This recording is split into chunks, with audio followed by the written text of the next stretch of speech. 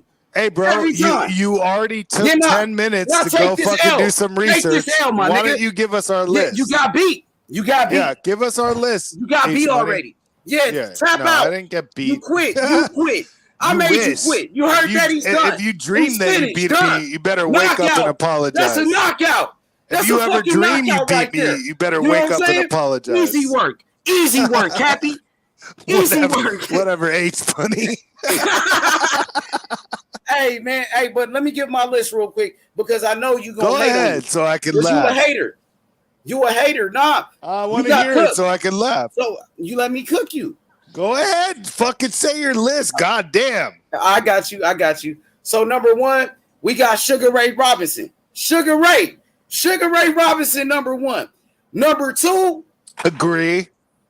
Ali. Muhammad Ali, number two. Number three, Floyd Mayweather. Number three. Let me get my list, bro. Dang, I just let you go. Let me get my list. Number three, Floyd Mayweather. Oh, shit. Hey, listen. So number one, Sugar Ray Robinson. Number two, Muhammad Ali. Number three, Floyd Mayweather. Number four. Dang, who's number four? I just had that shit. At number four, I'm gonna go with Bro, I'm I'm gonna go crying with over Sugar here. Ray Leonard. Sugar Ray Leonard. Yeah, go on Oh, mute. Yeah. God, you like bro. that one. You like Not that? even close. Sugar Ray, number four. Sugar Ray. Number five, I'm gonna go with Roy Jones. Roy Jones Jr. number five. Number six, I got I'm gonna go with Bernard Hopkins. Number six, Bernard Hopkins. Number seven, I got Larry Holmes. Larry Holmes, number seven. Number eight, give me Archie Moore. Archie Moore, number eight.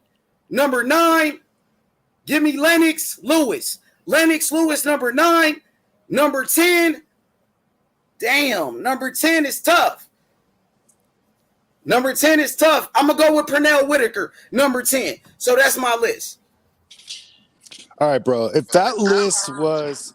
Yeah, that's way better than your garbage ass list, bro. Listen, you bro. heard the fucking Can I names say on my something? list. Pernell Whitaker, motherfucker. Can I say something? Sweet Pete, undisputed something, champion, H-Money? motherfucker. If your list Lennox is... Lewis, undisputed God champion. damn. Shut Lennox up for Lewis. a second. Now put Lennox Lewis on your can I fucking say- list, motherfucker. Okay.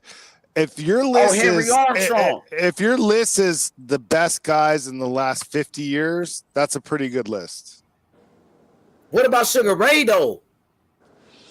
Sugar Ray Moore. Leonard doesn't belong on a top 10 all-time pound. Sugar for pound. Ray Leonard. Oh my, and nah, that's hey. Neither does Mayweather. Sugar Ray. How many division What champions about was Sugar Ray? Greb?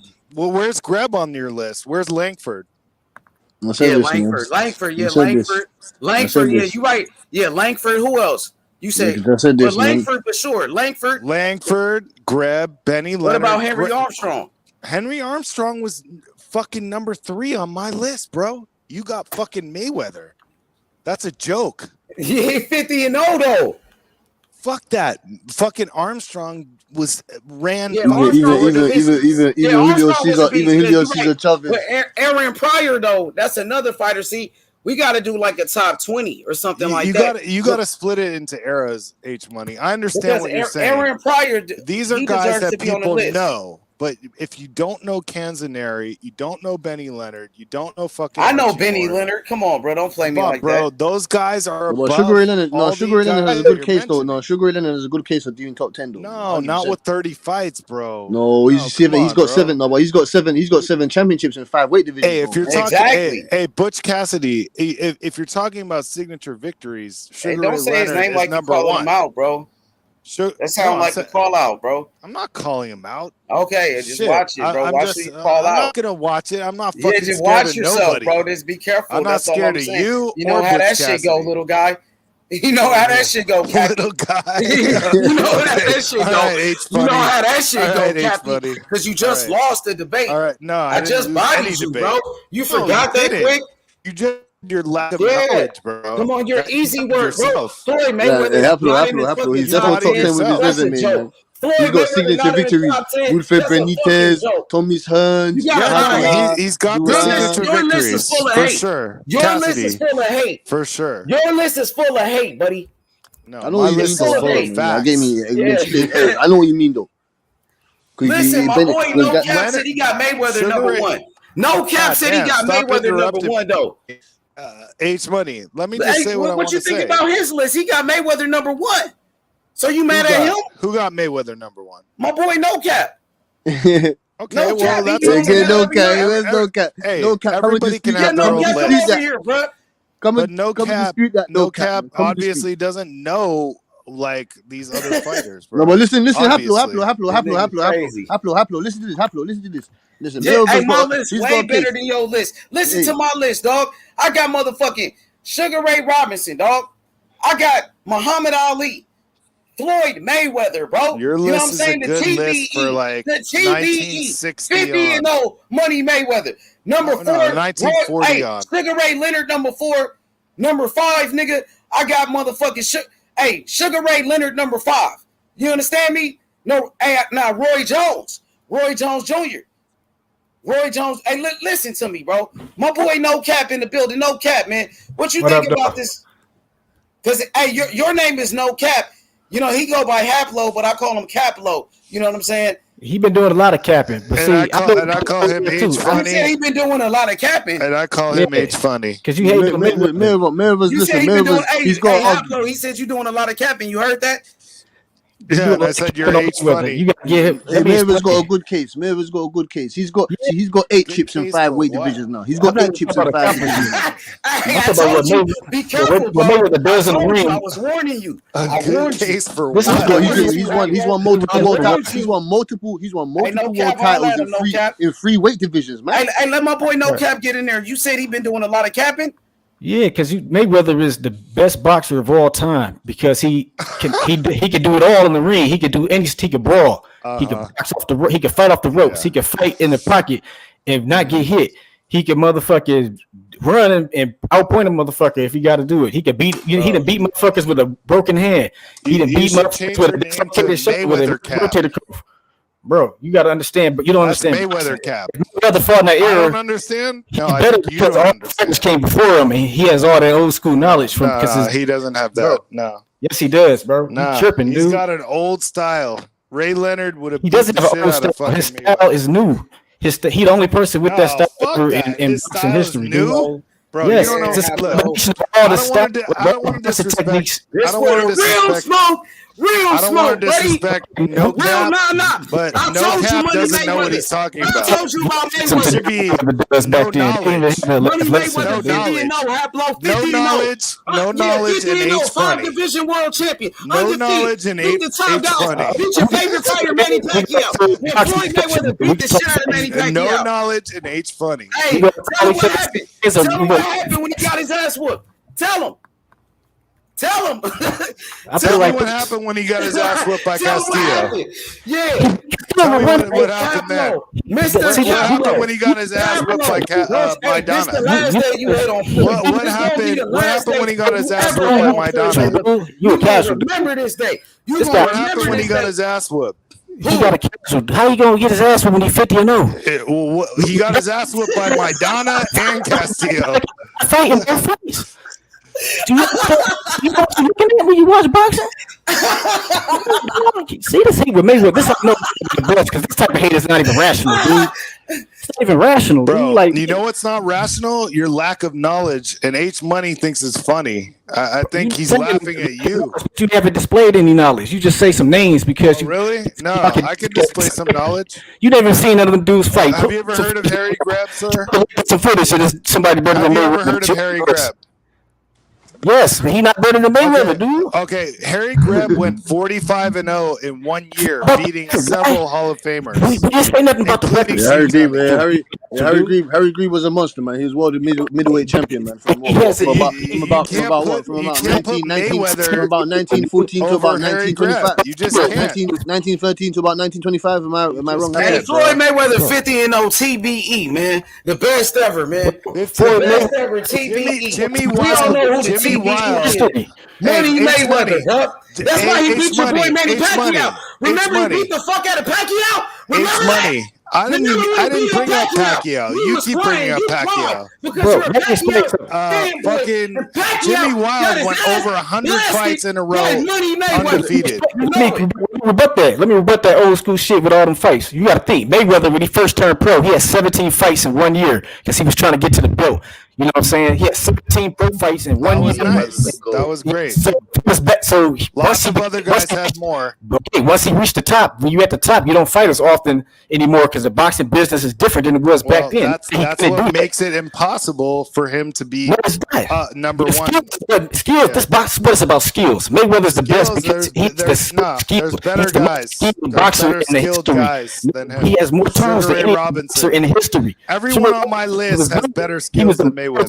Boxing, fix that audio, no cap, man. Fix that audio, no cap, please, so we can understand you properly. Okay, I'm too close to the mic. But you have to understand, Mayweather is an evolution of a Sugar Ray Robinson skill set. It's no. His skill set is nothing like Sugar Ray Robinson. Facts, bro. Nothing like Sugar Ray Robinson. About this shit after Sugar Ray Robinson. Ali, every black boxer. Nothing like Sugar Ray Robinson. I hear you good, no cap. Keep cooking. Mayweather's skill set. Don't tell me I don't know what I'm talking about, bro. Why don't you just try to have an actual debate? Have you seen any of these fights you talking about? You ain't even seen these fights, dude. I know more about history than you do. You don't know about boxing though. We ain't talking about history. I do know about boxing. Because all you talk about is a record. We talking about skills. Like, bro, when you say somebody's the best, I'm not going to disrespect you. Don't disrespect me. I know fucking boxing inside and out, my friend. Why are you talking about records? Did we know guys wasn't fighting as often in the new era? You're talking about 50-0 and Mayweather did this and that. He did great. I didn't say nothing about a great fighter. I'm not saying nothing about who he beat. I'm talking about skills. I'm not saying he's not a inside that square circle. But he is not top 10 pound for pound all time. He's the best boxer ever. No, nobody has his skill set, and they don't want to give him his credit. And that's why the boxing is suffering because you diminishing Jordan. Imagine the NBA talking down on Jordan. You are talking down to Jordan. It's like Jordan ain't really that good. He just like you sound change your name to Mocap. You don't know shit about boxing, dude. You just a motherfucking Wikipedia reading the record on Wikipedia. And Mocap for no, bro. No. You're talking to the wrong guy. You said Maidana beat Mayweather. He lost. He won 4 rounds both fights. Dude. I said Maidana beat up Mayweather. He didn't beat him up, dude. He hurt him. Same 20% punches. Imagine what a guy like LaMotta would have done. If fucking Maidana could do that to Mayweather, what would LaMotta have done? Anybody fucking, are you kidding me, dude? So because Ali was dropped, LaMotta would have abused trash because Henry Cooper dropped Mayweather. Bro, it's a boxing match. Ray Leonard would have abused Mayweather. Tommy Hearns would have abused Ray Leonard was getting his ass kicked when he was 35. Mayweather beat the next star of boxing when he was 36. What about what Mayweather Sr. did in his fight with Leonard? He got Mayweather is not the same caliber of athlete as Floyd Mayweather. He was not as good as boxer. He was as Mayweather tougher than his son. And he invented that fucking Mayweather defense. He didn't invent shit. Dale Williams invented it, dude, from Detroit. It got broken down. He was a master of by it. Ray His Leonard. defense is completely different than that. Anybody with eyes can see that. By Ray Leonard. Bro, easy. Mayweather, that'd be a tough fight for Ray Leonard. Look at Ray Leonard's fight against Benitez. He was struggling with Benitez's defense, and Mayweather is way more skilled than Benitez defensively. Oh God, way Benitez more. was He's better the evolution than of Benitez. Come on, bro. He's Sugar Ray Leonard got beat by a lightweight. He got beat by a lightweight Roberto Duran, man. Stop it. And then beat his ass twice. He got his ass kicked by Camacho. Mayweather 45 right now. He had whooped Camacho ass right now. Man, get the fuck out of here, dog. Man, this motherfucking mic, man. Get the fuck up out of here, man. You crazy, bro. Man, get the fuck up out of here, and I'm crazy. Make you feel good, but you don't know shit about boxing. How about that? Because you hating on the best boxer ever. I'm telling you, Roger Mayweather would tell you right now. Duran would have beaten Mayweather Jr. He said it. Duran would have beaten him, and he's not in my top 10 either. Who said that? Roger. No, he didn't. He said it'd be a tough fight. Hell which is yeah. true. Hell yeah, he said Okay. He said it'll be it's not gonna be easy, which is true. Bro, you're overrating your boy. You should change your name from No Cap to Mocap. You just lied about Roger Dead Man name, dude. Bro, no, I didn't lie on anything. He said Duran would beat. No, he Floyd didn't say he Jr. beat him. He said it would be a tough fight. He said would it be an easy too. fight. He didn't say he'd beat him. No, he did say he would beat him. He did. Bro, okay, I don't believe that. And it's Duran like ain't in the top 10 either. Okay, there is no top 10. This is a hype, but we talking about skills. Well, you can't even say why somebody's in the top 10, bro. You can have right, whoever you want. When I say we talking about skills, right? But I you're not making seriously the case for that. suggest that you do a lot more research before you start Okay, saying what research? You ain't never seen none of them dudes you named was in the number fight, one bro. pound for pound of all It's time. barely even footage of Sugar Ray Robinson. No, bro. It's barely even footage of him, dude. What do you know what about I'm saying? Sam Langford? What do you know about fucking Archie Moore? What do you know about? There's barely any footage of Sam Langford for you to even form an educated opinion about him There is compared to footage any of fighter. Sam Langford. Not What are you enough, fucking talking motherfucker. about? Okay, how many Sam Langford fights have you seen out of his hundreds fights? Like several. Out of hundreds. Okay, shut the fuck up. This guy went from fucking lightweight to heavyweight. Yes, he was a different fighter for that time. Mayweather couldn't even take his fighters baby back then nuts didn't up to 160. He get his ass Fucking crushed. Ray Robinson spanned more weights than Even Jack Mayweather. Johnson kind of ducked him as well. That. Right, but you have to understand the progression No, of Jack the sport of Johnson boxing, beat him, dude. Cassidy. No, I'm saying I'm saying at one stage he ducked him. At one stage he ducked him. Then obviously they fought. There's also been a regression in the sport too. Yes, there's been a but not progression at the top level, regression. not at the very and this is why it's tough to start to like make these comparisons You about can't eras. put Mayweather first. But it was a lot of bums back then too. It was a lot of bums back there too, dude. But even Well, like, Lewis, I people got Lewis ranked the number one heavyweight of all time. So I'm not talking about. What I would could have happened to differentiate eras and Mayweather skills. in Ray Robinson's era when they didn't have orthopedic gloves? Mayweather would never get knocked through the ropes by Jake LaMotta. I'll tell you that much. Never on his worst. He day. never got knocked through the ropes by Jake LaMotta, bro. Dog, I'll pull up the picture. Nah, but that And he nigga beat- jumped and he up. beat- Listen, and- that nigga and jumped he up like beat- and he 3 beat- weight classes. And he beat Jake LaMotta. He jumped up 4 3 times weight after classes to Yes, fight he's better than LaMotta, Jake though. LaMotta. I know that. That nigga jumped up 3 weight classes to fight that nigga. Have you ever heard of That's the St. crazy. Valentine's Day Massacre? Yeah, yup. He beat Yeah. LaMotta like 4 times though. He beat the Right. shit out of LaMotta. Right, but I'm saying. Hell yeah, he almost killed him. And he went almost 100 fights in a row undefeated after his first loss. Okay, that's fine, but it's like this. I mean, you We- can't we compare acknowledge this shit, Sugar Ray bro. Robinson is the pioneer of modern boxing. Yeah, I give him that He's not the respect. pioneer. He's the Of beginning modern, of the modern boxing era. we see today. Yes, he Yes. is. He's the, The beginning prototype of the for the modern modern era. boxing. Like I agree guys with was you having. on that. That's why he was so great because he had skill sets and abilities most guys did not and have he back beat then. But he many beat guys athletic like fighters he beat have today. guys like the Cuban guy. I mean, that that's we were why I got talking him about. number 1 though. That's Yeah, why I he's got number 1, bro. Yeah, I got He's him my number for one me. too. We agree Yeah, on I got that. him number 1. Way over fucking Mayweather by far. Mayweather's number 3 for me, but you don't Mayweather got him on your cannot list. be number 3. How are you gonna put him over? I mean, for the Greb? reasons that No Cap is stating, that's why I got him number 3. How are you gonna Bro, put him because over he's the Greb? greatest defensive fighter of all time, dude. Not necessarily. Bro, Mayweather's like for Jesus real, Christ, probably. dude. The, You I think he's the greatest greatest defensive defensive fighter that I've seen in my own lifetime. Might be You the think greatest. you Like, think it's I know I got defensive? Sugar Ray number 1, but I mean, you could put Mayweather number 1 too. I got Sweet Pea. Nah, I got Sweet Pea nah, as you couldn't even a put guy him top that's 10. even You better can than honestly I've put seen, Floyd right? Mayweather number 1. Nah, you So, can't. like, I don't have Mayweather like he top could 10. be do, like but I got and Sugar more Ray people have Robinson number Sweet Pea. 1, but Look, Floyd was agree like to disagree. I gotta A go lot of out, people though. have Willie I gotta Jack. go. Nah, I gotta go. don't go, nah, bro. No, I gotta go right now. Nah, I bro, got you been something to hating do. on Mayweather. Don't go, bro. Nah. I'm not hating on Mayweather. I'm I playing think with you, bro. I'm just joking with you, bro. listen, H Money. Before I go, I just want to say this. I don't hate Mayweather. I think he was an excellent fighter. He achieved a lot. He was a great defensive fighter. He did achieve a lot in boxing. He has a nice record. He has he's an ATG, There you but go. he is not top 10 in my opinion. And I'm There you just go. gonna leave on that. That's my Yes, opinion. he is. Yes, he is. Yes, he is. No, but yes, he is that's top my 10, bro. opinion. And you arguably he That's could be my number 1. opinion. You could arguably put Mayweather number one. No, in my opinion, you cannot Honestly, put Mayweather in the I got top Sugar 10. Ray number one. Not even close to the top 10. Maybe you know what I mean. top Sometimes, 30. Sometimes, top 30. Hey, one day I might have Muhammad Ali number one. You know what I'm saying? Right, well, one day I might have schedule- Sugar Ray number one, and one day I might have Floyd number one. He's in the big three though. Let's schedule Mayweather is a part of the big three with Mayweather, Sugar Ray Robinson and Ali. Mayweather. You can say that. Money. He's money. in the big three. Yeah. Let's schedule a debate for another time. I gotta go right now. Yeah. I don't even know if we could debate okay, it. bro, We just could stop debate. hating on Floyd, bro. That's I'm all not I gotta hating say. on Floyd. It's because I'm being realistic. TBE. That's why he I'm beat being your boy realistic, Manny bro. Pacquiao.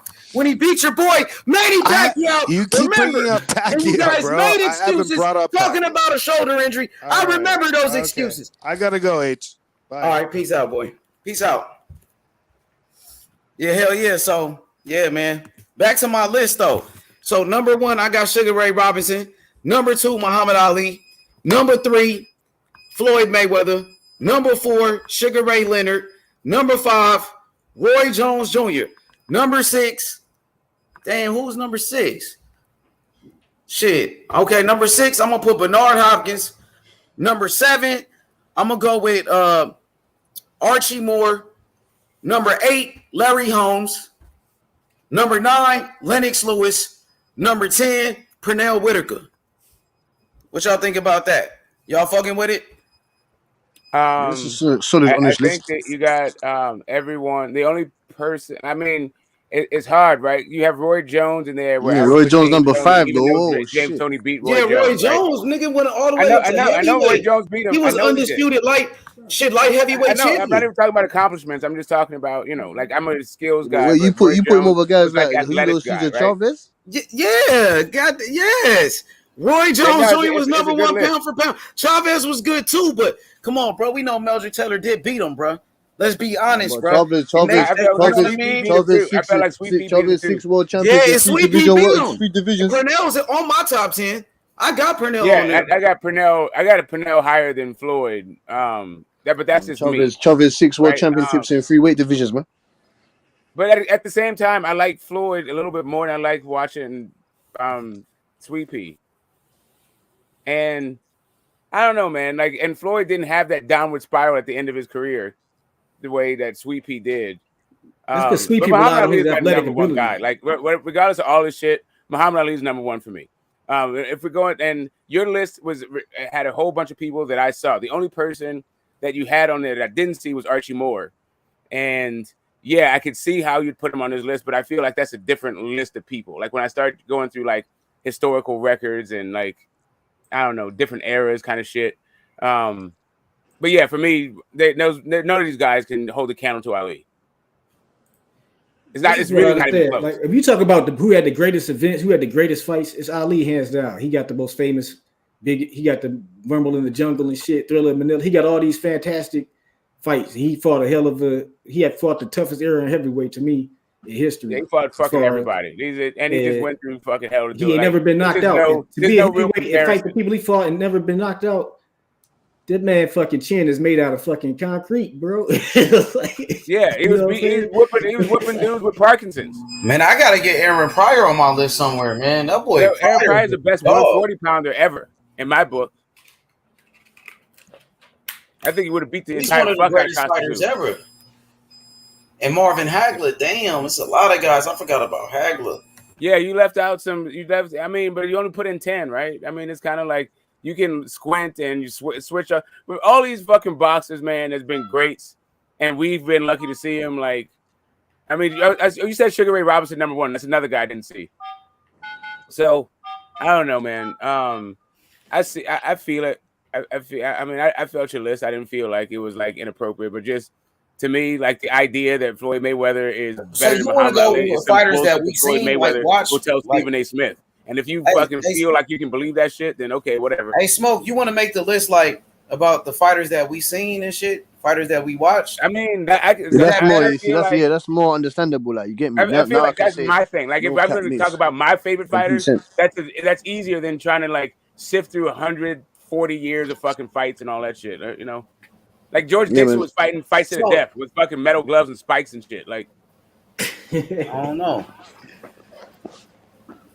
I'm I don't saying know I how think you you gonna can put something combine the greater eras, than but that. you got to be reasonable. You can't be like because they Like had smoke, 20 like fights. smoke. I know you know guys like Terry McGrovern and that. You get me? Yeah, exactly. Like, yeah, but I mean, but that's some ATG stuff, and to me, like ATG is probably like, let's say Hall of Fame is like top 400 in the Yeah. last like 80 years.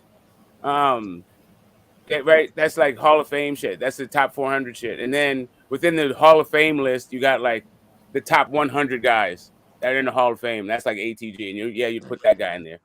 Yeah, Pittsburgh. You're getting the Pittsburgh kid. You feel me? You know about the Pittsburgh kid. Yeah, So but if that's the case, I would he have would to be like say a little bit of Sugar an Ray. old timer because he didn't fight. His fucking last fight, I want to say it was before 43. It was like in the 30s, right?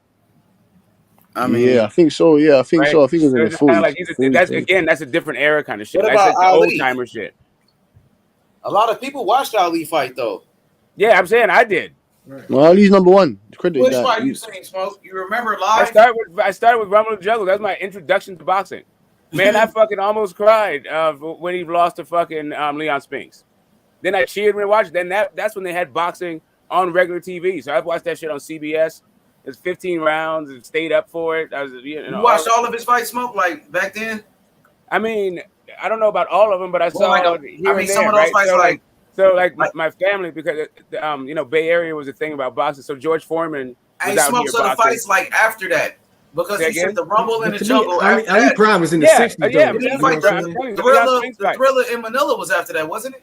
Yeah, I mean the Rumble and Jungle happened first, then the Thriller in Manila, and then there was another one. There was like another Fraser fight, and then no, wait a minute, hold up, wait, let me make sure I got this right. I saw two Fraser fights. I'm not sure which one. I know the Thriller in Manila. I'm not quite sure which one came first. But yeah, seeing his jaw broke also, like, man, because I was a kid at this time, like watching your sports heroes all fucked up, it got to you, right? So yeah, seeing him with a fucked up jaw, that was fucked up. Yeah, seeing him lose. The Trevor Bird. I saw the Larry Holmes fight. I saw the Trevor Burbick fight. I saw the Ron Lyle, Joe Frazier fight. Right, but Ali was past his prime in those fights. Like his prime was in the 60s. Like when I read Ali, I rate the 22-year-old Ali. That was around for the 60s. Like his footwork was different back then. He was, I don't think, motherfucker. It's two different. He like it's two different Floyds. It's two different Alis. It's the 60s Ali and the 70s Ali. It's two different styles. All of that stuff is what YouTube has been great for, right? Because like I had, you have these fights on tapes, but then you move around and the technology becomes obsolete and all this like weird shit. Like even now, anyway, I'm not even gonna go through the whole progression of like technology and like how that shit's fucked up. Because like what's great about the YTBC is you can like see all of these fucking fights that you forgot about and you have somebody on there with it. But yeah, I didn't really get like acclimated to the blow by blow of his 60s fights until YouTube. Right. That's the good thing about YouTube because you can get all them sites and you can analyze the shit. But it's like Ali, the young Ali, was a bad motherfucker. Like he did like shit. You know what I'm saying? It's like people don't understand. Like he was past his prime and still doing great shit and getting more accomplishments. Yeah, man. It was all about like recording shit on like VHS tapes, like all the Showtime, the HBO fights. I had hundreds of those fucking shits. But like they didn't really show you the old school Muhammad Ali stuff. I didn't mean to interrupt you, but yeah, the 60 shit is great. He was a different fighter, like you say. But because he beat Floyd Patterson, he beat a lot of great fighters back then. Like, you know what I'm saying? He beat, before he was getting the Fraser. He's arguably got the best resume. He's arguably got the best resume. He's arguably got the best resume. Him and maybe Harry Grabe or something. You get me? Man, those resume shits, it's also about like eras, right? Because now you split it up between amateur and pros, where those guys didn't have any amateurs. So it just like they learned on the job. So they'd fight 200 fights, but that was their entire fucking career. Good fighters and trash fighters in every era. So I don't rate people. I don't say like if you put like Tank Davis's how many total fights he has, he'd have hundreds of fights too. Right. Or Lomachenko, or all these fucking dudes. Devin Haney. And I judge about what they actually do in the ring, like the skills they present, like the shit that their abilities. You know what I'm saying? That's what I'm saying. It's like on some of them older dudes, it's like you ain't seen them in different types of fights against different types of opponents, and it's not enough footage to really say that they was definitively more skilled than the modern fighter, which I don't agree that they are, because I think the modern fighters are built upon that they're great because they had to. It was nothing before them, so they had to create these things that everybody uses today and all these different styles. And it's just counterfactual. Is the whole point of it. You before you even get too deep. It's just since we can't ever see them in 15 rounds, the exercise becomes academic and kind of moot. Like you don't know what a guy's going to look at in the 13th round. Period. All you can do is project and imagine. I mean, I think fighters could definitely fight 15 rounds today. Yeah, no, they don't know if they definitely could because they don't. They definitely don't do it. That's the only thing you can say definitely about it. Right, but I think that they do it all the time in the gym. You know what I'm saying? It's like right, they do more but than this 15. is not gym style. And even in the gym, they don't even do it all the time. Like you might go 15 rounds, but it's not the same kind of atmosphere. It's not the same kind of thing. It's just not the same thing. Well, I can say stamina and condition, the physical conditioning is improved just with everything in fitness with time. Right. So, But I mean, possibly. But I mean, also, like I said, boxing is a regress in its progress. it's like, because of what happened to those fighters later in life while they it's changed it. You know different what I'm saying? techniques, but you also lose certain things. It's like the NBA. It's like you get rid of hand checking. So yeah, like your defense changes, your ability to play defense changes, but then also the offense changes. So now you got guys with better handles and all this shit. But it's really just a different game. Right. Is that so it's kind of weird to even try to like drop these guys off and just say, hey, yeah, let's change the glove sense, let's change all the fucking rules, let's make it go longer and all that shit. And then like let's see if your skills can overcome all these different fucking aspects that make it essentially a totally different sport. Right, but I'm saying like you gotta. That's why I'm saying like I just judge them off the skill. I think defensively, fighters that got smarter, and they're not as like the other guys were more eager to go out guns blazing. But they saw what happened to those fighters later in life, and then the mindset of the fighter changed. Right, but I don't think they've gotten smarter. I think you've got guys. I think there's guys who you could drop off, and you could probably develop their skills into any era because they have like some sort of the athletic ability to. And the right mentality about it, but I don't know that means that if you drop them off, less willingly engage. Let me finish my sentence. That doesn't mean that if you drop them off there, they would actually be champions at all. Right.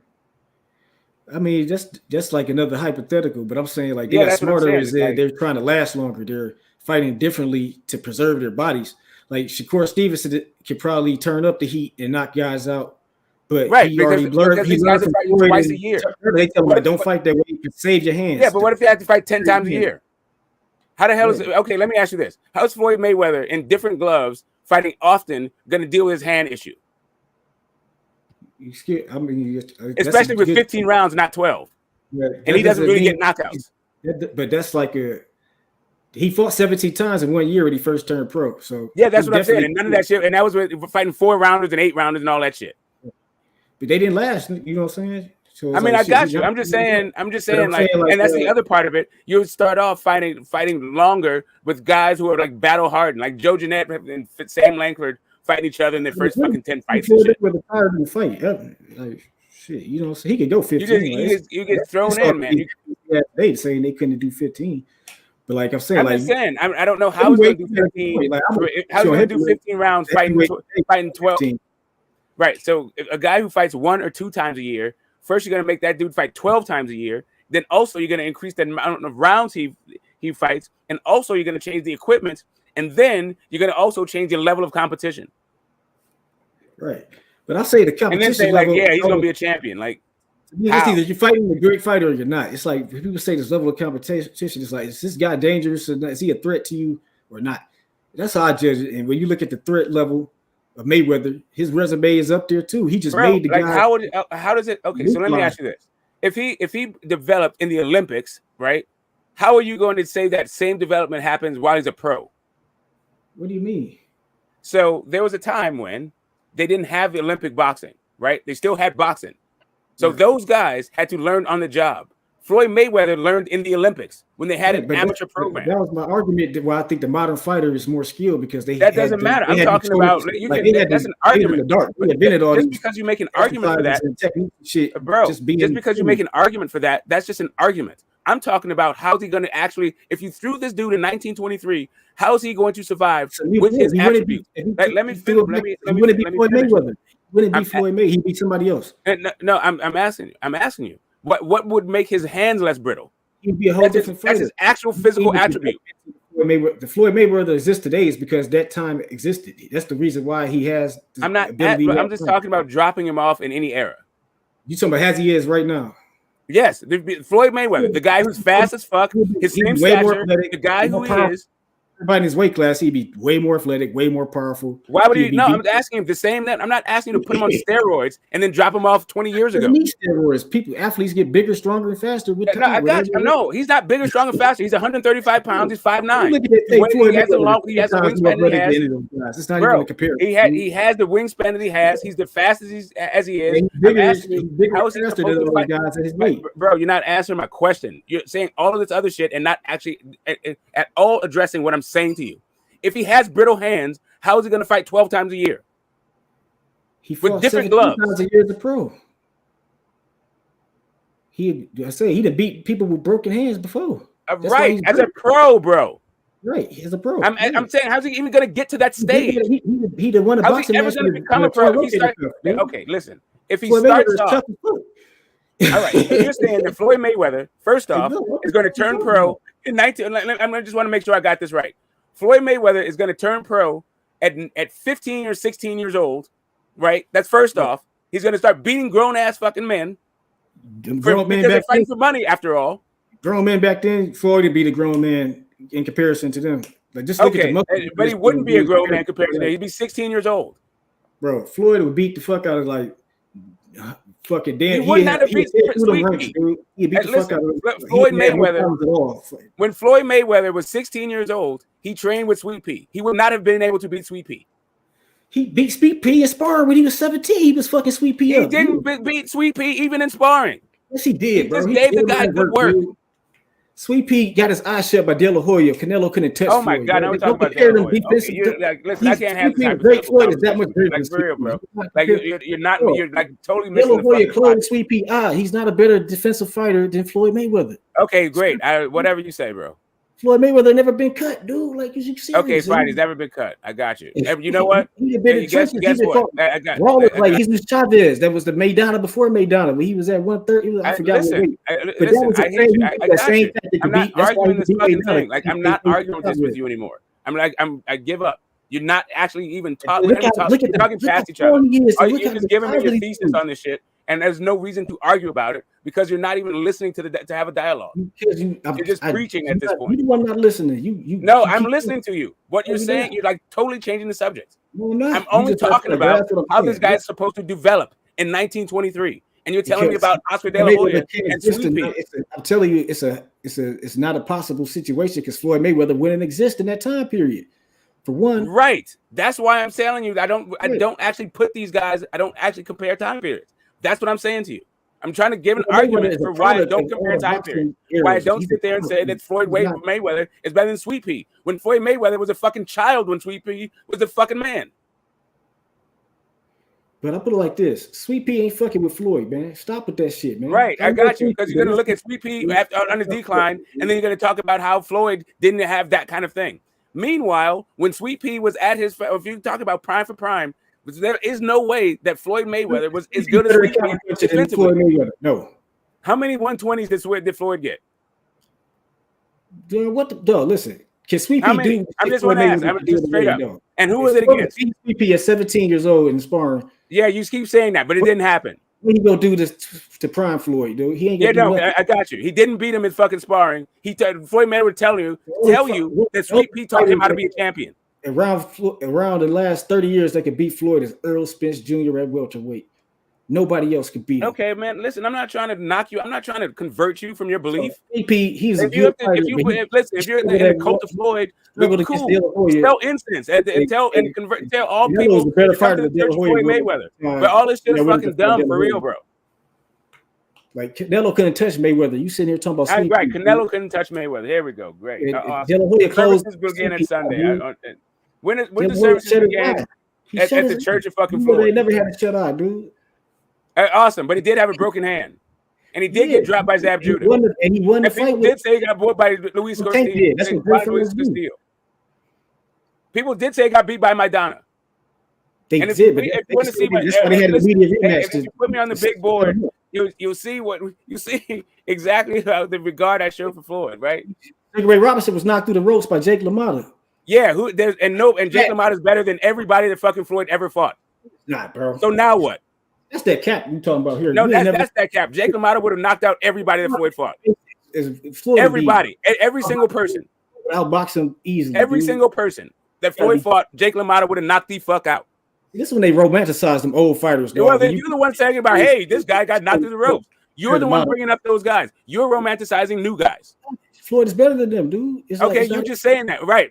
But you're not romanticizing Floyd, right? The only reason I don't agree with you is because I'm romanticizing, not because you're romanticizing, it's because I'm romanticizing. That wasn't even relevant when Floyd got up to. I'm not even trying to compare them. I keep telling you, I'm not trying to compare them. You keep comparing them.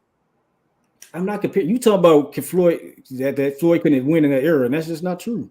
I didn't say. I said why I don't compare them. There's no way to wrap your mind around all of the differences. I was saying you why Floyd is all-time great is because of his skills. I ain't talking about all this. I'm talking about what he can actually do. I got it, bro. Like you've seen Charlie Burley, all the Charlie fucking Burley Floyd is skills. the best at it. Say all the boxing. Listen, I'm not mad at his skills. I'm not mad at his skills, but I also know that his skills were taught by guys who did those skills better. I think James Toney had better skills, by the way, and Joe Toney lost. We're talking about what your abilities are. You know what I'm saying? Yes, their abilities. I feel like James Toney had better abilities than Floyd Mayweather, and James Toney lost. James Toney can't even talk. He's a flat exactly, and Floyd never could. What are you talking about? James Toney has like a brain like speech impediment. He can't, and he always sounded like that. And not as bad the as guy was a gym rat. So what? What is that? What you said that to say what? He's not. That he doesn't have abilities. The ability to talk. That's a boxing ability now. He's good at the shell defense, and that's it. He's not. That's all he has is shell defense. I got you. He's a flat. That's what the Philly shell is. Floyd doesn't do the Philly shell. This is okay. I got you, bro. Like, listen, the Philly shell is more than the Philly shell is a part of a defense. It does not require you to be flat-footed. Yes, it does. Anyway, well, James Toney was flat-footed, but yeah, so what? Yeah, that's what the shell defense is. When you go, I don't understand what you're saying. So what? Floyd has a shell, but it's not the field. The Dale Williams that taught senior. It's a different boxing tech. It's a different boxing. I understand. You're the one saying better. I know that they're different.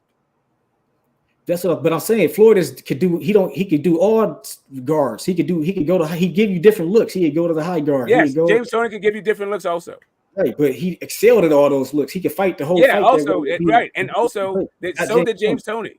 James Toney excelled at fighting within the pocket and being defensive within the pocket and turning defense into offense from within the pocket. He could do it from every single range. He could do it from forward, going backwards. He was a master at this, all of this stuff. Everything you can say about Floyd Mayweather, you could say about James Toney. Floyd reduces guys to 20% punch output. Even Manny Pacquiao, who's a type who throws a bunch of punches. Everybody who fights Floyd, the punch output decreases, dude. That's how great he is. James Toney punching, dude. It's like and same thing with James Toney. Bro, James Toney ain't fought nowhere near the competition. Okay, Floyd now was, he has fought the same kind of people. And he can't even speak, right, dude. So, right. So who's the Mike McCallum? Who's the Mike McCallum on That's Floyd's one resume? name. Who's the Mike McCallum? You said he hasn't fought anywhere near the guys. He fought better. He fought better. I'm trying to tell you. So who is the Mike McCallum on Floyd's resume? Zab Judah. Zab Judah is Mike McCallum. Okay. Zab McCallum was not one of the greatest guys in his Let's move on. All-time greatest. You're right. Floyd whipped the fuck out of everybody. Adler ain't giving the opportunity for him to attend to that. I'm not showing up to your church, but I'm also not trying to argue with you anymore about whether or not Jesus exists. They was 29. I'm done. I'm trying to tell you, bro. I'm done. Let's talk about something. James Toney. How old was he? I don't give a fuck. He was 1,000,000 years old. I'm just asking because I don't know. I know, and I don't want to talk about it anymore. I've already said this like 4 or 5 times. Next question. Let's just talk about some other shit altogether. Yeah, like I love Floyd, but wow, like, yeah, let's talk about something. That's what's wrong with the sport of boxing. Like, it's like this man that did something nobody else. What's wrong with the sport of boxing? There's any number of things wrong with the sport of boxing. You downplaying the whole sport when you do that. No, I'm not. Okay, I'm not though.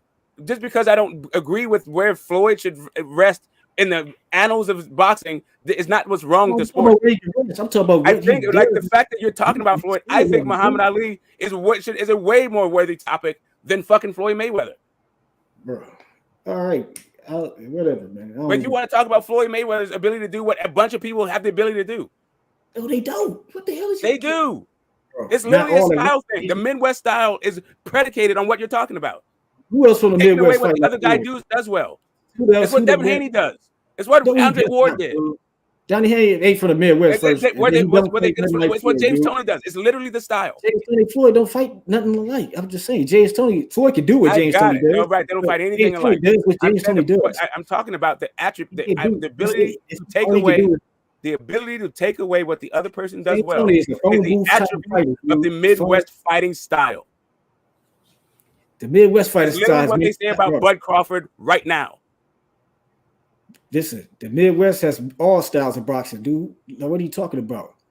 Oh, there, right. It's It has not all just the styles of Midwest. boxing. It's not a There's no one- such thing as a That's Midwest why style Floyd now. can do Got it. everything because I'm he's not from the trying to Midwest. He learned from the best in Detroit, Michigan. All right. All right. That's why he got all the skills in boxing, and that's why he's TBE because he does everything. He's the textbook box. He's mastered boxing, the actual art of boxing. He's Yeah, no he should shit. do That's it the all. whole fucking point. I don't know why all of a sudden Floyd He's the only became one the that only person covers to all do those that. skills. When, that's literally what they do. Pump out. That's the ethos they teach coming out of that region. Not every fighter has all the tools. Floyd Mayweather's the All right, only one. great, but a bunch of them do. They have tools. They Tons good. They of them excel do. at Tons of them do. They don't have everything. They can't do I everything. got right, Mayweather everything. does Okay, now it's everything. That's why he never lost. A Because lot he of could guys adapt got to any everything. type of fight. Okay, do you know who Harold Dade is? Jesus Christ. You ever heard of Harold Dade? No. That's what I'm trying to tell you, bro. Like, there's all kinds of great dudes that we don't even Yo, talk you about. ain't heard You it. can How say many fights Devin Harold Dade Haney, have you seen, God dude? damn, dude. You could say the same thing about those kind of attributes that you're talking about Floyd. Link They me to a work Harold for Dade. Mayweather, but I that wanna is see him. literally a product Who's of his Harold Dade, style. dude? I want to look at him fight. So you got footage of this guy? No, I don't know. Like he didn't make it like that. He beat Manuel Ortiz for the like bantamweight in the 40s and the 50s. He wasn't like he was an unheralded guy. He did win the title, but he had a ton of losses. You may or may not find this shit.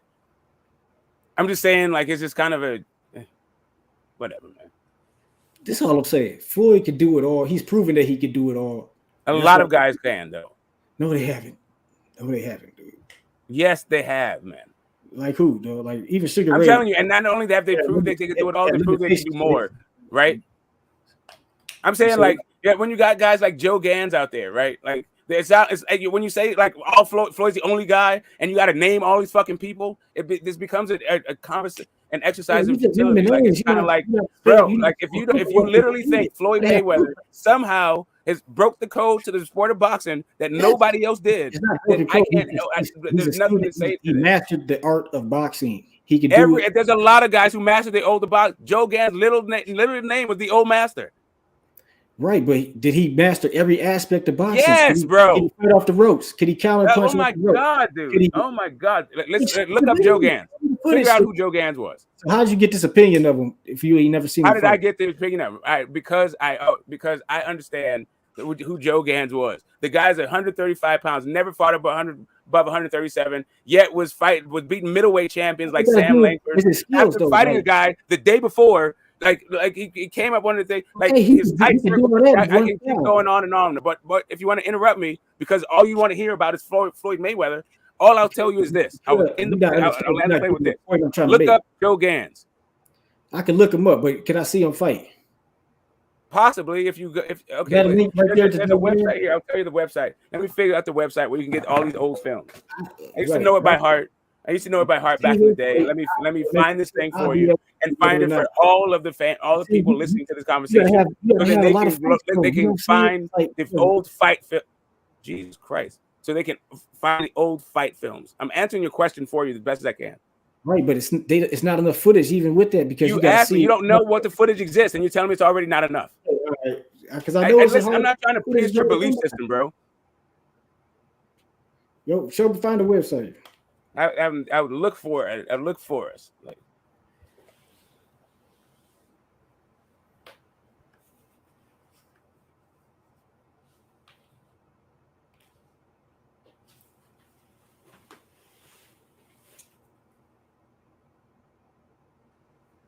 yeah, man. You talking about the guy, like one of the guy, anyway. Yeah, jabbing, fighting in tight circles, fighting off the ropes. We could pick the round to knock you out in. could carry a guy for 10, 15 round breaks on his defense and his clinch. Yeah, man, all kinds of shit. Could he brawl on the inside and then turn around and outbox a dude? Yes, you should definitely find out. If you like Floyd Mayweather, you should definitely find out about Charlie Burley. You should definitely find out about Joe Gans. And you should definitely find out about the Coco Kid. See, this is why Floyd was able to have success as an older fighter, and why people don't understand that it's going to be hard to repeat that, because he could adapt to any type of fight. You know what I'm saying? No, because what constitutes success changed. Bro, he was able to be successful because they talked about success fighting a UFC guy for a gazillion dollars. Guys at an old age that he easily beating them, dude. That's never been done in boxing history. Yeah, because the guys that he fought, bro, come on. So like you say, Berto was not okay. I'm not even trying to go there. Like, I love Floyd, but you're gonna start making me start saying all kinds of shit about Floyd that Floyd don't deserve. Because Floyd deserves our fucking respect. This is why it does not deserve our worship. Give the credit where the credit is due. And no, what credit am I supposed to give for him beating Andre fucking Berto? That was this. Get the fuck out of here, bro. Beat Canelo at 36. Victor Ortiz, Robert the Ghost Guerrero. The fuck kind of credit am I supposed to give him? He fought them when he was almost 40, dog. You talk about his late success. That's what I'm telling you. You're creaming your fucking pants over that shit. I'm looking at he was successful because he didn't fight very often, and he chose a level of competition that he could look good against. How can he choose a level of competition when he fight? Because he didn't fucking fight all these other dudes that would have fucking maybe not made him look that good. He didn't fight. This is how you know you're a hater. This is how you crush a Floyd hater. Okay, let me ask you this. Let me ask you, man. Who he didn't fight? Who didn't he fight? Famously, Keith Thurman, Devin Alexander, Amir Khan, Paul Williams, Rinky Wright, fucking Triple G. When was he supposed to fight Rinky Wright? I don't know. When the fight was lined up where Floyd was time to fight Rinky Wright and Floyd didn't fight him. You asked who? You asked me all the names. You asked me all the names he was attached to that he did not fight. All of those people wanted to fucking smoke with Floyd Mayweather, and he didn't want any fucking smoke with them. I'm not saying that he shouldn't have had smoke with him, and I don't think he should have. And he wasn't 40 years old when he did it. I was trying to keep the conversation to his old success. I understand. I appreciated his old success, but I also know what was it. It was a product of. When he was old, he beat Hall of Famers when he was old. He easily did it in higher weight classes. What are you talking about?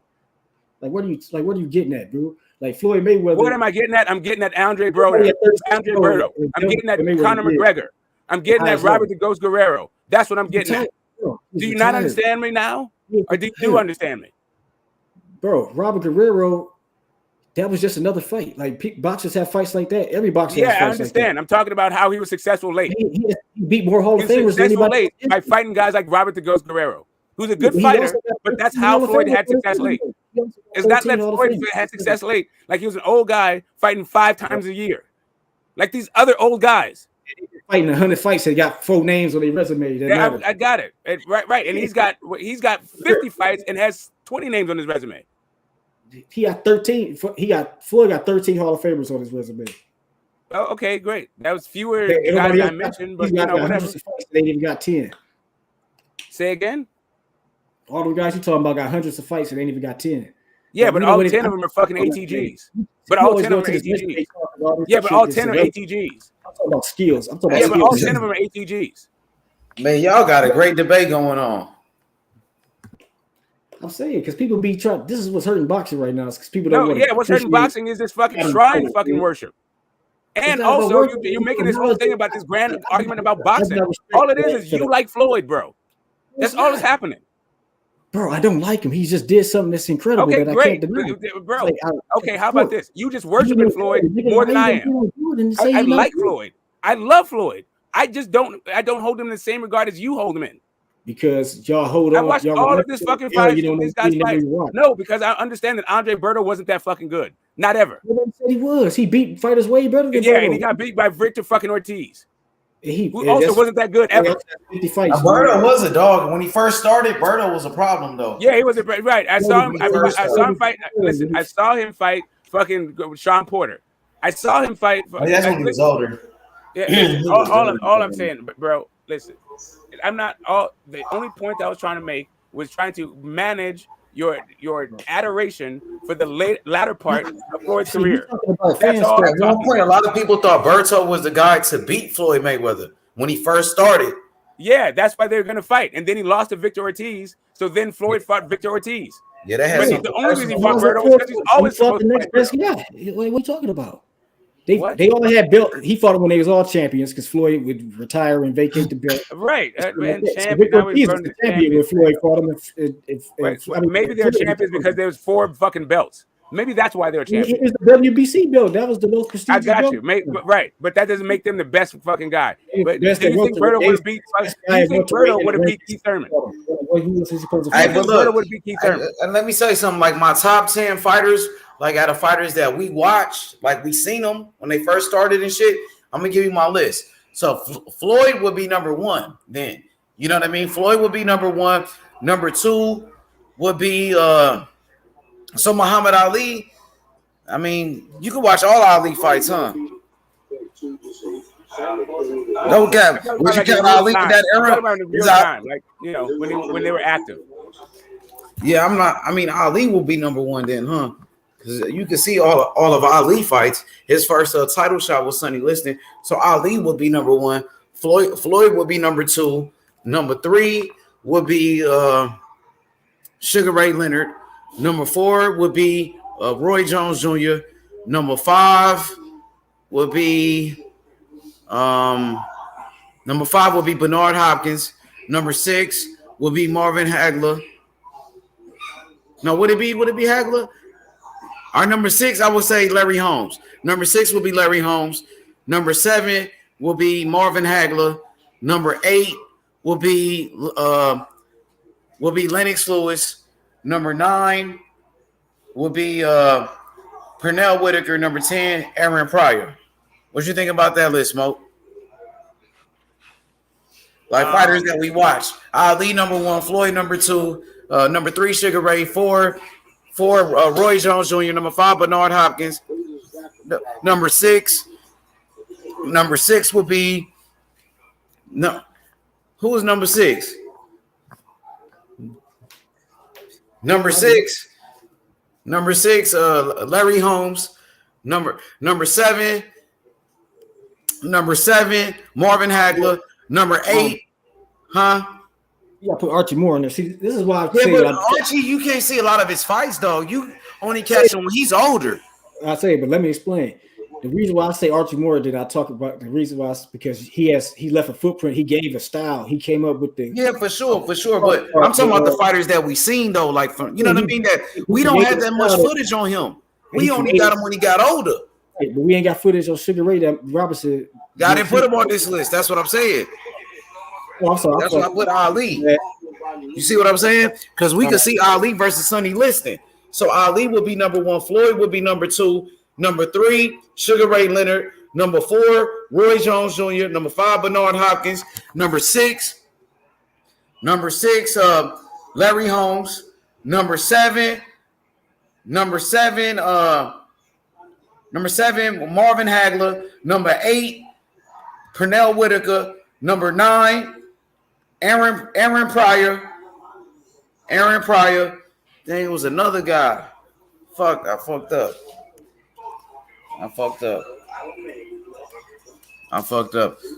Hey, Smoke, what you think about my list, Smoke? One more time, Smoke. Here we go. I got Muhammad Ali, number 1. Number 2, Floyd Mayweather. Number 3, Sugar Ray Leonard. Number 4, Roy Jones Jr. Number 5, Bernard Hopkins. Number 6, Larry Holmes. Number 7, Marvin Hagler. Number 8, Lennox Lewis. Number 9, Pernell Whitaker. Number 10, Aaron Pryor. I would probably swap out James Toney for Larry Holmes. I know that you wouldn't, but I would. Larry that's go. like a personal bias, right? That's not even a 48 I and 0. feel like James Tony should be in there somewhere. For over me, 20 title defenses. No, I got it, man. Like I was like you got to understand that he beat everybody, bro. I was a fanboy at that point, and I was sore at Larry Holmes, and I missed out on a whole bunch of shit. Because you didn't. I was like I was a Larry Holmes hater. Like I had to rehabilitate from being a Larry Holmes hater, and then realize that I was on some bullshit, on some fanboy bias shit when it comes to Larry Holmes. So hey, Smoke, you can't deny my list. Come on now. No, it's nice. Fighters that we Smoke. Check it out one more time. Ali, number 1 to go. Yo, boy, my boy. Number 2, Money Mayweather. Your first three, I actually agree with. Number 3, was your first. Yeah, first Ali, then Floyd, then Sugar Ray Leonard. Ray. Yeah, that's right. I agree with Number that. 4, Roy Jones. Number 5, B-Hop. Number 6, Larry. Number 7, we had number 7 was Hagler. We put Hagler at 7 for right now. Hagler. Number 8, Lennox. Right? Number 9, Purnell. Number 10, Aaron Pryor. That's a solid ass top 10 though. You can't deny like fighters that we seen, bro. It's always been hard. Here's the issue. Here's the people that you didn't put on there that I may have a problem that would take me forever. Right? Tommy Hearns, and then also James Toney. Tony over who? You taking Tony over the Hawk? I'm not sure, and that's what I'm saying. Like I got the D-Hop Hawk to me. over Like Tony. I like Tony was D-Hop's nice, career, but I didn't actually like watching a lot of his fights. I got the Hawk. I got Aaron Pryor over James Toney. I prefer to watch James Toney fight. You talking pound for pound or just in general with this list? The favorite fighters he saw, and that he saw while they're active. Okay. Because you can watch most of Ali fights. You can watch Ali in his prime. The thing with Sugar Ray Robinson, you can't watch Sugar Ray Robinson in his fucking prime. It's like they only got the older version. You know what? I think it's called Ringwise. Hold up. And the other ones like just Sugar Ray Robinson, but we can't really watch his fights. And Archie Moore. Yeah, here we go. Yeah, Archie. Those are the ones on the side because we couldn't really watch them. But the guys that I could watch and I seen them fight, those are the top 10 fighters. Now, Roberto Duran was a monster too. You got Duran. I think Duran was a dog. You know what I mean? Duran is one of the greatest. Roberto Duran, and also, who else? Chavez. Julio Cesar Chavez Sr. was a monster too. You know what I mean? What you think about Roberto Duran? Smoke? Should he be in the top 10? In your top 10? I wouldn't be mad if he or Julio Cesar Chavez was there. Would you take Duran over Sweet Both Pea? of those guys had like fucking exciting fights, man. People's list of their list. Like your list is real close to mine, right? I like Duran, but I was a Sugar Ray Leonard fan, so it's kind of like, I transferred the Ali fanboy to being a fucking Sugar Ray Leonard fanboy. So I wanted to see him beat Duran, but Duran was a fucking man. Because he tried to fight like Ali, Sugar Ray Leonard. That's exactly. why he had Angelo Dundee, all that shit. It was like the new Ali and shit. But Larry Holmes was really like, he was Muhammad Ali's sparring partner. And he fought. He tried to fight like Muhammad Ali too. He learned from Muhammad Ali. You know what I mean? He did, but he was like, like Muhammad Ali also had a different kind of personality. So the personality switch was also the thing. Larry Holmes like, I like tried to talk trash like Ali. And all that other stuff. He tried to talk trash like Ali, Larry.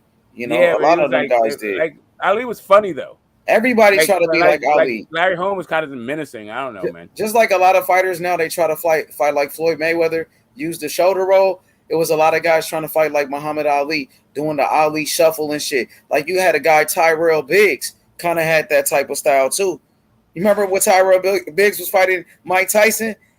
That nigga was actually in the first round boxing like Ali and that motherfucker. Yeah, but Coach D'Amato, he developed Tyson to counteract the Ali style. Like, he always had a wet dream about beating Ali. He didn't like how Ali did Floyd Patterson. Yup, for sure. But yeah, but those are the top 10 fighters for me. But also Roberto Duran, he would be in my top 15 for sure. So if I had a top Roberto 15, Duran and Julio Cesar I might as Chavez well to be just keep there. going on my list. I might Oscar shows up at some point. So number 11 for me will be Roberto Duran. Duran is 11 on my list. Oh, so where does James Toney hit? Yeah, Tony will be in the mix too. So you could possibly put Tony at number 12. I'm putting him at 12 right now, James Toney. So number 13, I got to keep thinking. I put it like this. I'll do it in no particular order. I say Roy Jones, Ali. That'd be Roy Jones, Ali, Sugar Ray, Hearns, Floyd. Oh yeah, Hearns. Hearns got to be in there. I threw Hearns. I put Hearns in there at Hearns, 13. I said Hearns and Tony. Hearns would be 13 right there.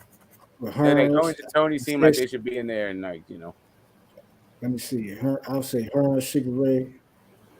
I'm gonna have to throw Trinidad. I mean, you got so many good guys that Hearns would be 13. I would have Chavez 14 then. Terry Norris, Terrible Terry was a fucking bad man. My top 15 is nice though. Put my Terry Norris up. I gotta put Roy in there. Gotta put Hopkins in there. But yeah, Michael second to none was also real good. Like there's been Lennox Lewis. He was the best heavyweight in the 90s. I mean, Holyfield got to be in there. So Holyfield got to be in there. Holyfield would actually be number. Yeah, Holyfield, because he's a 2-time undisputed champion. Holyfield, he's nice, but I didn't really like. I liked it. I liked him at cruiserweight. I liked the Riddick Bowe fights, but I just and he fucking beat the entire dog shit out of George Foreman. Good God. But yeah, I don't know, man. He's hard. Like him and Mike Tyson. Like I'm not quite sure. I was a Lennox Lewis fan. So I got a top 15. So my top 15 is set. Yeah. My top 15 is set perfectly. You know what I mean? So listen. So I got Muhammad Ali, number 1. Floyd Mayweather, number 2. Sugar Ray Leonard, number 3. Roy Jones Jr. at 4. Bernard Hopkins, number 5. Larry Holmes, number 6. Number 7, Marvin Hagler. Number 8, Lennox Lewis. Number 9, Pernell Whitaker. Number 10, Aaron Pryor. Number 11, Roberto Duran. Number 12, Evander Holyfield. Number 13, James Toney. Number 14, I got Tommy Hearns. And number 15, I got Julio Cesar Chavez Sr. Top 15. Top 15. I didn't hear anybody left out. Yeah, you had James Toney and 15 Hearns fighters in there. that dang. So now here's another name that you didn't mention, Carlos Monzon. Damn. See, we got to do a top 20. So number 16 will be Monzon. Number 16. Then was another fighter I was just thinking of. Hearns got to be higher than rankings because he went up to heavyweight by the end of his career. Like from welterweight to heavyweight, he had a long ass career, dude. People don't understand. I think his last fight was like heavy. Didn't have a long one, but he had a good one for as long as it lasted.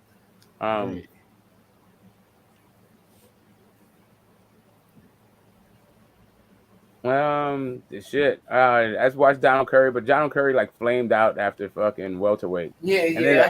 Donald Curry was good. He got some good wins, but he got some big losses too. You know what I mean? He didn't knocked out by 147. He got knocked out. Lloyd Hunnigan knocked him out.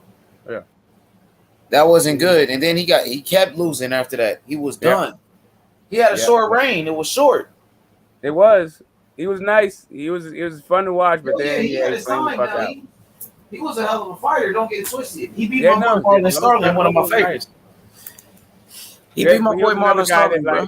He was another guy that didn't really love boxing, right? Rocky Lockridge is a guy like that. Oh yeah, he was a knockout artist. He got robbed a bunch. Like if he wasn't knocking you out, he might get robbed. But he slumped the fuck out of Roger though. See, these fighters that I'm talking about, you can't miss these guys. If you love boxing, you got to study these guys. You got to watch their every moves. Watch every fight from each fighter that we're talking about.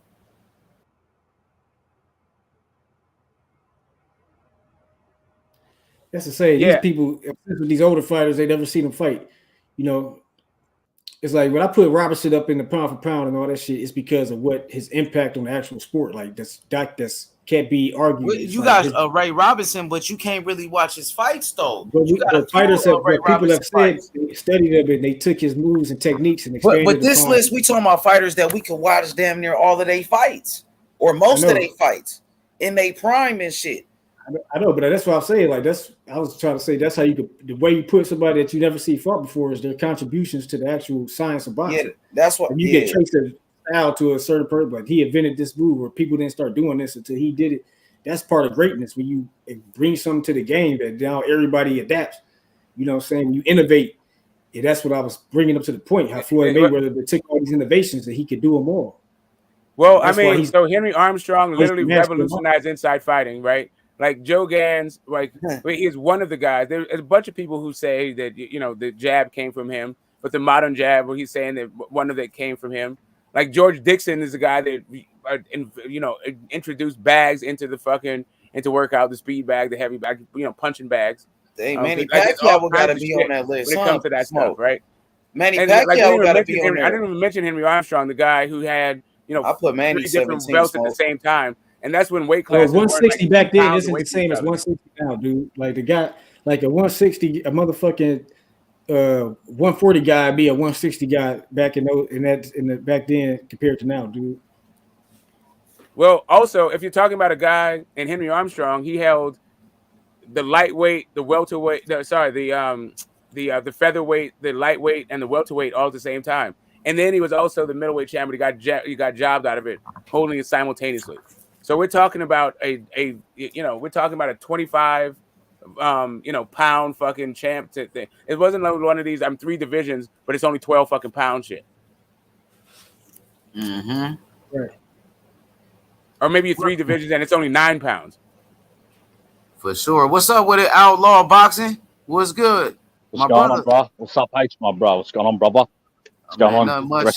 We're talking about the greatest fighters that we got a chance to watch. Like, you can actually go back.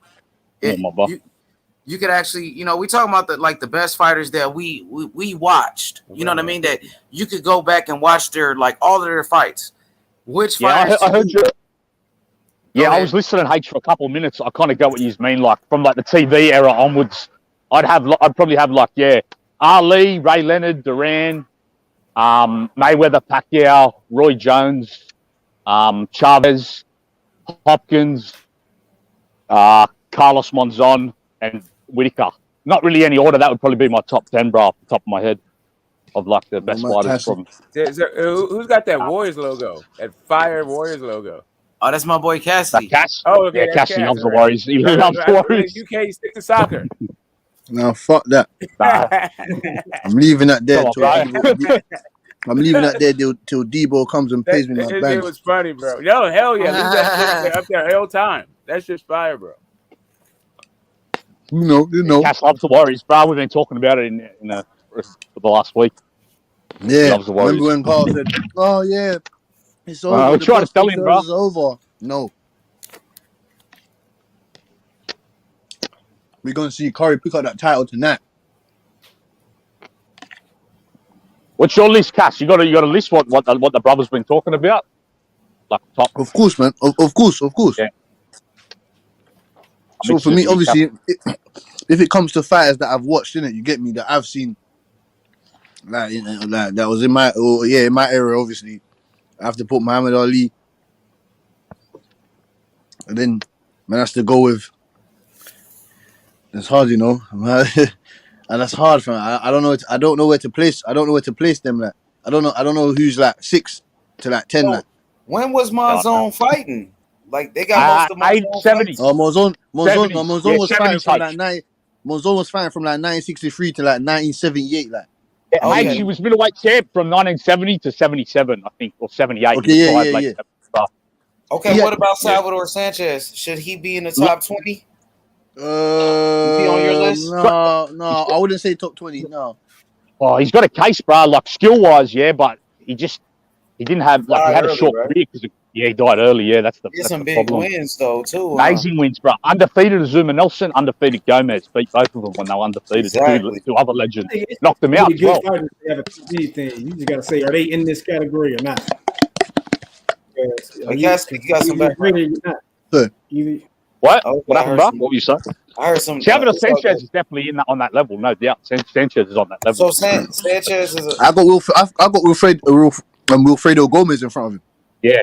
He's another Gomez legend. over Sanchez, but Sanchez beat Gomez. No, but he's got 3 world titles in 3 weight classes, though, man. Because and at 122, no one went the distance with him. He knocked out everyone, bro, in his title defenses. No one went the distance, lad. What and like about 15 defenses, all knockouts. What y'all think about Oscar De La Hoya? Yeah, he's up there Just for sure. outside. For sure. He won 10 world titles in 6 weight divisions. Come on, man. Yeah, I'd have him maybe just outside, bro, but he's close. No, he's got a case. He's got a case. Yeah. You gotta put Felix. If you go put Oscar in, you gotta put Trinidad. No, Trinidad. I agree with that. No. Oscar De La Hoya. He beat 17 world champions, man. He beat 17 world champions. Tito beat Oscar. Tito beat Oscar. And he beat Vargas, undefeated Vargas. He beat Vargas first. But Oscar ended up going all the way up to middleweight too and became a champion like Tito did. Yep. I think Tito and Oscar he won are a WBO. I think they're close, H. What'd you say, bro? I think Oscar and Tito are like on the same level, greatness wise. Like Tito beat him, but Oscar's got like the more titles and more weight classes. I think they're like on a similar level, Oscar and Tito. I think Tito was better. Like, and Tito to me, he proved it, right? When they fought each other. And Tito, got the dub. Yeah, he beat an undefeated Vargas too. He was the first man to beat Vargas. You know what I mean? He went up to 161. He knocked out William Joppy, who's a good champion. Yeah, that win's underrated, bro. He doesn't get credit. Joppy was top 2 middleweight at the least. Trinidad clapped him. You know, Winky, one of my favorites of all time. Winky, one of my Floyd did not bet no Winky. Yeah, Winky fucked up Shea Mosley. He fucked up Shea Mosley for the unification. He fucked up Mosley for the unification. Winky got big wins. He beat Oscar. No, he beat Felix. He beat Trinidad. He beat Shea Mosley 2 times. Who else he beat? He beat another. He really beat Vargas first. He got robbed in that fucking. Yeah, he got robbed. That was a fucking robbery. That was a robbery. I love that fight though. That was a great fight. Winky, yeah, he might be one of the greats for real. Winky, you know. Yeah, Winky was.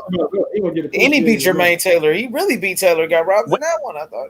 And a lot of people think he beat Harry Simon, the fighter from Yeah, Harry Simon was a good fighter too, though. He was a good ass fighter. Naibia. I think he's from Naibia. He was Aguero. Yeah, he's up there as well. Yeah, he was good too. There's so many fighters, man. Winky, I might have to make my list though, because Winky, he one of my personal favorites, and he beat. Like I said, he was undisputed. He was an undisputed champion. He got robbed in a lot of fights. He beat I Corte too. He beat I Corte. He beat. Come on, bro. He beat fucking Shane Mosley. Come on, bro. Shane Mosley was one of the best. He was undisputed. Winky, right? He was an undisputed champion. I Corte just it was that Vargas fight, and then and also the Oscar fight. Like I felt like he got when it happened, I felt like he got jobbed, but I've watched it since. I don't think he did. That 12th round was a hell of a fucking round, and he had that great jab, but he just didn't do enough in fights. Hey, Smoke, what you think about Fat Apple's list? And no one talks about Ruben Oliveira. No one Fat talks Apples about was not around. Hey, gonna read this list. Go ahead, Smoke. Fat Apples was not around for no damn Sugar Ray Robinson. But he doesn't know that. I guess that's just his top 10 of all time. Yeah, like Len Warwick. Len Warwick. No. So this is Fat Apple's top 10 of all time. You got Sugar Ray Robinson, Muhammad Ali, Sugar Ray Leonard, Len Wigmore. Len Warwick. Len Wigmore. Joe Louis, Lennox Lewis, Manny Pacquiao, Rocky Marciano, Samuel Langford. So Fat Apples, give me your top 10 of the fighters that you watched. Fighters that you watched, brother. You know what I mean? Yeah, like Len Warwick does not belong there. And like then Len Whitcore. That's what I'm saying. What's Len Whitcore doing there, man? Fighters that you could watch in a prime. You know what I mean? You see what I'm saying? because we can't watch Sugar Ray Robinson when he was a young fighter. Yeah, it's hard, guys it's don't hard to have like piece footage. together everything that's happened in that time, right? Like that's when the mob ruled boxing and like, He said, all he this said weird it's just shit. a list. He Emil said it's not Griffith. top 10 of all time. Okay, give me your top 10 fighters that you watch, Fat Apples. And Ray Robertson was at his best at welterweight, and I don't think there's any footage or next to no footage of it. That was when he was actually at his best at 147. No one put George Foreman. I like George Foreman. You Top like 10 George? heavyweight, but Yeah, George, man, he was a killer. He was killing everybody. And he's the oldest man to win a world You know heavyweight who title. George Man. He's looked up to? Sonny Liston. He tried to copy Sonny Liston. Sonny Liston was his idol, George Foreman. You know that? He looked up to Sonny Liston. Hey, Cassidy, I've got a photo for you, bro. I'll send it to you. You love Foreman. I'll send it to you, all right, bro? Yeah, man. Come on, man. He was an Olympian, a gold medalist. Hey, no cap. I don't know if you're here, but I'm putting one spot you can get old films from in there. But there's one called like main events or main something. I'm still looking for the one I used to go to. Let me Hold on. screenshot I'll put it in the public chat too. Safe right now. outlaw, fam.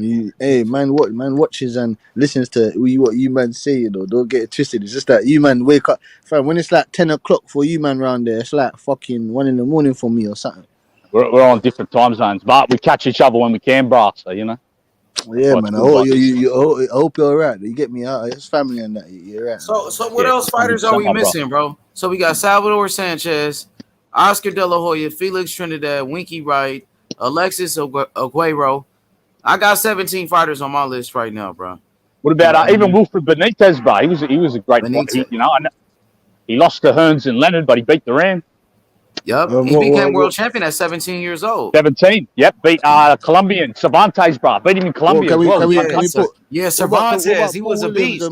Didn't Aaron Pryor fight the same guy, right? Cervantes, yeah, that's Aaron Pryor won the belt off. Aaron Pryor won his belt at 140 off Cervantes, yeah. Mm-hmm. What about Matt Costa-Zoo? McCallum and Paul Williams and those guys, man? Costa-Zoo was a killer for sure. Costa-Zoo's a great 140-pounder, but I don't think you can put him on the level of these guys. Martinez was a beast. Sergio Martinez. One of my favorites, one of my personal favorites too. Oh yeah, Joe Calzaghe, bruh.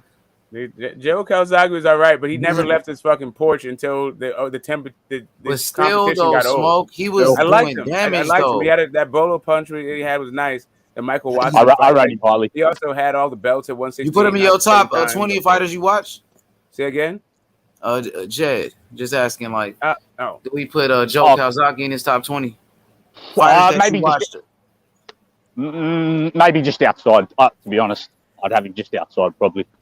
But he's definitely a great fighter. See, like because I saw guys, because I feel like Meldrick Taylor, Terry Norris, Michael Nunn are like better boxers, but they also just had these weird fucking. What about Cotto? I like Cotto as well. Cotto.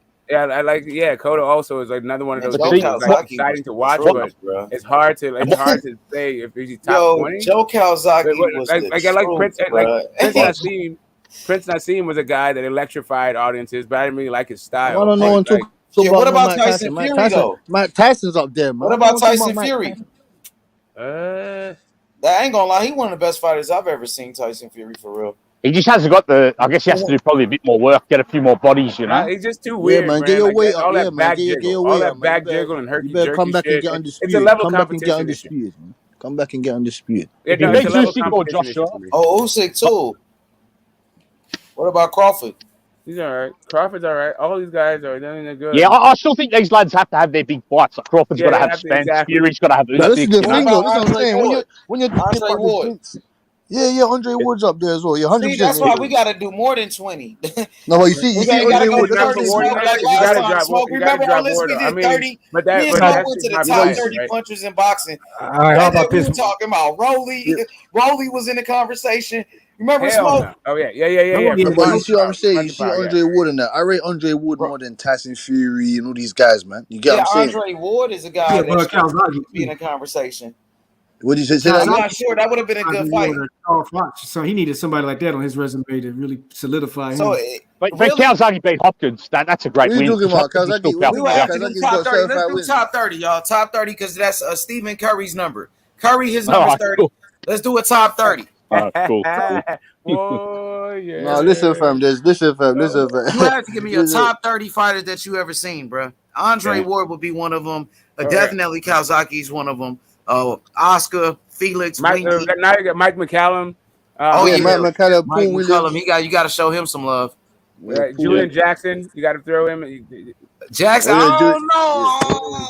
You see what my boy with the G-Man did to him. What about the G-Man? I said I like the G-Man too. I like the G. I said, like I said, I mentioned him already. It was short, it was brief, but it was Michael nice. Moore? Michael Moore. He went from light heavyweight all the way to heavyweight. And you know what I mean? Michael Spinks did that. You know what I'm saying? You got to talk about all these guys. Spinks could be on the list. Spinks has a case. What about man Vitaly? Vitaly's gonna come up there at some point. But Vitaly's gonna make an appearance. Hey, Chocolatito for me as well. Yeah, he's bang. He's close. What's up, Jed? What's going on, Bob? I hear this. Manny Pacquiao go put. You got to put Pacquiao up in the top. Yeah, Pacquiao definitely on mine. Pacquiao was in my top 10. Pacquiao started from 108 pounds and ended at 150, man. Of course. I had Pacquiao in my top 10, bro. When I said it, when I first come on. Yeah, I agree. 100%. What's up, Uncle Jed, man? What's going on, man? How you doing? How you guys? Going on, Jed, Bob? I'm listening to your list. I'm liking some of you guys' names on the list, man. Hey, give us some names, Jed. Give us some names, Uncle Jed. Give us some names, man. I know the first one you got to say, Jed. You better say it. Well, the first one is because I went to a fight. I seen him fight in New York, which was Ali against. It was in Yankee Stadium. No, Shea Stadium. Yeah. So you seen an Ali fight? I saw Ali fight 76 or 77 with my stepdad. That's what I'm saying, fam. That's hard, fam. I wish I got to see Ali fight. That's the only boxing list. But my list is Ali, Tyson, and Tyson and Macho Camacho are 2 and 3 because both these guys fought in the neighborhoods that I fought in New York and the Bronx. So I have a close affinity with them, you know.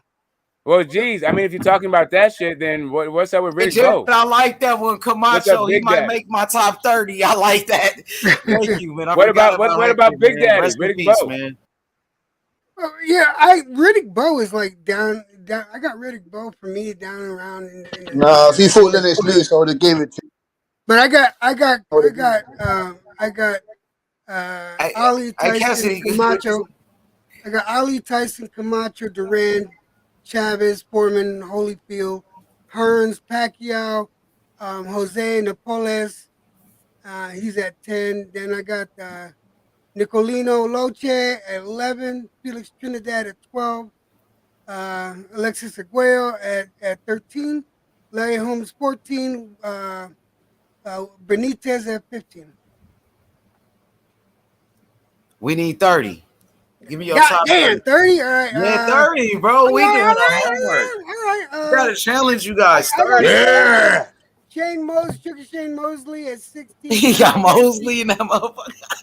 Mosley was a bad dude at 30 and 35.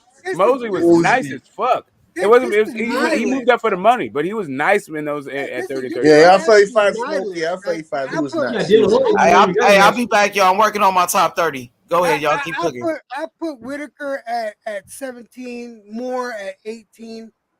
I gotta think about this now, man.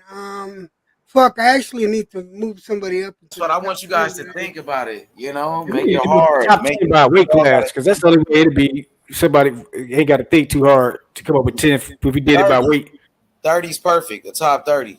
Because that way we give a lot of fighters the credit they deserve. Because a lot of fighters we going to leave out in the top 10. You know what I mean? Yeah, no, I get you, man. But now you're putting the motherfucker on the spot. Because I'm going through fighters that I've actually seen on TV, watched. Yeah, that's what we're doing. Or like my zone. What about my zone? Yeah, where do you put Michael Spinks? Michael Spinks, I think, you know, if I look at it, I put Michael Spinks around 27, 28. That's where I'll put him. If we're going to like people say that people feel like that Larry Holmes got robbed. And then it's that Mike Tyson knocked him out in like 90 seconds.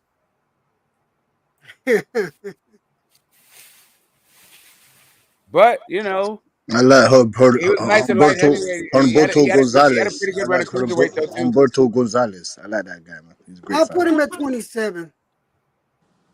Mm-hmm.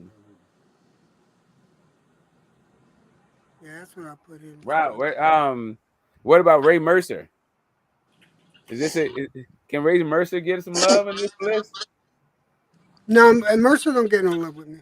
Yeah, not Mercer's Ray. No, Mercer don't get shit from me. I'm sorry. What about George Foreman, Big George? Dude, George is in my top 10, man. What the hell? He's number 6. You're right. George didn't play, man, and then not to mention, not only did he did good in his first part of his career, but coming back and later on in age, he still killed it. Granted, he lost to Holyfield the way he did, but you know what? How much can you expect from the old guy? But the way he beat Moore, that was fucking phenomenal. Hey, from now on, guys, we always got to do top 30s. I need your top 30 pound for pounds from now on.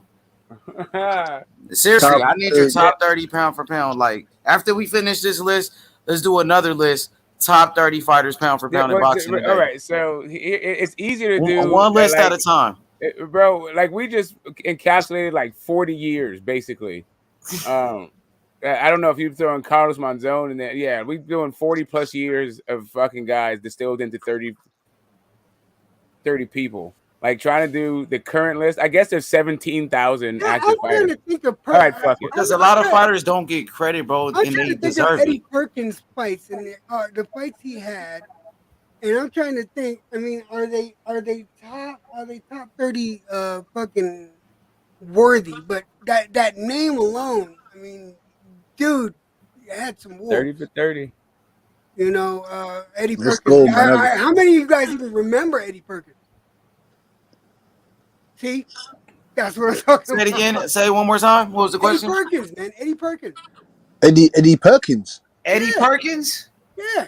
That's No, I don't remember that guy. Who's He's that? old school. He's old. Who's that? How old is he? Like, well, what year was it? If you saw him fight, you saw him fight. Who did he fight? He fought in the 70s, man. Yeah, he's an old school fan, man. Oh, he was a killer? Yeah. He was a killer. I'm gonna check him out right now. I'll be right back. No, he's a killer, fam. He's a killer. He's a killer, fam. He's a killer. Eddie Perkins, but that's old school though, man. Wait, I'm trying to think. He had like 70 wins or something. He had like 70 wins. I think he had 69 or 70 wins, something like that. Yeah. He was cool. He was a monster back in the day. Yeah. He was a monster. He did. I gotta put Crawford there because we talk. I'm like, man, I gotta put Crawford there because I'm not mad at Crawford. I'm not mad at Crawford. Crawford, I see it in about 15 years. Let me see Floyd. Let me see here. It's just the only problem is, man. You're talking about skills. You're talking about skills, boy. Sorry, Small. Sorry.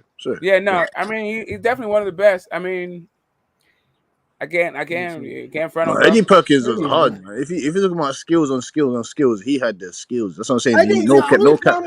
You would have liked Eddie Perkins. He stayed on a year or two too much, because I remember the reasoning for him leaving is because he lost 4 fights in a row, and I think he should have left a year or two sooner than what he did.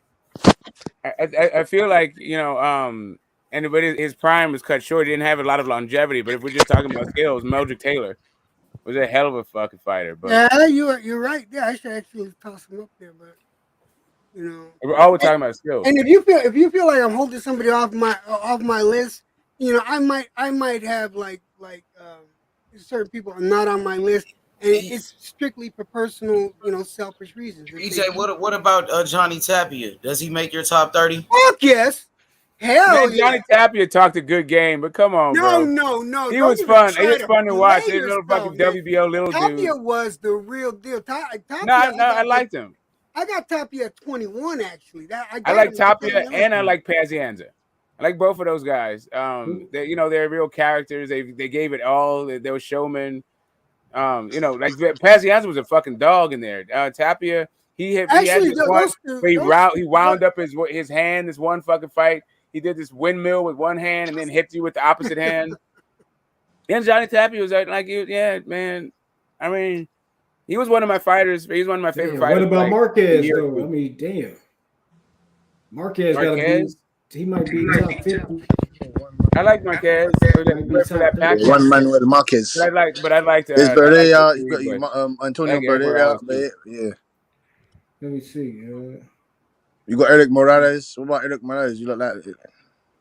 Yeah, Eric Morales he up Man, there. Eric I don't know if he Morales top 30 though, because there's so many motherfuckers though. Morales, let me tell you something about Morales, man. Morales had some fucking stamina.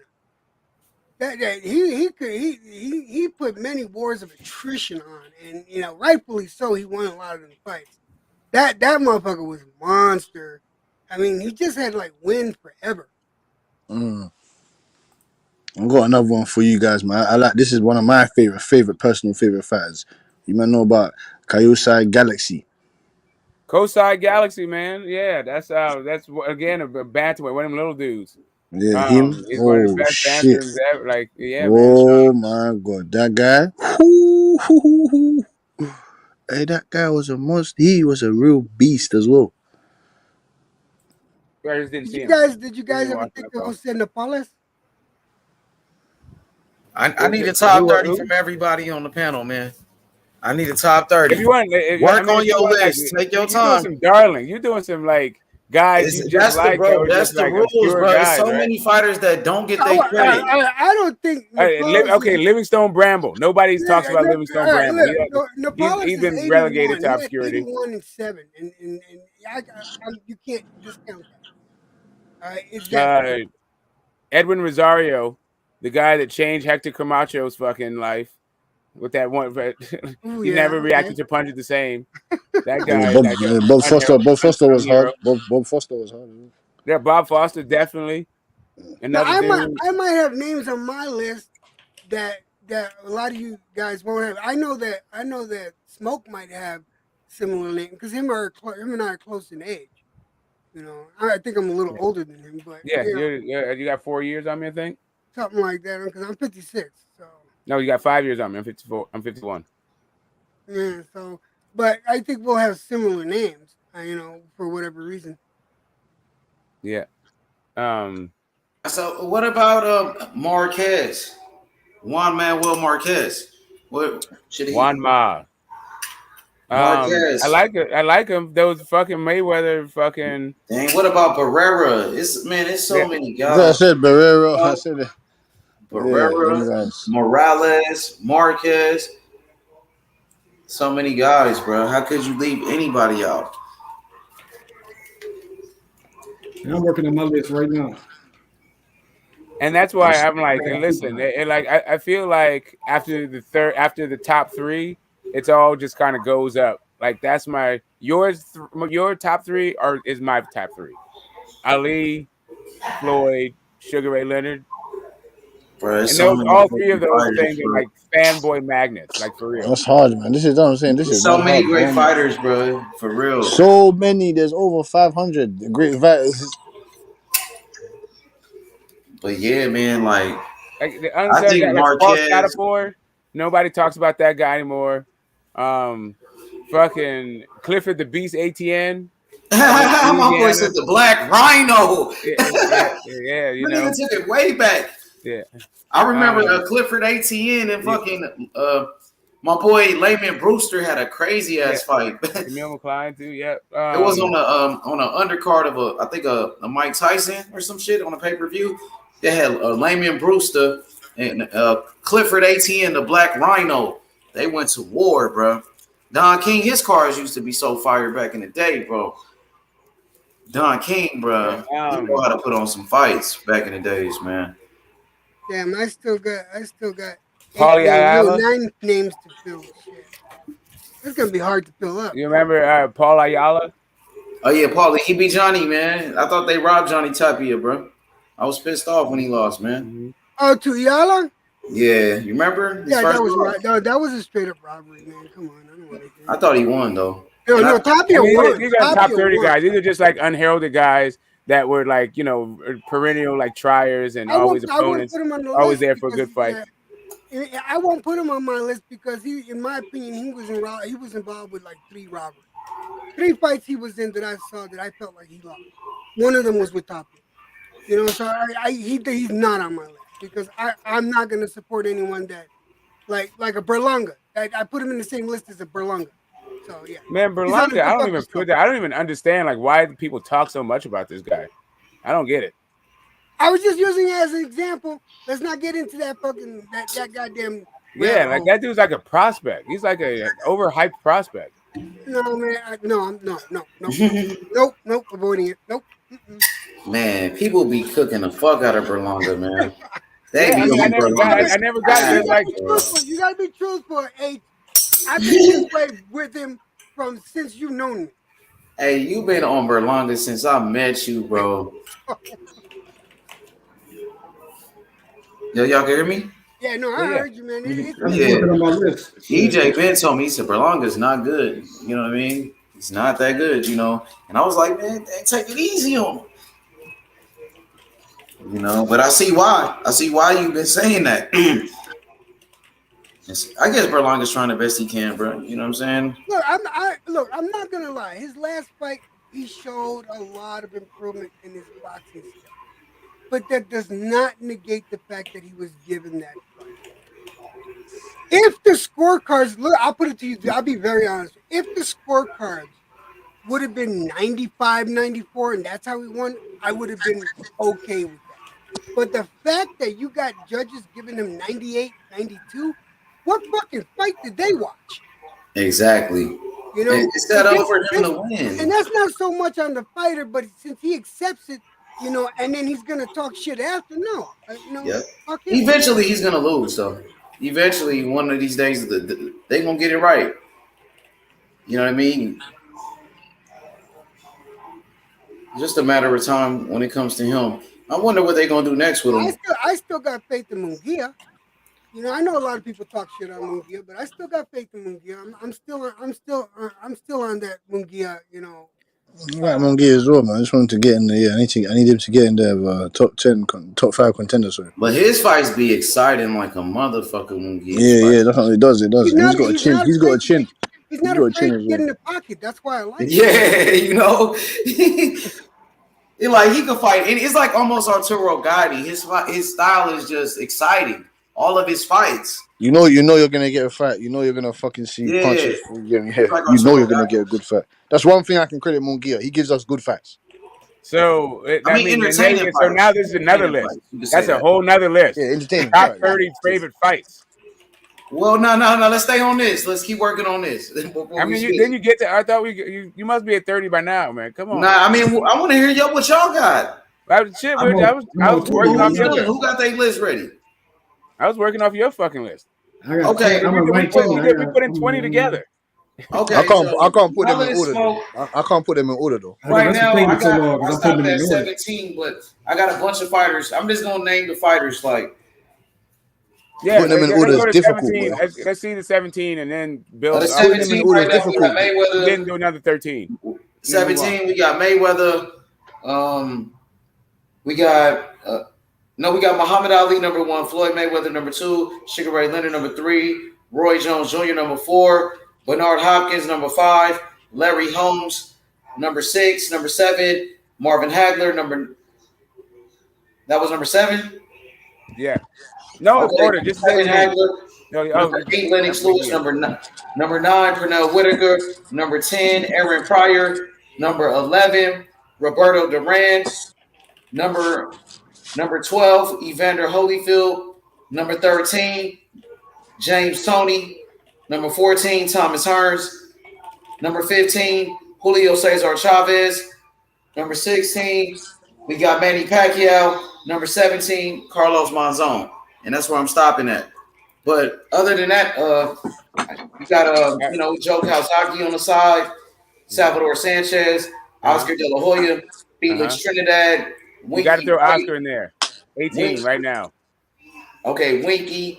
We got Benitez, Costa Zul, Sergio Martinez, Tyson Fury, Usyk, Terence Crawford, Andre Ward, Joe Calzaghe. Andre Ward goes in there for me, but Mike McCullough, Johnny Tapia, Marco Antonio Barrera, Eric Morales, and Marquez. Yeah, you missing Oscar De La Hoya and Andre Ward. To me, so Right. I'm at 17. So you think Oscar? All right, so that you put those two in, and we had 19. Okay, Oscar. What man? Oscar, Winky. Who you got over? You got Oscar over Winky? No, you can do all three. That's it. That'll round up the top 20. Then you can figure out Oscar. So you said Oscar, Andre Ward. Okay, Andre Ward, and you said Winky. What about Kawasaki? That's 20. Well, there we go. That's 21. Kawasaki gets in. It's fucking feather fisted ass Kawasaki with a million punches. What about Simon Brown? What about Simon Brown? The Italian Welshman. He wasn't feather fisted. You seen what he did to my boy from America? What's his name? Jeff Left Hook Lacey. Yeah, you seen what he did to his Jeff face. Left Hook, exactly. That dude wasn't shit before. You when he did the Roy Jones face. That buff ass dude, fucking overhyped dude, so they can make joke cause he said, "Hey, somebody pick your own Italian list." Welshman gets in 21. Hey, you see what Fat Apple said? He said, "Pick your own list. Don't let smoke brainwash you." Man, this is our list. No. Hey, so 17. Listen, but those are the fighters I'm working with anyway. So Oscar. So if I was thinking, who should I put first? Oscar. Winky. Felix, Trinidad. So I will put Trinidad over Oscar. But what about Julian Jackson and these guys, man? Huh? I got Julian Jackson at 25. I'm almost finished my list. Okay, so look, he just helping me put it together. But Oscar is like a six division champion, 6 weight classes. He's a 10 division champion. I'm talking about he won 10 world titles. But he's I think a six weight classes. Yes. I mean, his like he may not have the wins of it like a Winky, right? But the list of who he stepped in the ring with is way fucking better. Winky beat the guys that beat Oscar. I know, but I'm just saying. I know. I'm not saying I'm just talking about that. I said, I will put Winky. I'll put Winky for me over Oscar, but we keep working on it. We got it together. So Winky was like really fought at 54 and 60, right? I mean, he was up there. He was fighting light heavy for a minute. But Andre Winky. So I'll put Trinidad right there. Felix. I'll put Kawasaki or Tito Trinidad. Damn. And so let me see Andre Ward. I mean, really, if you're gonna go for like caliber of name, then Winky Wright has Kawasaki has better caliber of names. He got a couple of ATGs on there. But they were fucking past it. Oscar. So I'm put Oscar 21. I'll put Oscar 21 for me. So I got Winky at 18, number 19, Andre Ward. Kawasaki makes 20. De La Hoya be 21. Just keep going. Put it together, man. Put this thing together. Smoke, I want to get your list too, Smoke. Fuck, all right. But yeah, I got the names now, Smoke. You just put it together. We got the names. I'm not gonna do it any fucking order, dude. I can't. Fuck. You gonna try to breast my brain? That's why top 30 everything. Fuck a top 10. Top 30. Top 30. I want to hear it. I want to hear top. You guys 30. got Kagi anywhere? You guys got Kagi anywhere on your list? Who? Juan Martin Kagi. Arturo Gatti? Huh? Who you say? You said Arturo Gatti, bro? No. Kagi. COGGI. I'm not sure who that is. He's an Argentinian? Yeah, no. Is it with a C? Yeah, COGGI. Okay, yeah. I've heard it. Yeah, I've heard of him before, but I'm not too sure. I'm not familiar with him though. I've heard of him though. I got him real low. Yeah. Yeah, I've heard of Kogi. Yeah, but I'm not too sure about who he fought and what has he done.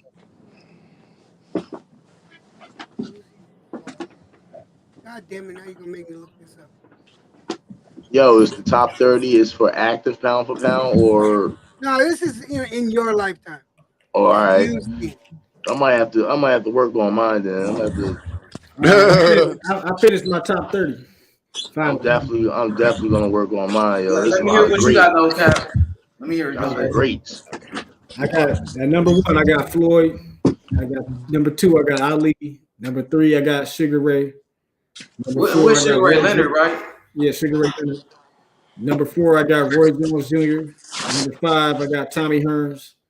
6, I got George Foreman. 7, I got Bernard Hopkins. 8, I got Wilfred Benitez. 9, I got Trinidad.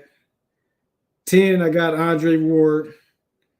11, I got Marvin Hagler. 12, I got James Toney. 13, I got Shane Mosley. 14, I got Winky Wright. 15, I got Spence. 16, I got Crawford. 17, I got Aaron Pryor. 18, I got Lennox Lewis. 19, I got Whitaker. 20, I got Larry Holmes. 21, I got Holyfield. 22, I got Chavez Jr. 23, I got Roberto Duran. 24, I got Oscar. 25, I got Riddick Bowe.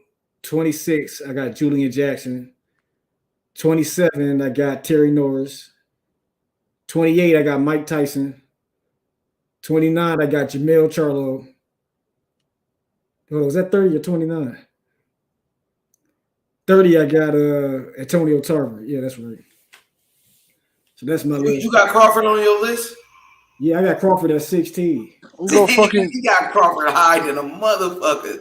You got Jamel Charlo on in there. his last 15. He the best in the last at least 12 years. I gotta put him on there. Like the 12. Like he one of the. But look at those guys you got Crawford over though. Like who? Who you got over? Who you got Crawford over? I see most. Holyfield and that. I'm just asking, like, who do you got? Crawford. You said 16. Crawford. Who you got at 17? Aaron Pryor.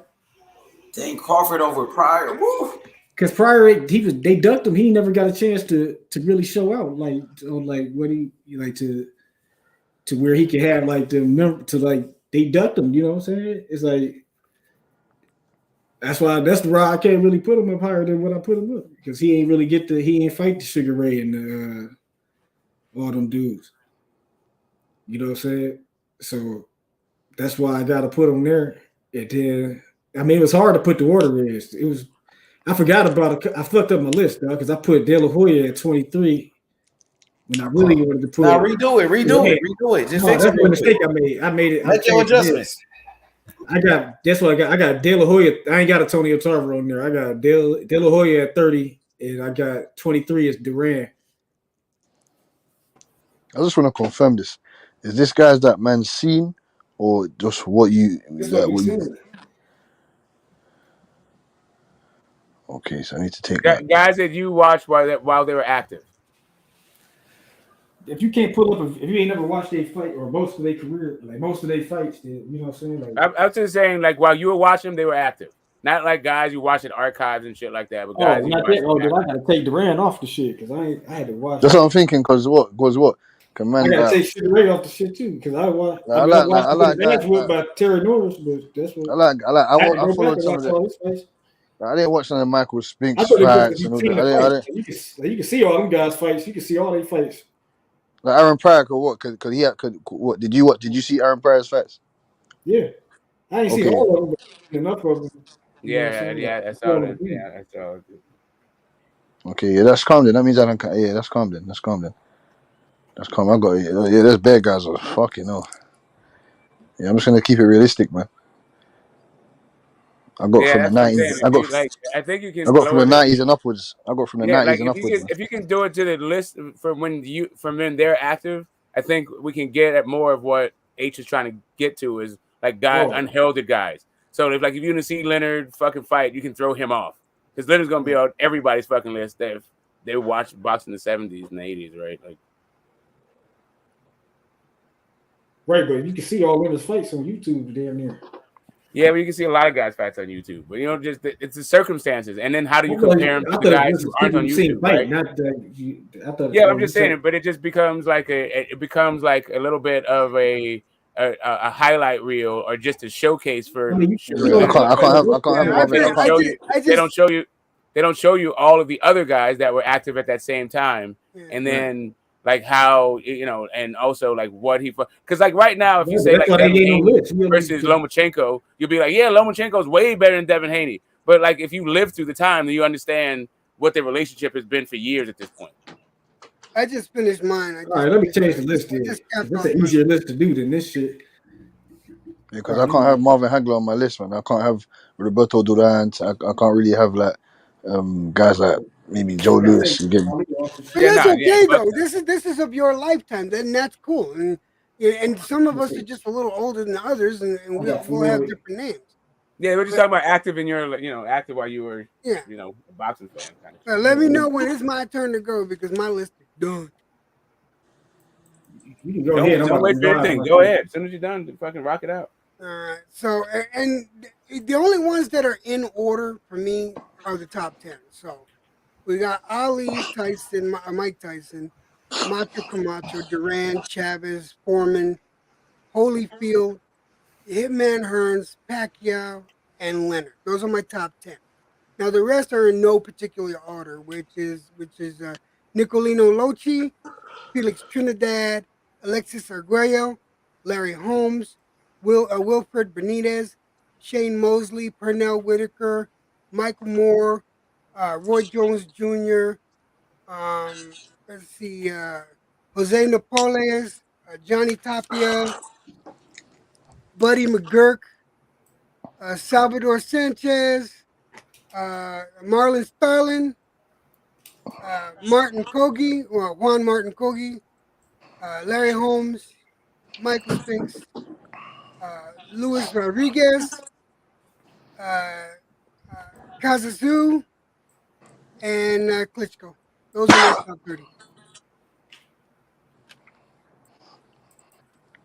I hope my mic was on for all that shit. Yeah, it was. Yeah, 100, man. Got that. Ooh, that's a nice calm list. There's a couple of ones I'm like, yeah. You put Roy Jones in there. Yeah, Jones is in there. He's just not in the top 10, and that's a shame though. But my top 10 is star. It's fucking stone. It's stone hard. That's those are my personals. So. My list ain't changing too much. I think I just took off about 5 people. Like Macho Camacho and Chavez aren't in a lot of people's top 10. But that's for me. You see, that's the only thing.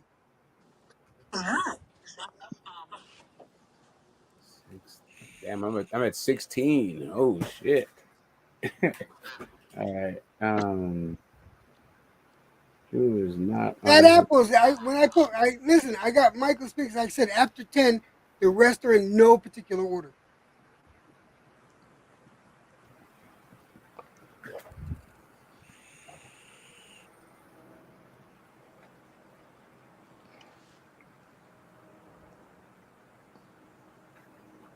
Exactly. Apples, exactly. To each their own. And I got like names in there like people really, really don't know. Unless you look them up.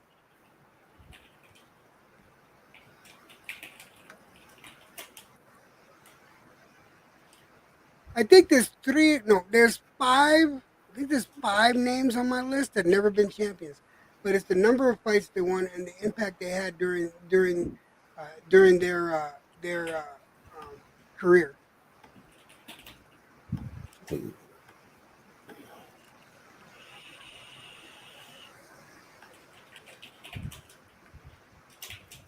All right, what about Ricardo Lopez, guys? A fighter that retired undefeated fighter from Mexico. Ricardo Lopez was a beast. I ain't seen too many of his fights. I know he was undefeated. Ricardo Lopez was a beast, though, for sure. Let me look him up. Hold on a second. Yeah, that motherfucker was a beast. Hey, Smoke, tell him. Ricardo Lopez. When did he fight? Shit, he was like in the 90s, I think. Let me see. That dude was a beast. He retired undefeated. I don't know why that name is not coming up. Ricardo Lopez. I might be confusing him with somebody else. Hold on a second. So we got so many goddamn fighters. Ricardo Lopez was alright, man. Yeah, Mike McCullum gotta be in there. Right, but I just never heard of him until like I literally never heard of him until like 10 years ago. Michael Cullum. Carlo Lopez is hard still. I can't even lie. Man, I was yeah, like I said, I was, you know, you gotta. I mean, Lopez. What is it? He was one of those guys that got he got publicity from those lower weights, right? But he was just like, I don't know. Yeah, I remember them two madnesses he had with Alvarez. I remember them two madnesses that he had with Alvarez. There was the other like long reigning WBO guy that was down there. They had a fight. Yeah, that Alexis guy. Yeah, that Sanchez guy. That Sanchez guy. Yeah, there you go. Like that. Yeah, you know, it was like catches can. It's not that he wasn't good. It's just like one of those like. Yeah, but that Sanchez, he smoked that. No knockouts, he smoked that Sanchez guy. All right, I'm revising the list to the criteria. I got Floyd number 1. I got Jones 2. I got Bernard Hopkins 3. I got Trinidad 4. Ward 5. James Stoney 6. Shane Mosley 7. Winky Wright 8. Spence at 9. Crawford at 10. Lennox Lewis at 11. Cornell Whitaker at 12. Larry Holmes at 13. Evander at 14. Chavez at 15. Oscar at 16. Riddick Bowe at 17. Julian Jackson at 18. Terry Norris at 19. Mike Tyson at 20. Canelo at 21. Jamel Charlo 22. Zav Judah 23. Tarver 24. Tyson Fury 25. Marquez 26. Miguel Cotto 27. Joe Calzaghe 28. And I got motherfucking Hector Camacho 29. Where the fuck I put at number 30? I ain't even have a number 30. I had Hector Camacho at 29. And motherfucking let me think it's number 30 right quick. I did throw a heavyweight in there. I got Fury on there. I got Fury. Yeah, I'm thinking about putting Fury on my list. I got him on there right now. I'm gonna put Wilder on that bitch. Fuck it, because he didn't have the best right hand. Fuck it, Wilder, nigga. Wilder's on my list. I don't know. If Wilder would have beat Fury, he could have been in there. Wilder's on my list as well.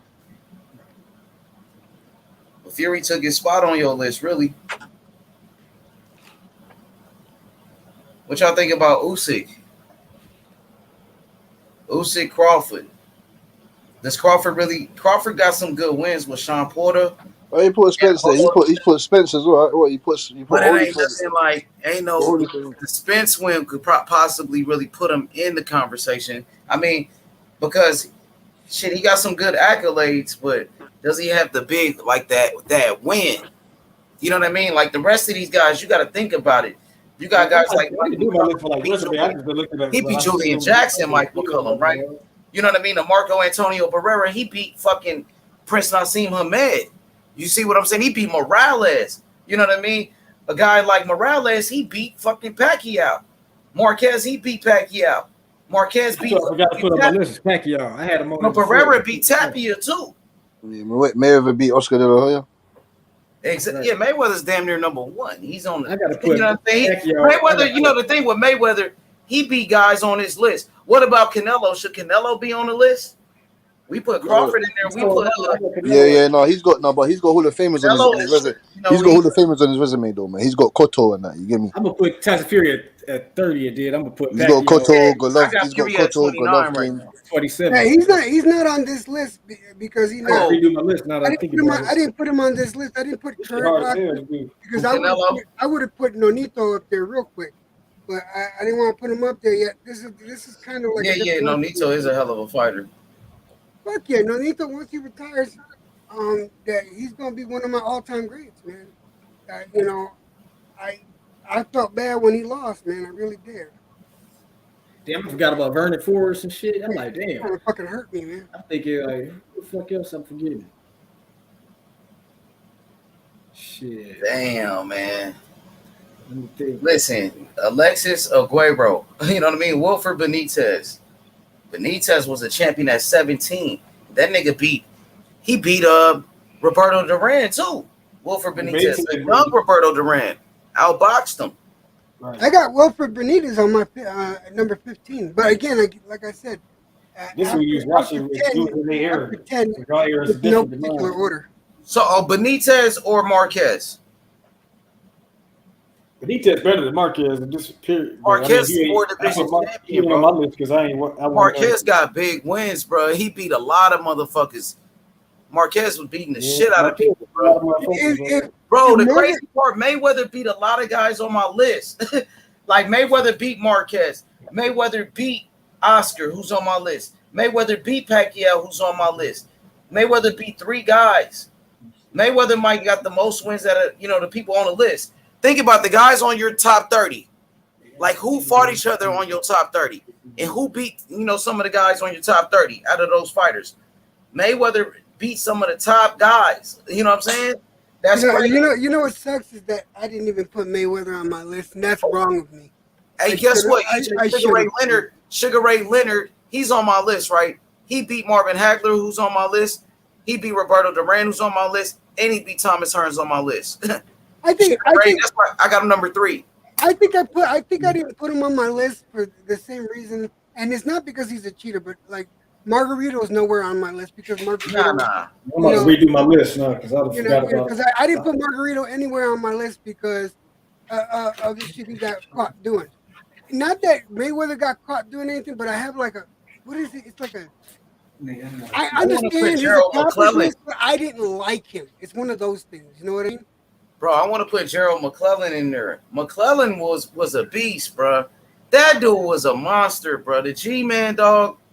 Come on, man. That dude was on a different level. If he never got injured in that fight like that, bro.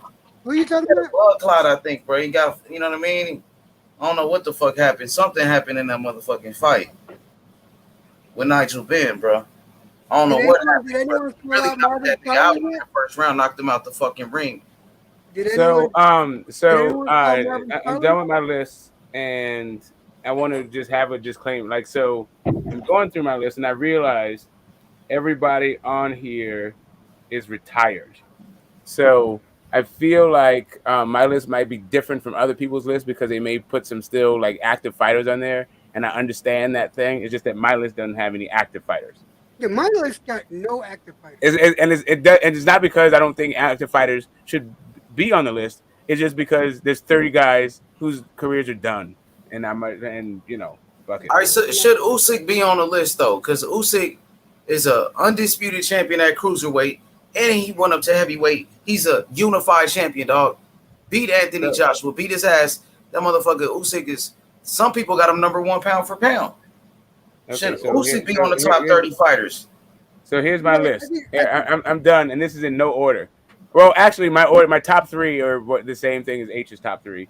But outside of those top 3 in those things, then I got Azuma Nelson, Ali, which is my top 3. So here's my list in no order: Azuma Nelson, Ali, Lennox, Hagler, Floyd, Vinny Paz, George Foreman, Cotto, Manny, Leonard, Hearns, Chavez, Marquez, Pac, Morales, Barrera, Gomez, Trinidad, Camacho, Sweet Pea, Roy Jones, Tony, Duran, Norris, Ward, Felix, Nunn, Bo, McCallum.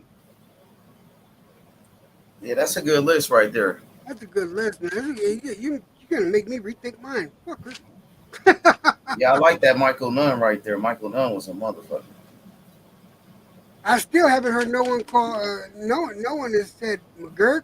No one has said Starlin. Like, what's wrong? Oh yeah, Marlon Starlin. He was. Marlon Starlin was cool. My favorite fighter ever. He knocked out. Well, actually, what was your boy? Mark Green was doing well, but then he got knocked out. He's one of my personal favorites, though. Actually, you know what I mean? Yeah, but I have no current fighters on my list. None. I gotta get Starlin up in there somewhere. Everybody I got is. You got fighters with more accolades, though. You got a guy like, Barrera is like a 3-division champion. You got a Marquez 4-division champion, and Starlin was a great fighter. But he was a champion at welterweight. He had big wins. Knocked out Mark Breland. He beat Lloyd Hunnigan. You know what I'm saying? But damn, You got, bruh. It's hard, bruh. If I was gonna take somebody out, I would take. Fuck, I would That's take why I gotta Norris. start I would take Terry Norris out and put in Hopkins, but I just liked Terry Norris for like my personal shit like that. That's another hometown dude. It's a personal preference. Yeah, but I mean it's hard between Hopkins and like it's literally I think Hopkins is a better fighter, although. But yeah, but Terry Norris is like close to the home, close to the heart. It's kind of that shit.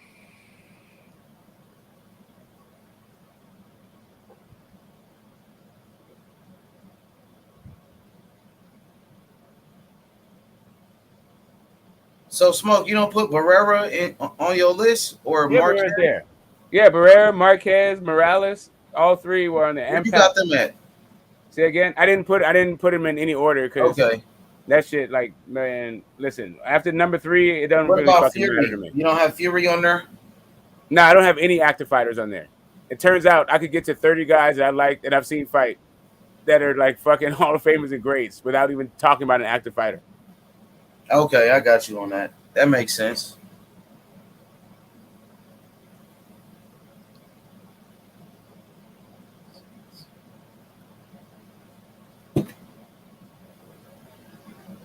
It'll give like these active guys some time to like catch up.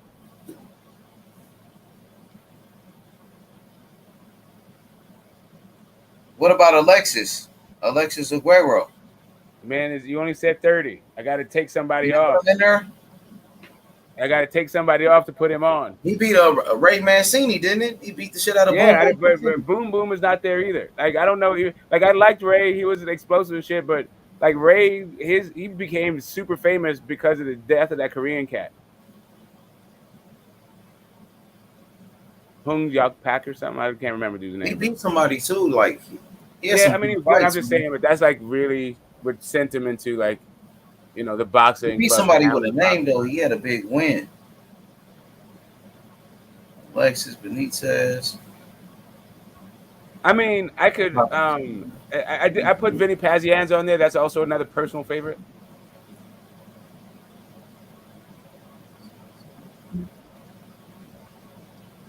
Benitez, Alexis. But I could see Arguello being over. Like I don't have Aaron Pryor on here, and I should. Like, but it's just kind of like. I gotta put the G-Man in there. Gerald McClellan, dog. G-Man. Yeah. Savage. Just, man, we're gonna be here forever, like trying to figure this out. There's too many goddamn guys. I'm not even dipping into the active pool, and I still have guys on the side. I could put. If you did a top 50, I could do a top 50 right now and not do active fighters. And we can still just be on guys that I watched, and it'd be like, man, Alexis Aguero was a dog, man. That motherfucker was tough, bro. I don't have Aguero or Pryor. He was moving up in weight. Or Costa Zeus. Or Zab Judah. Alexis might have to be on my goddamn list. Alexis, Usyk, dang, Fury, Sergio Martinez. What about Triple G? You ain't got him on your list? I'm fucking with you, dog. Yeah. Jamal Charlo, Spirit Animal? No. I mean, Jamel Charlo, sorry. No, Jamal. You don't have Triple G on there? I thought that was your boy. I mean, he is my boy. That's my guy. Triple G, he's going to knock Canelo out. Nah, hell no. In the trilogy. Triple G. I might put Johnny. Just as long as he retires after the fight, I'm all good, actually. Tapia might make it. As long as somebody gets knocked out and Triple G retires, I'm all good. Tapia, Crawford, Usyk. Dang it. So would y'all put Usyk over Fury? In accomplishments? I wouldn't. But Usyk, a 2-division champion. Usyk was undisputed. Yeah, I know what Usyk did. I watched him do it. And he beat Joshua. He missed the criteria for his thing. That's what I'm going to do. I'm going to take Fury off right now. I like Fury, but I'm going to put Usyk over Fury. Because Usyk was undisputed 2-division champion. You know what I'm saying? But Tyson is all those belts Usyk guys, Tyson already had them. Yeah, but that's true, but not in 2 different weight classes, though. No. Yep. That's why I got to give Usyk the edge. So in 30, that's who made my list at 30. There's just another thing about this. Well, both of them actually are. Like, see, here's the thing. Since Fury got with Wilder, he became a much more exciting fighter. Like really, since he got with Sugar Hill, but really like it was exciting that he got up. Where it was actually kind of a boring fight until until he got up in the 12th round. But as soon as he got with Sugar Hill, he turned into a really like must-see TV. And Usyk has never been that. Mike McCullum deserves to be on the list. You would say he's on my list. Where you got him? Okay, he's just on the list. You ain't got him ordered. Okay. No, yeah. So would y'all say Fury or Gerald McClellan? Fucking Gerald McClellan. Yeah, I'll go with McClellan. But then you guys know I don't like Fury anyway. So. Because you don't like him though, but that dude a bad motherfucker. I'm not. I don't take away from his accolades, but I got McClellan. Fury could fight like a motherfucker, dog. I ain't gonna. Yeah, he did more than my boy Gerald McClellan. I can't lie, and I love Gerald, but Fury was, had all the belts. Like Gerald was a 2-division champion, I think, right? Gerald McClellan, yeah, he was. He beat Julian Williams, though. I mean, Julian Jackson, and he beat John Mugabe, knocked the fuck out of him. Fury got Wilder and Klitschko. And he got Dylan White on his body with a Chisora. See what I'm saying? Yeah, I'm going to just leave it like that. I think I got my list. Y'all ready for my list? Yeah, let's hear it. All right. Number 1, I got Muhammad Ali. Number 2, Floyd Mayweather. Number 3, Sugar Ray Leonard. Number 4, Roy Jones Jr. Number 5, Bernard Hopkins. Number 6, Larry Holmes. Number 7, Marvin Hagler. Number 8, Lennox Lewis. Number 9, Pernell Whitaker. Number 10, Aaron Pryor. Number 11, Roberto Duran. Number 12, Evander Holyfield. Number 13, James Toney. 14, Thomas Hearns. 15, Julio Cesar Chavez. Number 16, I got Manny Pacquiao. Number 17, Carlos Monzon. Number 18, Winky Wright. Number 19, Andre Ward. Number 20, Joe Calzaghe. 21, Felix Trinidad. 22, Oscar De La Hoya. 23, Salvador Sanchez. 24, Mike McCullum. 25, Marco Antonio Barrera. 26, Eric Morales. 27, Juan Manuel Marquez. Okay, 28, Usyk. 29, Fury. 30, Terence Crawford. Good list. Nice. That's a good list. I mean, A solid list. Yeah, man. You know what I mean? I think I wanted to put Gerald McClellan so bad. That's what I'm saying. I know that's what I'm saying. I know you're not 100%. I wanted, you know what I mean? Because he was so good, but damn, but these guys, any notables. you know what I mean? Any notables, any guys on the side, any notable, like, but Sanchez, his career was short too, Salvador Sanchez, but he had some big wins. Any honorable mentions? Salvador Sanchez beat Azuma Nelson. He beat Wilfred Gomez, from Puerto Rico. He had big wins. Man, Mike McCullum beat Julian Jackson. You know what I'm saying? I mean, come on, bro. It's so many. But it's like other fighters I'm looking at, I'm missing, like Johnny Tapia. I wanted to put Johnny in there. I couldn't get him in there. Wilfred Benitez, Alexis Aguero. Those are guys I was, thinking about putting them in there.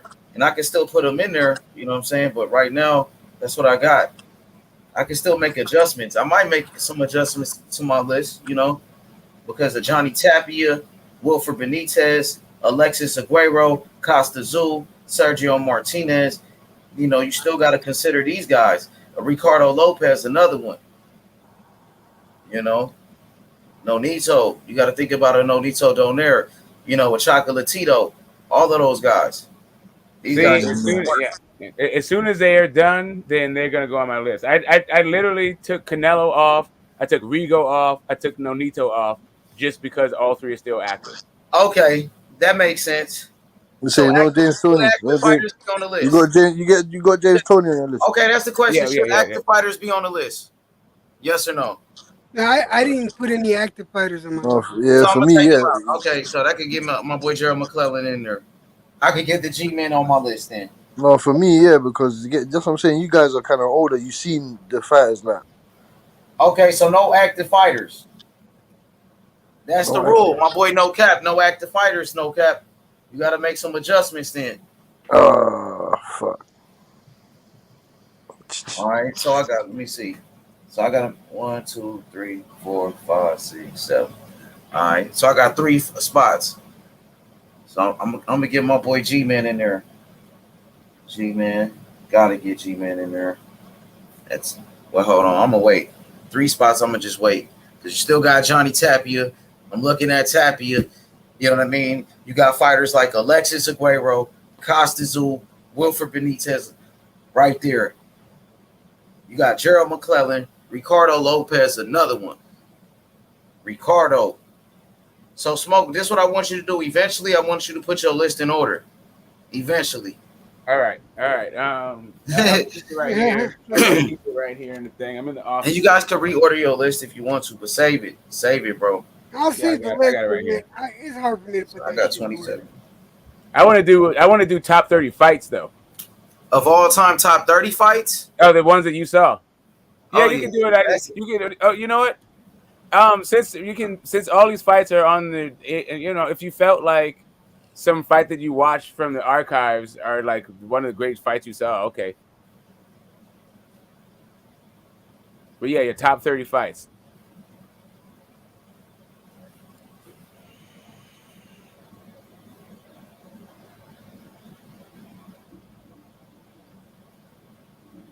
This has literally never been as good as the first time. Now that I think about it, the fight that got me in the boxing is still my favorite fucking fight to this day, and it's still the most lucrative fight in boxing, and one of the biggest fights that everybody knows, Rumble in the fucking Jungle. Man, Camacho too. I forgot about Camacho. That's got to be one of my top 3 fights. Camacho was a beast, man. Michael Moore was a hell of a fighter. Nigel Benn, Gerald McClellan is gonna make it. If it wasn't the top 3 fights of all time with me, and only because it's personal, is Ali versus Norton. Only because I was there with my stepdad. Oh shit! Now you got Tim Bradley versus fucking Provodnikov. That's gonna make it. That's the one thing about Bud. He does, and the thing about Bud or Spence, they don't have one of my favorite fights ever. I like both fighters, but I'm hoping that both of them will combine to give me one of my favorite fights out of these guys. All right, Camacho or Tapia? Oh shit, that's the Macho Man. If you had to pick one, who had a greater? I mean, Tapia was a hell of a character too. Both of them were fucking crackheads, but like I like Camacho though. I don't do my boys like that. Man, come on, man! Like that's another great fight. That's literally part of their legacy. Like that, bro. I love Tapia, man. But that's part of their fight legacy too. Like, unfortunately, somebody died, but that fight between Mancini and Dooku Kim, that was a really good that's fight. what his name was. Yeah, that was a great fight. I mean, going both ways, that was a good fight. But it sucked that somebody died. I'm almost done with my top 30, bro. And these fighters that I got on my list, these guys are must-see TV. You got to study these guys. You got to watch them. What, we're doing top 30 fights now? No, I mean, I'm almost done. We don't have to. I'm almost done. EJ, you done with your list? Yeah, I already called out my list. You got your top 30? Let me hear your top 30 one more time, EJ. Okay, like I said, the top 10, those are in order. Everything after 10 is in no particular order. But I got Ali, Mike Tyson, Hector Camacho, Roberto Duran, Julio Cesar Chavez, George Foreman, Holyfield, Thomas Hearns, Pacquiao, Leonard, and then after that it's Nicolino Loche, Felix Trinidad, Alexis Arguello, Larry Holmes, Wilfred Benitez, Sugar Shane Mosley, Pernell Whitaker, Moore, Roy Jones Jr., Jose Napoles, Johnny Tapia, Buddy McGurk, Salvador Sanchez, Marlon Starlin, Juan Martin Kogi, John Holmes. I mean Larry Holmes, not John Holmes. Damn. Michael Spinks, Luis Rodriguez, Costa Zoo, and then Klitschko.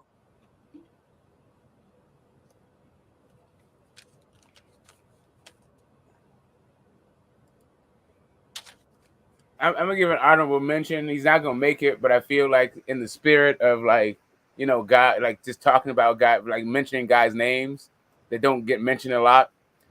Michael Carbajal, Little Hands of Stone. Hey, y'all didn't say Joe Frazier. Nobody said Joe Frazier. Nobody said George Foreman. Yeah, because we're talking. I said I put Foreman on mine. I didn't have Frazier on mine because I just did. I was Why like, not Frazier, bro? He beat Ali. Yeah, no, he did. He did. He just wasn't very good. Like he didn't win the fights that I saw him fight. And with me, Foreman was number 6. He was in my top 10 of all time. Even though, like, you know, even though Big George lost the Rumble in the Jungle, he beat the shit out of Ron Lyle. That was just a hell of a fight. Yeah, Go to the story. Y'all finished all this? Yeah. That fight with Ronnie Lyle was something else. So what about Mike Tyson? You guys got Mike Tyson over Joe Frazier? I don't have Mike Tyson on there at all. Tyson didn't make my list. EJ got Tyson, right? Yeah, I got Tyson number 2. These are personal. You got to remember, this is Tyson and Camacho both fought in neighborhood. This is why, because they were in the hood that I was in, and they fought in the neighborhoods that I fought when they were. I'm about to change my list. Brownsville? Be on it. Frazier gonna make my list. Frazier for sure. I'm about to make my list where I don't even, where if I ain't seen that whole career, I ain't putting them on the list. Like, I'm gonna narrow that shit down to the Frazier beat Jimmy Ellis too. Era. So Frazier was beating motherfuckers, bro. He beating the shit out of motherfuckers, bro. No, Frazier, you know what? And we did this list, right? And I did this in a rush. And you know what? Frazier should be up there. He should be up there. And I think I should actually pull down. I should actually pull down. What about Foreman? I think Foreman's up there. I think I should pull Pacquiao down lower. Foreman. Yeah, I'll put Foreman probably 30 right now. Foreman. Bam. So I got McClellan on there. Who I'm missing? Alexis Aguero. Then Ricardo Lopez too. Shit. That motherfucker Lopez ain't getting no love, nigga. Like he retired undefeated. Just like Alzagi. He should be in there somewhere. No love, man. Nobody gives Loche love. I ain't G-Man, dog. Nobody gives what's his name? I want to keep G-Man in there, but I'm looking at Lopez right there. McGirt didn't get any love, and Starlin didn't get any love. Like what the fuck? I know. What was Ricardo Lopez record? Somebody pull him up on BoxRec. Smokes a screen share it. No, man, his record was 40. He had a 1 draw, man. But undefeated though. Yeah, but he just had 1 draw though. It was 8 rounds against that guy. He was a champion for years, bro. Alvarez. That was for the WBO. Lopez was a champion for years, my nigga. Like he was dominating, bro. He was dominating, but his whole career. That's crazy. He was dominating. But then they would ask you to put him on there just on that fact alone. They'll ask you though, who has he fought though? Wait, man, Fat Apple say why rank Mike Tyson? They'll ask you who has he fought. He's fought. He had those 2 menaces against Alvarez, and then he beat Alexis Sanchez. No, he drew. He had 1 draw against Alvarez. Go up, Smoke. Go to his record real quick. Yeah, he beat Will Grisby. I remember that.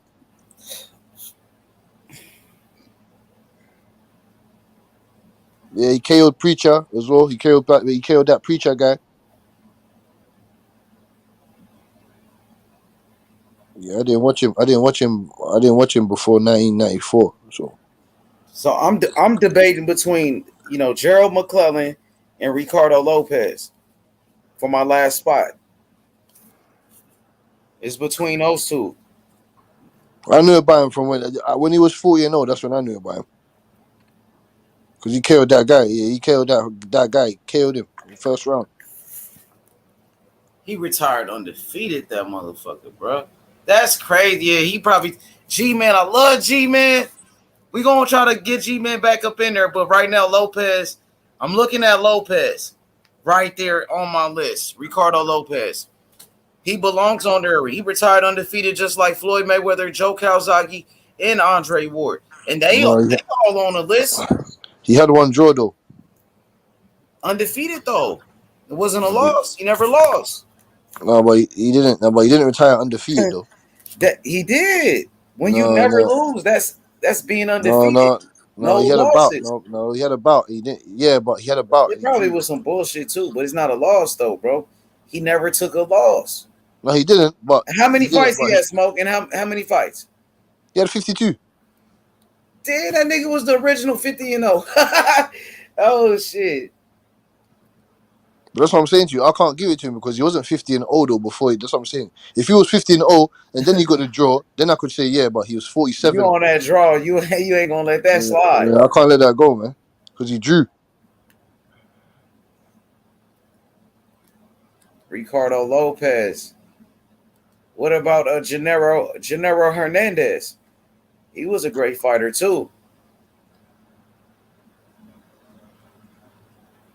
Ricardo Lopez. He has some good wins. He has some very good wins. Perfect, bro. Perfect boxing, bro. Yeah, he beat Wood. Yeah, he beat Wood Grisby to get that IBF belt. I'm on mute. I'm not talking. Hey, beautiful boxing, Ricardo Lopez, bro. Hey, so here's the thing. When you look at this guy, when you look at his record, he's fighting all these guys that have fewer than 10 fights or fewer, right? He's got a guy, and this is when he has like 40-something fights, 30 fights. He's got a guy here with 4-0. He's got a guy here 10-0.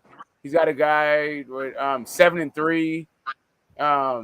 You know, and this is when he has, and I'm saying this is in like 96 at the end of his career. Like he's got 30, 40 fights, and he's fighting dudes with like 6 fights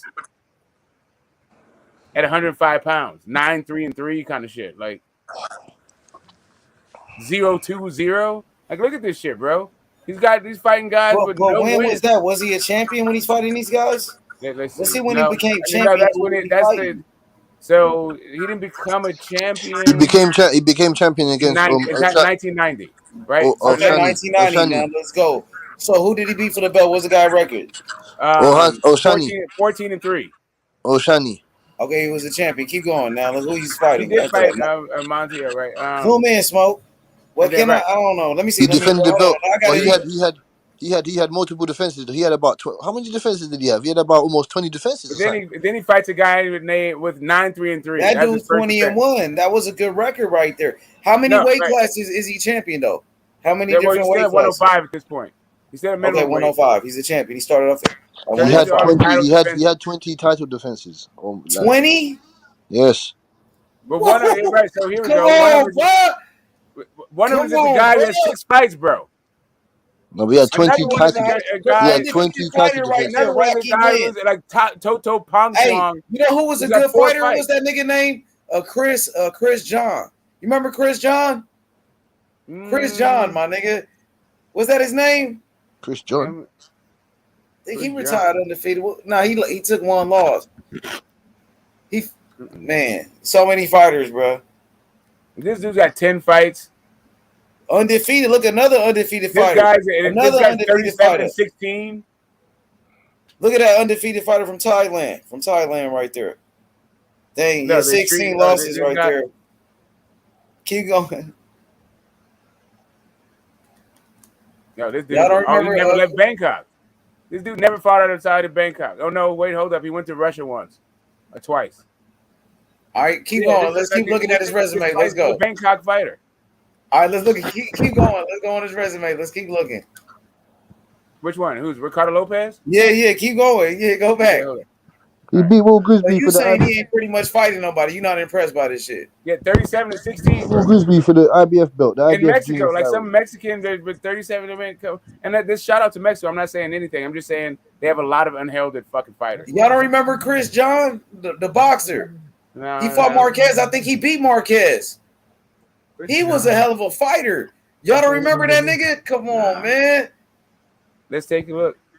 That nigga was a beast, 20-01. nigga. Yeah, he beat Marquez, nigga. Hey, Cassidy, you don't remember that nigga? No, of course I do. Rocky Juarez. I think he beat Rocky Juarez. No, of course I do. He's from Indonesia. I can't forget that guy. Did he ever lose? He's featherweight. Yeah, he lost one fight. So I knew Alex Sanchez. So this guy, he lost one fight. This guy, Alex Sanchez. What it was his last fight though, wasn't it? Yeah, that was in 013. His last fight was in 013. That motherfucker could box, nigga. So Alex Sanchez was his first unification. He beat him by TKO, and Alex Sanchez got beat by Glenn Donaire, Nonito's brother. Who's that? Who you looking at right there? This is Ricardo Lopez. Okay, keep going. Yeah, he beat Alvarez undefeated. That was a unification. So when Rosendo did he Alvarez, unify? this is the guy that's in my photo with Nonito. This is the guy who gave Nonito his first loss. Hey, Smoke, who did he unify with? Go back down, Smoke. Right there with Alex Sanchez was a unification.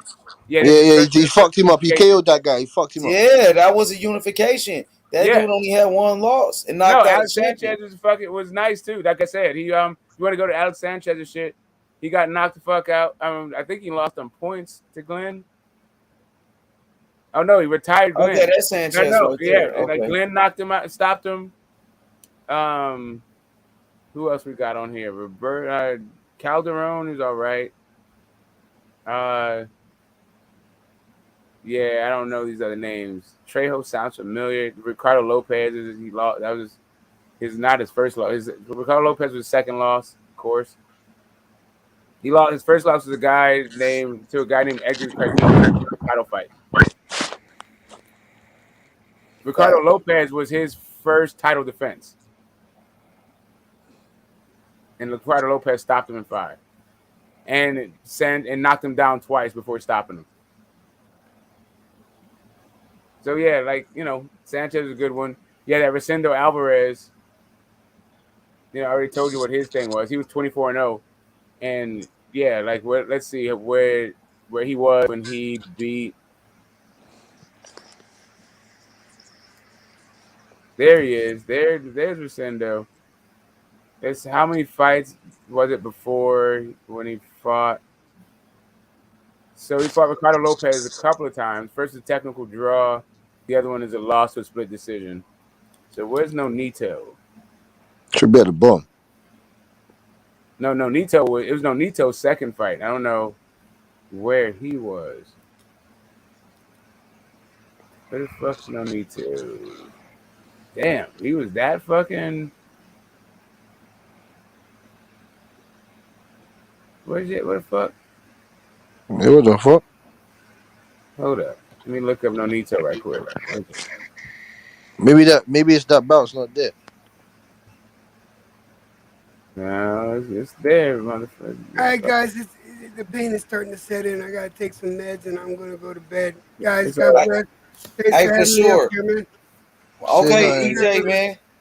Peace out, brother. Oh, Rosendo Sanchez. Yeah. So what's his best win, Lopez? So he unified with Sanchez. Yeah. Yes. Right. So and he had a good jab on him too. That nigga could box. Rosendo. Oh, sorry, Rosendo Alvarez. Not Sanchez. Right. Sorry, I got the fucking last names mixed up. No, this is Rosendo Alvarez. Looks like dude though. It's not. Yeah, that's what I was thinking. He looks like the guy that you had in your picture. He looks like him, but he looks like a different. Looks like the same guy, different guy. What the fuck? He just looks older. What the fuck? Both of the name Rosendo too. That's kind of funny. All right, here we go. Hey, Johannes. He looks less fat. Johannes John was hard to do. Okay, H is really. Anyway. Let's go back. Let's go back to Ricardo. I don't think Ricardo's gonna make it, homeboy. No, that's what I'm saying. He doesn't mention because he hasn't really fought anyone. He didn't really fight nobody. Those were his two fought fights. Like them Alvarez fights. That's it. He didn't We fight got nobody this else. guy right here, Anucha Pathon. He beat. Where's that? Where's that Grigsby? He's Where's that against a Grisby? bunch of Thai guys. Where's that Grisby win? The who? Grisby.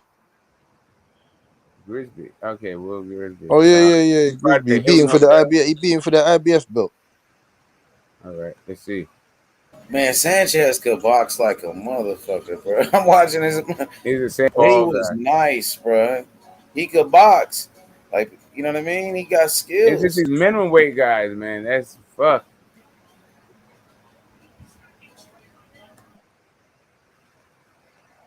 So, Smoke, after that Sanchez fight, right, that unification, go back to that unification real quick, please.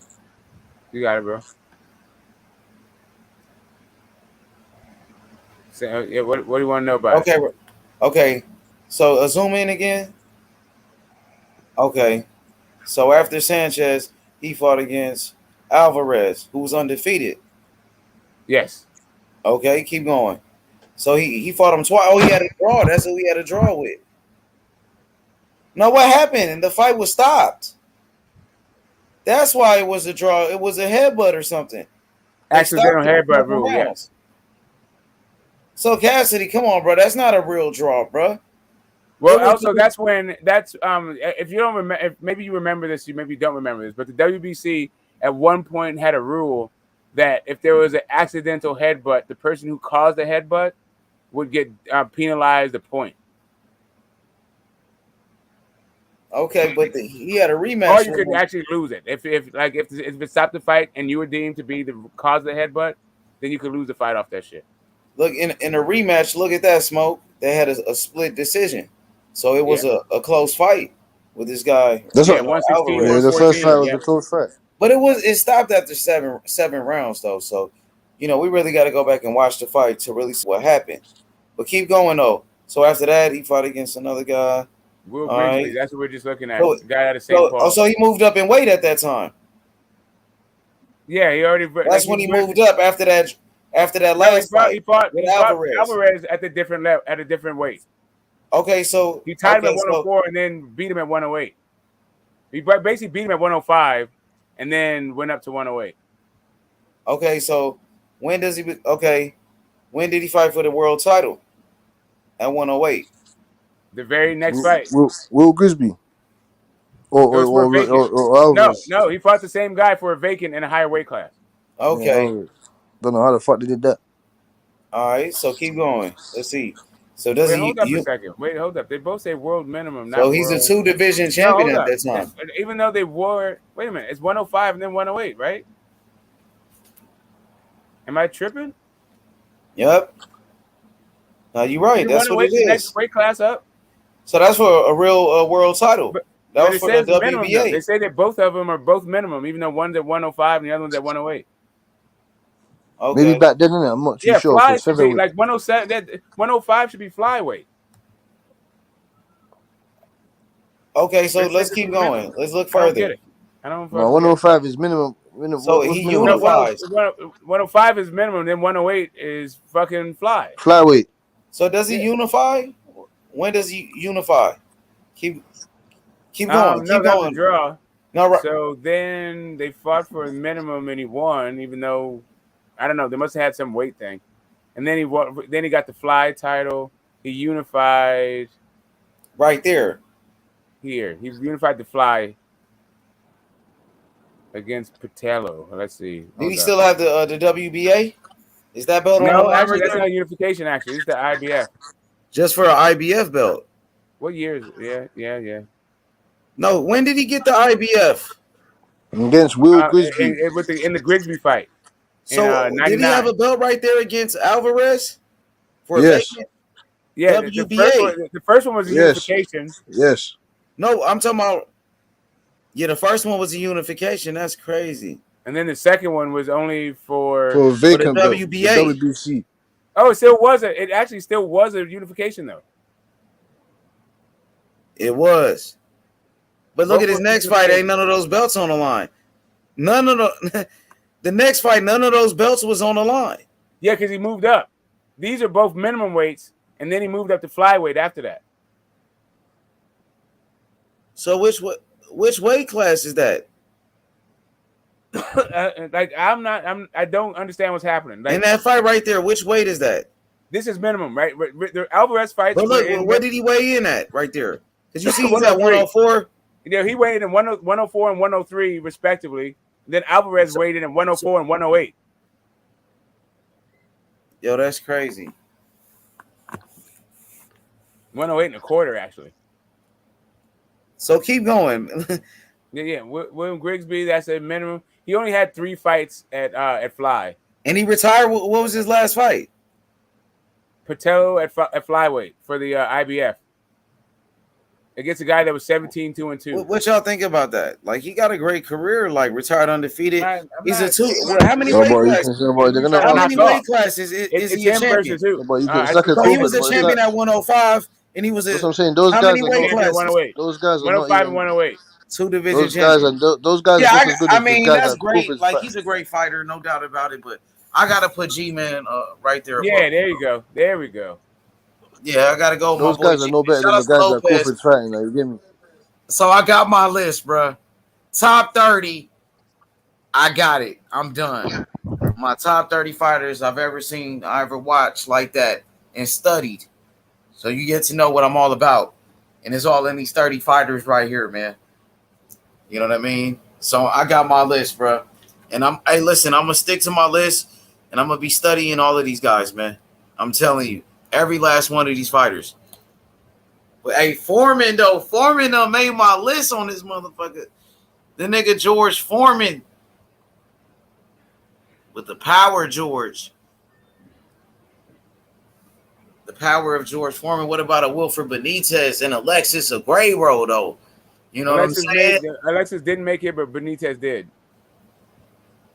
Alexis, he pull him up. He like a 3-division champion. I think. Alexis is a bad man. I'm not hating on Alexis. That's just there's only so much space. Man, I don't have Alexis or Pryor. You got them both. That nigga was free smoke. He fought Aaron Pryor when nobody wanted to fight that guy. That's what I'm saying. Like, and I got Pryor as my favorite, the best 140 pounder to ever live. What about Benitez? Benitez is nice. He's on my list. But Benitez is on my list, for a few different reasons. But okay, Smoke is Foreman on your list. Yes. Okay, for sure. And why you got George Foreman on there? For the Ron Lyle fight, really, but really is his whole career. Like the Michael Moore, like the later stages of George, it wasn't the best version, but I did not expect him to crack Michael Moore like that. I lost my fucking mind. And that Ron Lyle fucking fight, it was like that's true. Needle shit. True. That's true for sure. I was like a kid, like that. Michael Moore was a light heavyweight like around my he house came for up like from damn near a heavyweight. decade. He caught him with a big shot. Michael Moore was a motherfucker too. He started off at light heavyweight and went up to heavyweight and became a unified champion. He was the second. He was the man. Like literally, George Foreman was the biggest name in heavyweight boxing. Like they had all these other champions, but none of them had the name value, the name cachet as George Foreman. So he kept getting fucking fights. So is Mike Tyson on your list? No. Why not? Youngest heavyweight champion in the history of boxing. I like Mike Tyson. At 20 years old. I would have to take somebody. Undisputed champion Mike Tyson. Like here's the thing. Mike Tyson is pressure because it's my favorite list, right? And I didn't really like Mike Tyson. I was a Lennox Lewis fan. I was just like, I would have to take off Terry Norris, who I like a lot, for a guy who's more accomplished, had a way better career, but I don't like as much. Man, Mike Tyson was a beast, though. I ain't gonna lie. Of course, Mike Tyson. What? But yeah, man, like I didn't like that. Like I'm not a bully guy. Like I grew up with like you beat a bully's ass. Like and to me, he got treated like a bully. Like you treat a bully, beat him the fuck up. Man, Mike Tyson was a dog, man. And then he He was was. fighting guys way bigger than him. That's how He you was, know but Mike they're like, Tyson I got mean, some of them were skills, good. man. Mitch Blood Green and fucking Frank Bruno, and Tony Man, Mike Tubbs, Tyson fighting people way Trevor bigger than Bourbon. him. It took I was like, it's all skills, right. It's just kind of like, I mean, it bruh. just That takes skills, Smoke, to work your way on the inside with a it guy does. way It does. bigger I'm not than talking you about like his that. skills. I'm just telling you, I didn't like the like. I dreaded whenever they put a mic in front of this dude's face. Don't give Mike a mic. Yeah, he was kind of out of control. You know what I'm saying? Yeah, I'm just saying I wasn't a, you know. I'm a Oh little yeah, bit you more know that was right. outside of the ring, but I'm just saying like I'm just saying like Tyson at his why this thing, best. like this is the list for me. Like he was an exciting guy, but also he was knocking dudes out so fucking fast that it just, and they were all terrified, so it just weren't good fights to me. So you will put a Barrera, Morales, or Marquez over a Tyson? Yeah, man, those dudes like they gave me wars, they gave me a whole bunch of shit like that. For me, Tyson gave you wars, bro. And I mean, not against guys that I feel like he should Tyson be going to gave war you with. wars, bro. Tyson. Not against guys I thought he should go to war with. Like you don't understand. Like that dude. Like I was waiting for. So the guy that I talked boxing with was also an Olympian, and so that story that went around Olympic Village about like Mike Tyson and Holyfield, like he told me that shit in like '93, like '90, yeah, like something like that, like fucking early the fuck on. '93, '94, he told me the story. So I was waiting for them to fight forever to squash this old fucking conversation I was having with my homeboy. So it's kind of like what he showed up with in both Holyfield fights, which is kind of like, yeah, man, it just justified, like, I don't know, man. It's a whole thing. Like, I'm not taking anything away from Mike Tyson. He's just not on my list. Why not though? The youngest. I mean, I understand, but the youngest heavyweight champion in the history of boxing. I don't care about that. Mike Tyson. Like, I mean, that's undisputed at 21. I get you, bro. Knocked out it's not Michael about his Spence. accomplishments. Michael It literally is not. Like All right, if it's all about accomplishments, then I wouldn't have Terry Norris up there. I wouldn't have Terry Norris there. All right, I finished my list. I wouldn't have Vinny Pazienza up there, right? For sure. No cap. We doing homework on this motherfucker. Go ahead, no cap. I did all this. I put it where I've seen the bulk of their career, almost all their fights, where I was actually looking at boxing. I mean, I had to go back. So I got Floyd number 1. I got Jones 2. I got Hopkins 3. Trinidad 4. Ward 5. Tony 6. Mosley 7. Wright 8. Spence 9. Crawford 10. Pacquiao 11. Holyfield 12. De La Hoya 13. Riddick Bowe 14. Vernon Forrest 15. Mike Tyson 16. Canelo 17. Jamel Charlo 18. I got Zab Judah 19. Tarver 20. Fury at 21. Marquez at 22. Cotto at 23. Calzaghe at 24. Prince Nassim at 25. Kevin Kelly at 26. Deontay Wilder at 27. Nice. Usyk at 28. Jamal Charlo at 29. And Kovalev at 30. Okay, so you got, by my count, like 9 active fighters. Yeah. See, we're doing non-active fighters now. You got Fury, Wilder. You had to see them while they was active. Yeah. They can't be active though. Oh shit. Well, all right. So you got 9 dudes. You got like 9 slots. One more time though. So they can't be active, and I had to see their whole. Butch's phone died. Hey, no cap. Quick question. Mike Tyson, you got him on your list. You think why you got Tyson on there? You know what I mean? What makes you put Tyson on your list? That was like my first boxer that I watched. That was like the first superstar boxer. That was my introduction into boxing. Basically, was Mike Tyson. So, because that's what do you rank him with your all-time heavyweights?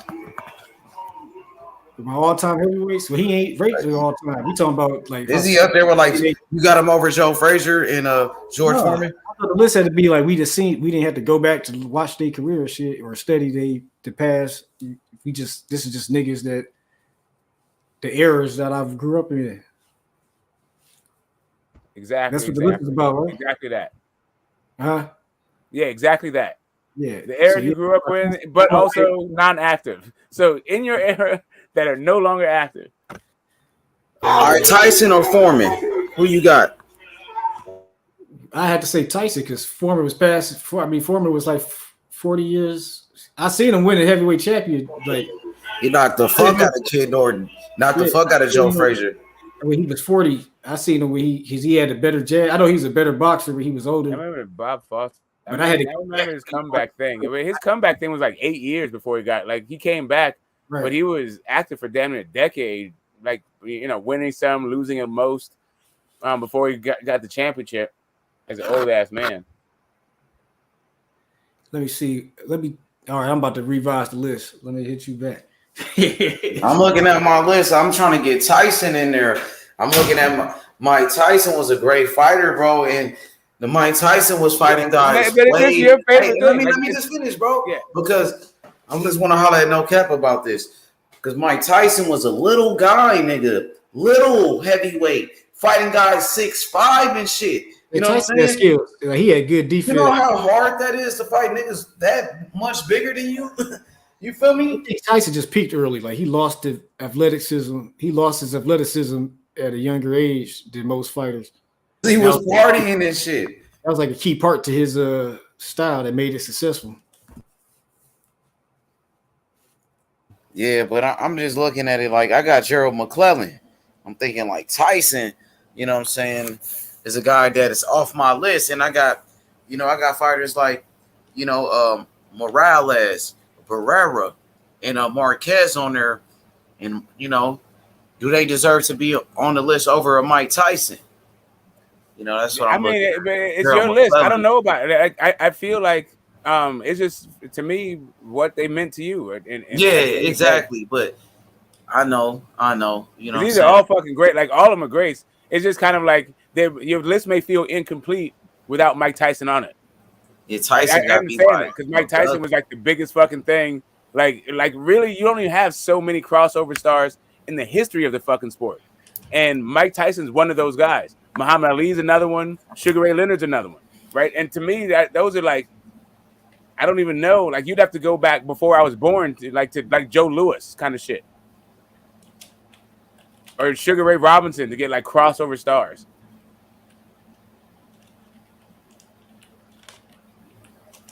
So I mean, I get it. Somebody's asked for the link. So what you think about Morales, Eric Morales? Man, that's the El Terrible. Those left hooks he was putting on Pacquiao's fucking head in their first fight. Yep, he did. Love that guy.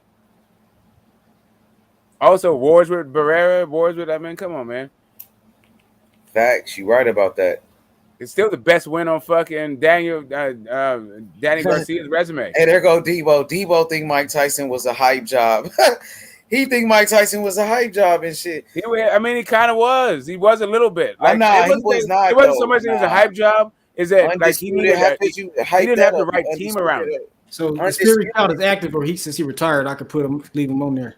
Like, this nigga was undisputed though. Like, he beat Michael Spinks, nigga. Like, people talking about Michael Spinks as a top 30 fighter on this shit. Made $50 million off beating that shit and annoyed the fuck out of fight fans all around the world. He made fight parties back in the day. For people used to fight to try to get their money back after that shit because his fights didn't last 2 minutes. And they're like, you have to pay pay-per-view for that shit. Like, man, people were mad. Yeah, Tyson was a dog. He was nice. Tyson was nice. Tyson was a dog. What up, Debo, man? Good morning, fellas. What's up with it, Debo, man? I told you about the Warriors, Debo, man. Told you Curry was better. He was the greatest, but we're going to get back to that, you know what I'm saying? But hey, Debo, Mike Tyson, where do you rank Mike Tyson? Do you feel like he's a top 30 fighter? Oh, yeah. I mean, like the fighters you ever watched? Like with the fighters you watched? I think I can honestly put him in the top 30 for sure. Like the fighters you watched and shit. Oh, that I watched. Yeah, like fighters you watched coming up in the days, like, you know what I mean? Was he in the top 30? Yeah. Oh yeah, easily. The niggas I watched, yeah, he easily top 30 from niggas I watched. You still feel like Tyson was a hype job or not? In a sense, yes. In a sense, not how I feel like you putting it, but in a sense, yeah, you know how I feel about Mike Tyson. He like the way they put him on that pedestal, he overrated to me. Like you know who I fuck with when it comes, man. Lennox Lewis. He's on my top 10. Yeah, you know who I'm fucking with for real. It ain't really Lennox is my number three. Really the slide heavyweight. Mike. It's just more so I feel like Lennox don't get the credit he deserves. I got him number 3. Like number 1, I got Muhammad Ali. Number 2, I got Larry Holmes. Number 3, I got Lennox Lewis. Yeah, see, when it comes to heavyweight shit, I mean, now that Fury got these cheating scandals going on, I don't know the validity in that, but shit. No, what you mean? Hey, you know what I mean, bro. I don't know. Fury, what you talking about? Hey, Fury might not be that dude we think, bro. He might he's tripping. He is. What? Man, I mean, it's easy to do the shit he doing when you you taking fucking drugs that make you not get tired and shit. You said he's taking what? Man, I don't know, man. Yeah, I don't know. I don't know till the verdict is clean. Nah, hell nah, you tripping. Nah, Fury that guy. What's going on, though, AJ? But he's still fighting. We ain't counting him right now because he's still fighting. Right, that's Fury's that guy. Yeah, but Lennox number 1 when it comes to heavyweights. I don't give a fuck. He number 3 for me. I got Ali. I got Ali number 1. Number 2, I got Larry Holmes. Number 3, I got Lennox. Larry Holmes was tough. Larry Holmes got the best jab ever to me. Yeah, but Lennox was like, right under them though. Like, you know what I mean? That's why I got him number 3. I just felt like Lennox just took all their styles and just exactly. Lennox was in that mold. Then the big thing is he had that size, bro. He could move too. Lennox could box and dance on a nigga and box him up. Yeah, he got that. He was a big dude for real. Like he was a real big motherfucker. Hey, what you think about like Marco Antonio Barrera and Marquez and them and Eric Morales? I mean, there were some tough Mexican fighters. I mean, they weren't the best fighters, but they were they tough. They definitely brought substance to the sport. You feel me? Like Mexicans, you can't talk about boxing without speaking of the Mexicans. You just can't. Would you put them in your top 30? I don't know how you talk about Manny Pacquiao without talking about those guys. Exactly. Yeah, for sure. Top 30? Nah, I don't got them top. You wouldn't put them in your top 30. So who was your top 30? I never really did like a top 30 fighters I've seen. So it's kind of hard for me to assess that right now. That's some shit I really got to think about. I'm just going. It might be a kind of ignorant response. I got to kind of think about the top I was trying 30. To just work on one. Yeah. But Tyson for sure in your top 30 though. Tyson for sure. Yeah. I mean, the niggas I watch, he'll be in there for sure. He'll be in there. No question. He'll definitely be in there. Yo. So good, my boys. All right, I revised the top to top 30. I got Floyd 1. I got Jones gotta think 2. about top 30, bro. I gotta really sit down Hopkins on that type 3. of shit and think.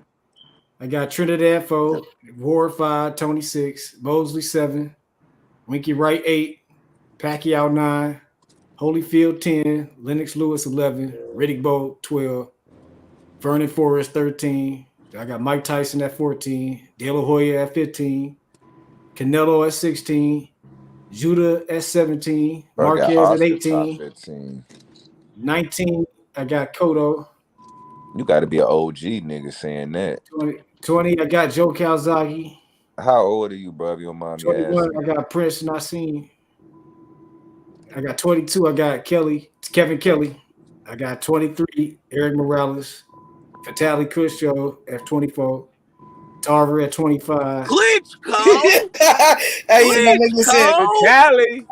Vitaly made the list. Vitaly made the list. Vitaly was the better one, man. That nigga put Vitaly in his top 30. No, let's go. Let's go. Vitaly better than Vladimir. Let him finish. He almost done. Let's see. Keep going. I got Vitaly over Vladimir. You said, hold up. You made the panel go crazy with that one. Hold up. Vitaly tough. I got Chad Dawson at 26.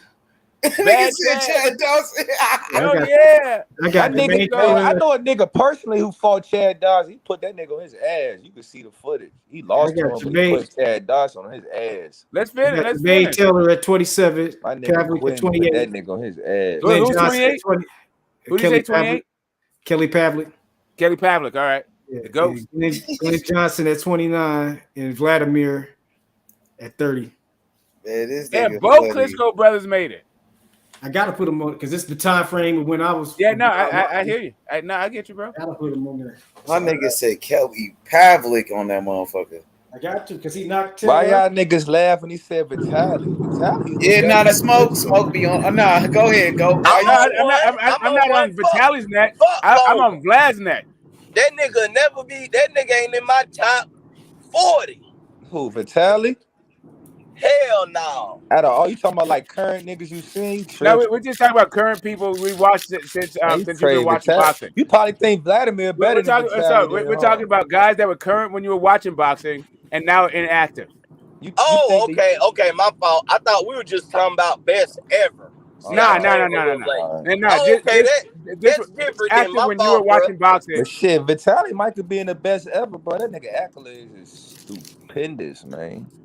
What the fuck? Who He can't be best ever. That's Who said Debo, that nigga. crazy shit? You better Hey, check Debo, you Vitaly. seen when he was look, piecing up your boy you better Lennox. check his resume Hey, Lennox didn't before want to you run come it at back me. too. Lennox didn't want no smoking that rematch. That nigga Yeah, retired. you better check your homework before That you nigga come put at me. hands on Lennox, nigga. I don't care, Vitaly that nigga for real, nigga. Yeah, he was that nigga. I ain't gonna lie, that nigga was cold though. He was good though, GOAT. That nigga's the big real brother good. was the problem, the big one. I ain't that young. Goddamn, a nigga in his early 20s. I done seen Klitschko. Oh, you early 20? No, Hey, no one that makes sense. Hey, GOAT, the Yeah. big Klitschko. What you thought about the big one though, the big brother? Is that the one You that don't even fought know about Fury? them niggas. You still got to do Nah. homework. That's not the one that fought Fury. The one that fought Yeah. Lennox Lewis. Yeah, The one that was beating up yeah. Lennox. The older one better than the The younger one, one. oh yeah. That's Dr. Steele. Yeah, that Oh one. yeah, that that one. motherfucker. He the better tough, one. bro. He Yeah, tough. yeah, Now we talking about him. I'm not complaining, bro. When you want to put him in the goddamn top 30, I ain't got shit to say about that. I ain't got nothing to say about that. That nigga like that. That nigga fuck you up with that right Hey, hand. GOAT, let me tell you my top 30 real quick, GOAT. Check me out. I got number 1, Muhammad Ali. Number 1, I got Muhammad Ali. Number 2, Floyd Mayweather. Number 3, Sugar Ray Leonard. Number 4, Roy Jones Jr. Number 5, Bernard Hopkins. Number 6, Larry Holmes. Number 7, Marvin Hagler. Number 8, Lennox Lewis. Number 9, Pernell Whitaker. Number 10, Aaron Pryor. Number 11, Roberto Duran. 11, Holyfield. Aaron Pryor was slept on. Yup. 12, James Toney. 13, Tommy Shit, Hearns. boy, you on fire, by the way. God damn. Yeah. Them names, number every 13. name you can. Yup. Number 13, Tommy Hearns. The hitman Thomas Hearns. Number 14, Chavez. Number 15, Manny Pacquiao. Number 16, Carlos Mazon. Number 17, Winky Wright. Number 19, Andre Ward. I got Kawasaki, Felix Trinidad, Oscar De La Hoya, Salvador Sanchez, Mike McCullum, Marco Antonio Barrera, Eric Morales. I got Marquez, and I got Mike Tyson, Joe Frazier, George Foreman. Damn. Damn. That motherfucker right there deep. Boy, look at these. Boy, the police will get your ass in here. What the fuck? Where you at? Oh, I'm in Spawn. You hold on. See it right there. You in South That's where I'm Carolina? at. Yes, sir. I'm on the way to work, man. I ain't been on the last few nights. I gotta get on that motherfucker, man. I'm gonna get on probably tonight. I'm off tomorrow. Hey, GOAT, you like my list, GOAT? You was fucking with it? Well, I'm fucking with your list, boy. My shit, if I ain't really thought about it, but if I had to think, my shit got a lot of your names on it. Yeah, hey, you like that one, right? What you Mike say, Tyson, huh? Oh yeah. Yup. I'm gonna leave it just like that, nigga. That's my list. Hey, that's perfect right there, nigga. I Hey, ain't what's gonna fuck up? with it. I got a question because y'all boys, I know y'all, man. I've been working, I've been out, I ain't been on it like I'm supposed to the last few days. Hey, what's up with damn Floyd Mayweather saying he want to announce the damn Terence Crawford fight? What's up with that? You know, Floyd want to steal Floyd just everybody's trying to stay thunder. relevant as usual. Yeah, Oh, like I people didn't saying He just know. want Floyd to ain't a stay hater. Like relevant. we had into this whole fucking conversation about Floyd, whether or not Floyd is a hater. Man, we've seen all this evidence of Floyd being a hater, but Yeah, apparently Floyd people got still some need hater more evidence. tendencies. Because I thought that was And weird. Floyd, my I'm like, favorite fighter, and I'm saying this. He got some hater damn, bro. That shit threw me off because I'm like, is Terrence about to sign or something? Like, what the fuck is going on? Man, Terrence This better not nigga sign with nobody. Damn, Floyd just wants some. Man, that nigga just be talking sometimes. Hey, I feel him what he said about them belts though. He was like, "Hey, you That want nigga to be beating mix niggas' ass boxing?" all the time, though. That nigga said it only need to be goddamn just 4 belts per division. Really, I think it need to be 1. Just make that bitch 1. Ain't that what the UFC do? But the UFC just one organization because it's other UFC yeah, we got champions. MMA champions. Yeah, that's why Floyd would like just make it 4 since it's 4 sanctioning Right, but bodies. it's like it's more MMA belts than boxing belts because every organization has a belt.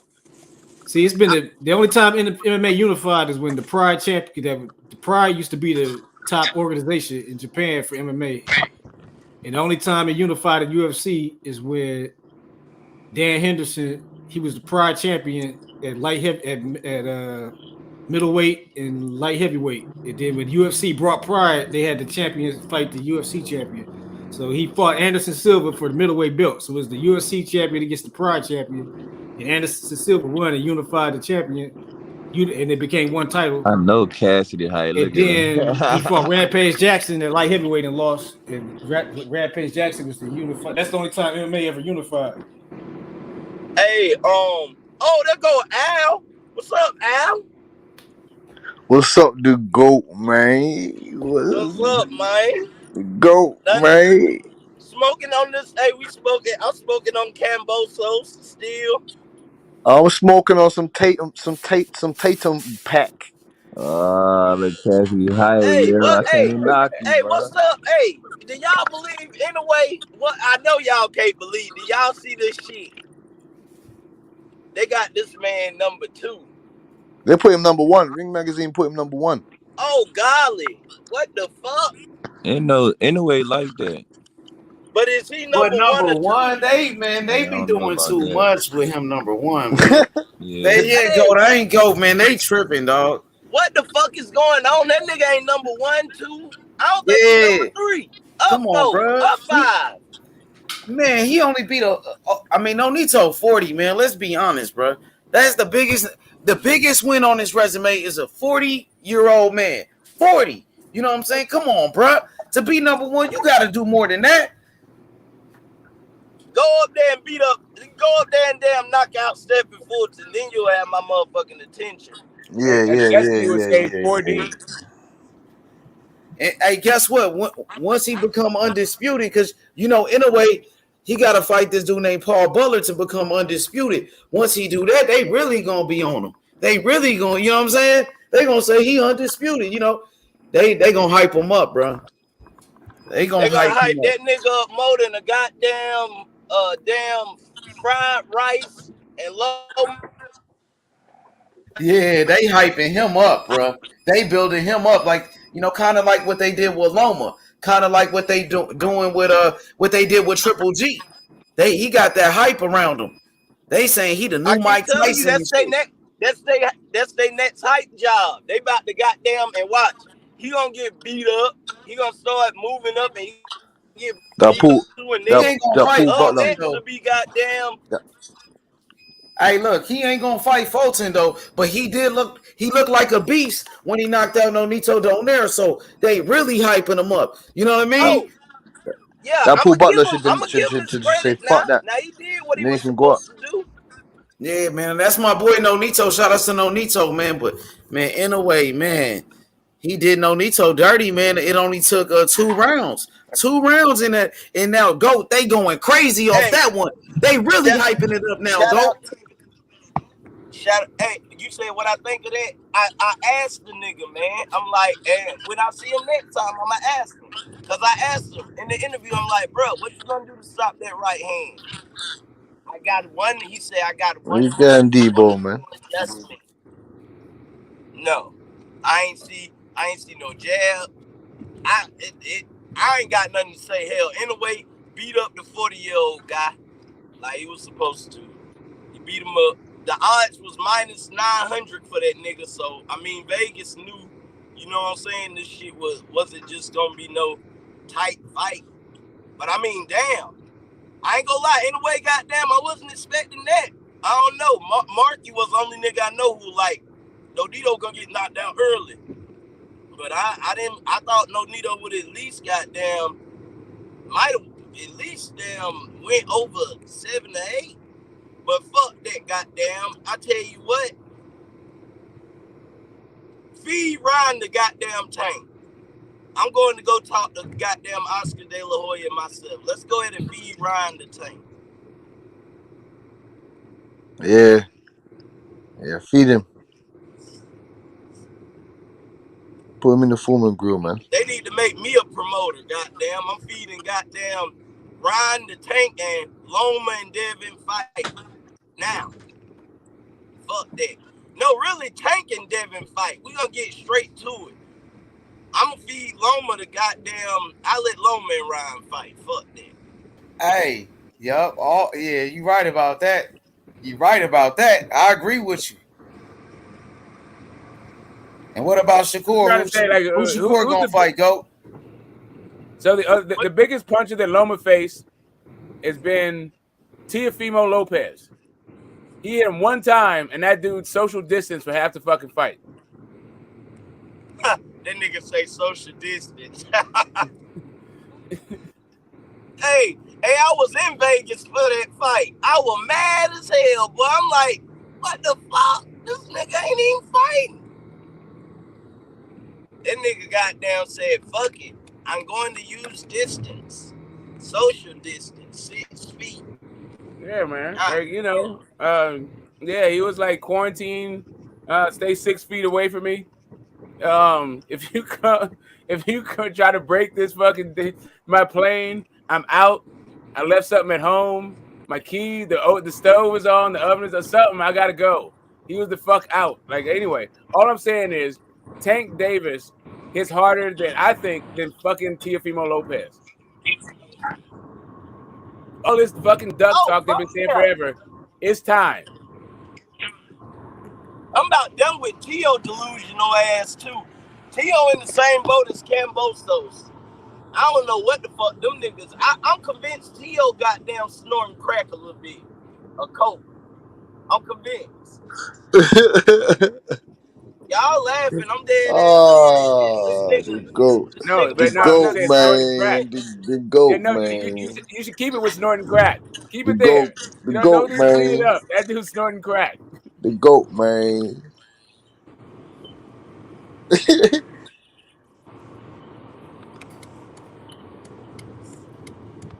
I don't know. But at the same time, I think I'm not trying to throw the young man away, but I do want him to add to his corner. Man, his dad gonna fuck around and have. He needs to get a new trainer, fam. That trainer, His dad gonna fuck around and have them goddamn selling real estate. And being one what of happened to Cambosis as well? What about Cambosis? Blooming Onion. Oh, Cambosis done accepted that rematch. If I'm not mistaken, he about to get beat the fuck up again. I think he activated it. I don't even want to really even see that shit again, man. Cambosis need to take some fucking step aside money or some shit. Hey, you know, Devin Haney told you, if it makes sense, it's got to make dollars and it's got to make sense. I don't know what else he can say. Deception. Let them believe. No, he can say, my bad. I was tripping, but now I'm in the lab. Anything other than I fucked up that time. I was trying to say I was selling the fight, yada yada yada. That's the only way you can sell this fight is by talking about how I was trying to sell the last fight. Oh, I already know I wasn't focused. This time I'm focused. I did 300 rounds with Manny Pacquiao. They go. We not hearing none of this shit talking. You got a boxing lesson. Man, I need. Hey, Smoke. What the fuck is going on? When you think this goddamn Spence Crawford fight gonna happen? Because right now we don't have no true information. I'm reading the tea leaves trying to. End of the year. In a year. Damn. I think it's like late October, early November, like mid-November is in there. I gotta hit the blunt on that one. You done threw me all the way fucking off. Yeah, man. They're just trying. I feel like they're just trying to find the right date and the venues because it's just a heavy sports week. So they're just trying to figure, it's a big fight, but it ain't one of the bigger fights. It's not big enough that the networks are going to kick down money for it. The casinos will kick down money and the gamblers, but it's also like football season. Yeah, that's what I was thinking about, Smoke. Like, you're going to have a harder football season. Like, And you're going to have college. Then you got college football. Exactly. That's the point. That's the problem right there. Is that most of the sports watching public in America. Off, but then you got NBA and college basketball. If I'm not mistaken, in November they play all 4 sports playing. Yeah, but So I'm saying go with that sandwich in between, like college basketball. The thing is, college basketball don't really heat up until March, until like late in February, like early March kind of shit. You got them entities to deal with too. Yeah, but the real issue for boxing is what you were saying. College football. It's on Saturday. That's what the first point. The second point is that's where most of the viewing public watches sports is college fucking football. That's where you get 13 million views, like all over 4 different games and shit, or 30 or 40 million views. Like everybody watches fucking college football in America. Yep. That's it. So it's kind of like trying to squeeze in a boxing match during the heart of college football. And the reason why is because there's so many fucking games, and the gambling, and so people just gamble off that shit. Yeah. From Division 1, all Division 2, Division 3, all that shit. So yeah, it's hard to get the sports book up, and especially on a fight that's like a 50-50 fight like this one. Yeah, I was thinking Smoke like around 7-8 months. That's what I had in my head. Cause I was like, 7-8 months. What do you mean go 7-8 months? No 7-8 months. That's next year, bro. No 7-8 months. No. You didn't say in a year. You said next year. Yes, I say that's the perfect time. I'm with you, Smoke. Fuck that about next year. If that's next year, I'll be. Yeah. If you say 7-8 months, you're talking about next year. I'm thinking end of this year. Oh, you think it's gonna happen the end of this year? Yeah, I'm thinking late October, early like mid-November kind of shit. I hope so, man. I really do. You might be able to listen. You might be able to get it in the bowl season. Yeah, good point. That's a real good point. That's a real good point.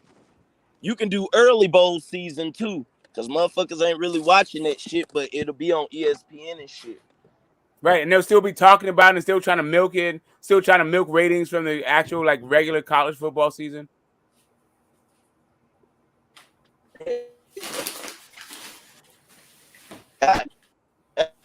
Y'all, boy, hey, y'all don't even know a nigga be listening to y'all while I be at work. Y'all just keep cooking, goddamn. That's what's up. Like, Debo came on and said they smoking Tatum Pat. Bush came on and said they smoking Tatum Pat. And that was it for Debo. Like, Debo was cooking for a minute, and then all of a sudden, that was it. My man left. Said, what happened, Debo? Hey, Where'd he Hey, go? you know I'm a Where'd he real go, one, big and I'm a fella? Boston fan. Boy, this shit, we can't do nothing with them boys, man. Them boys Not if we got start. y'all Why not if got we too playing our many fucking game? Like, come. weapons.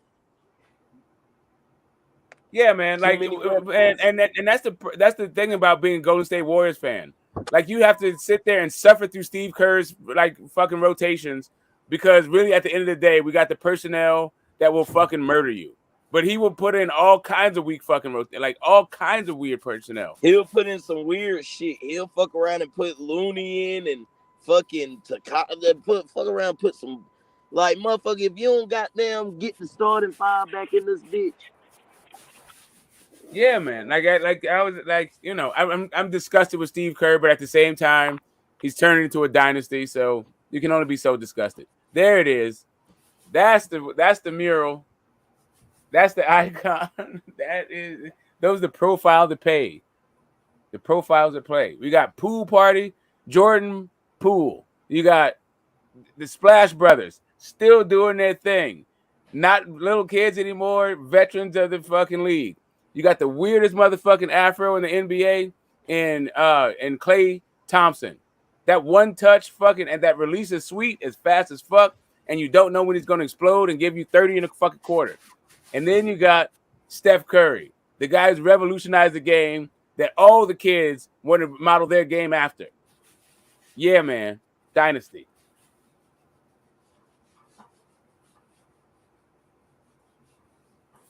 It's kind of funny. They've swapped out Draymond Green for Jordan Poole.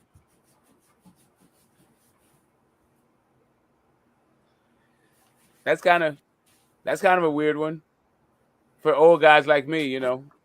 I feel like they need to have Klay, Curry, and fucking Draymond.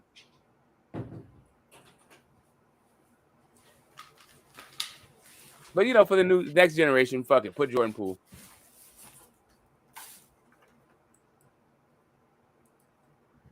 Yeah, we're gonna fuck you guys up. Like you guys don't know how to win yet. That's my opinion. They might, you know, all the people who are, you know, all the people who are wishing on a star will say something like, say, you know, whatever. They got Celtics. I don't know. It could happen. There's always injury, right?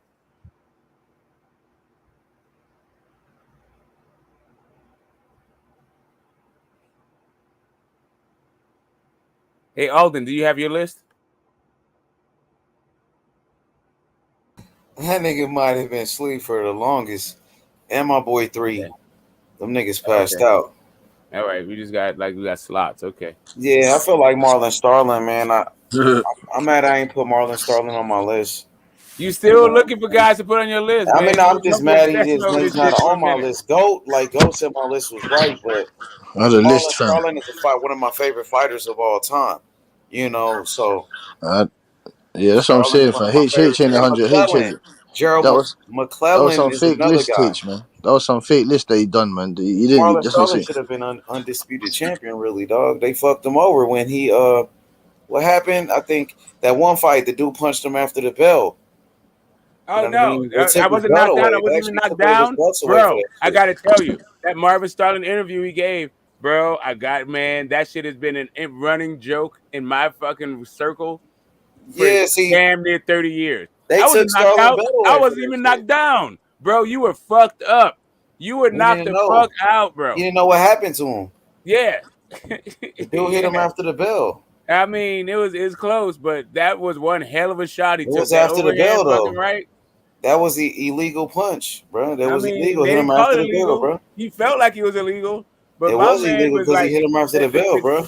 The way that dude was so fucking mad, like he punched him after the bell. Smoke. That's the only reason he that happened because Marlon Starling ain't never been knocked out before, and the only time they hit him after the bell. They didn't count that. No, they did count it. No, they did not. They took it away though. Oh shit! Okay. Yeah, they took that away. Real time. Yeah, it became a no contest in that fight. You go to okay. I'm just saying that. I'm just man. That after the post fight interview was one of the funniest fucking post fight interviews I've ever come across. Man, and we say, and we've been doing that. I wasn't knocked down. We've been doing that shit. Me and my homie. Hey, Marlon Starling was a great fighter, For bro. 3 Like, fucking decades, bro. I hope Floyd Mayweather give him a job, though. Make him a trainer at the at the gym, at the Oh yeah, Mayweather that's gym. another guy. Oh yeah, that was another guy that's on that '96 Olympic team. I was, that USBA boxing. That motherfucker Marlon Starling could fight. I know that. That boy was a hell of a fighter. But he was like partying a lot and shit too. Like, you know what I mean? He wasn't disciplined. But he was a great fighter. He was definitely a great fighter. Now, man, He's one of my favorite fighters because his Destiny. Where's defense. Destiny? Destiny and her fucking She chip might on her be shoulder. listening.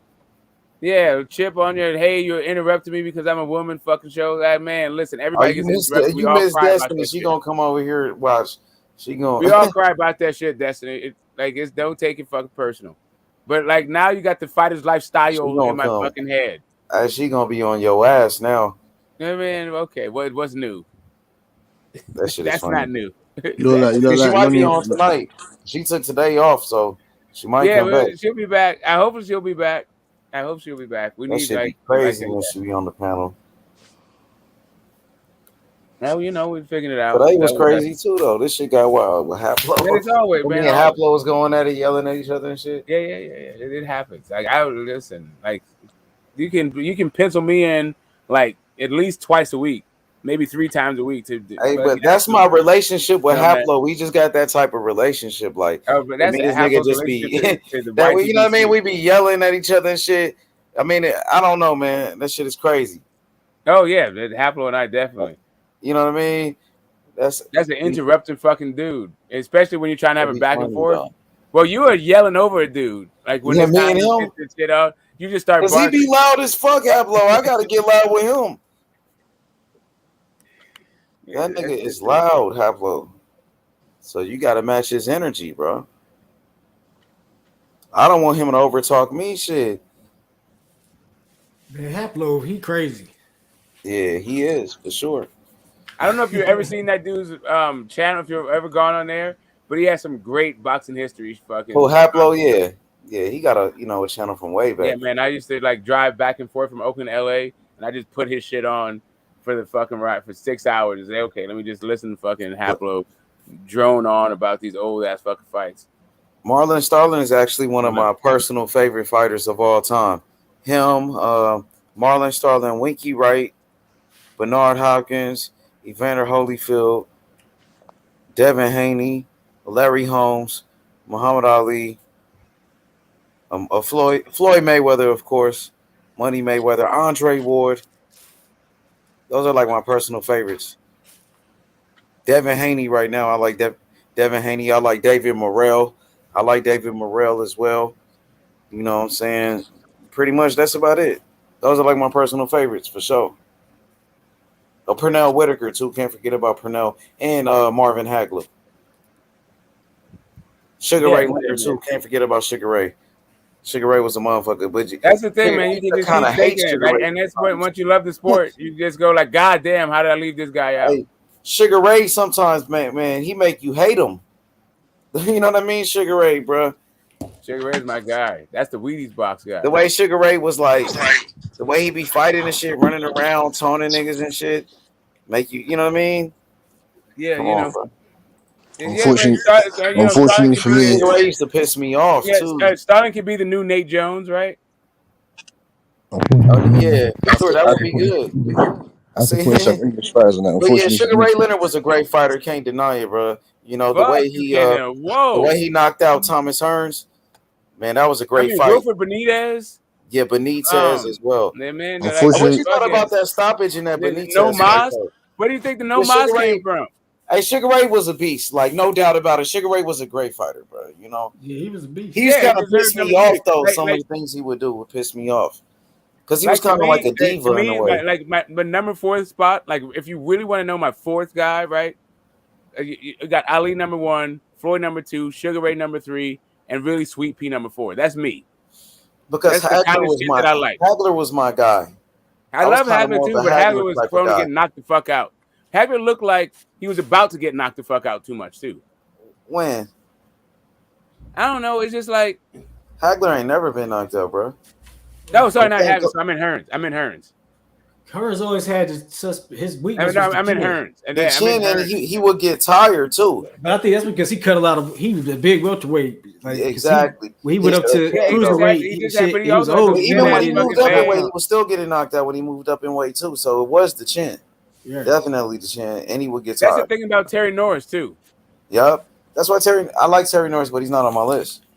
Right, I'm just saying, like that's the hometown guy. That's like Terry Norris. It's like right over I watched that Hearn and Hagler again today, and that shit was crazy because he was beating the shit out of Hagler, but Hagler could take some punishment, dude. Like, he folded him up. He folded right, him. And then he took the punishment and just unloaded on this. But he broke his hand in that fight too. and that little bit hurt my heart. I liked Marvelous Marvin Hagler, but the way that they were talking about Marvin Hagler was like.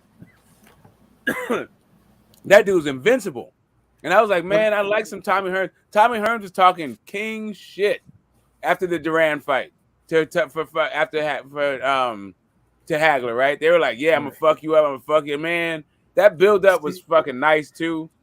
I mean, Hearns was beating him. He just got caught. He got hurt. I mean, it was a 3-round war. Early. He got hurt and he never recovered. It was like, because Hagler could just had a way of getting it. Like Hagler could absorb it. He couldn't keep Hagler off him because Hagler could just take the punishment. He was like, this nigga he clocked him one good time, but he ain't never recovered from that shit. Even though he was still fighting hard as hell. But he was wobbled like from the beginning. It was like he got hurt early and couldn't recover type of situation.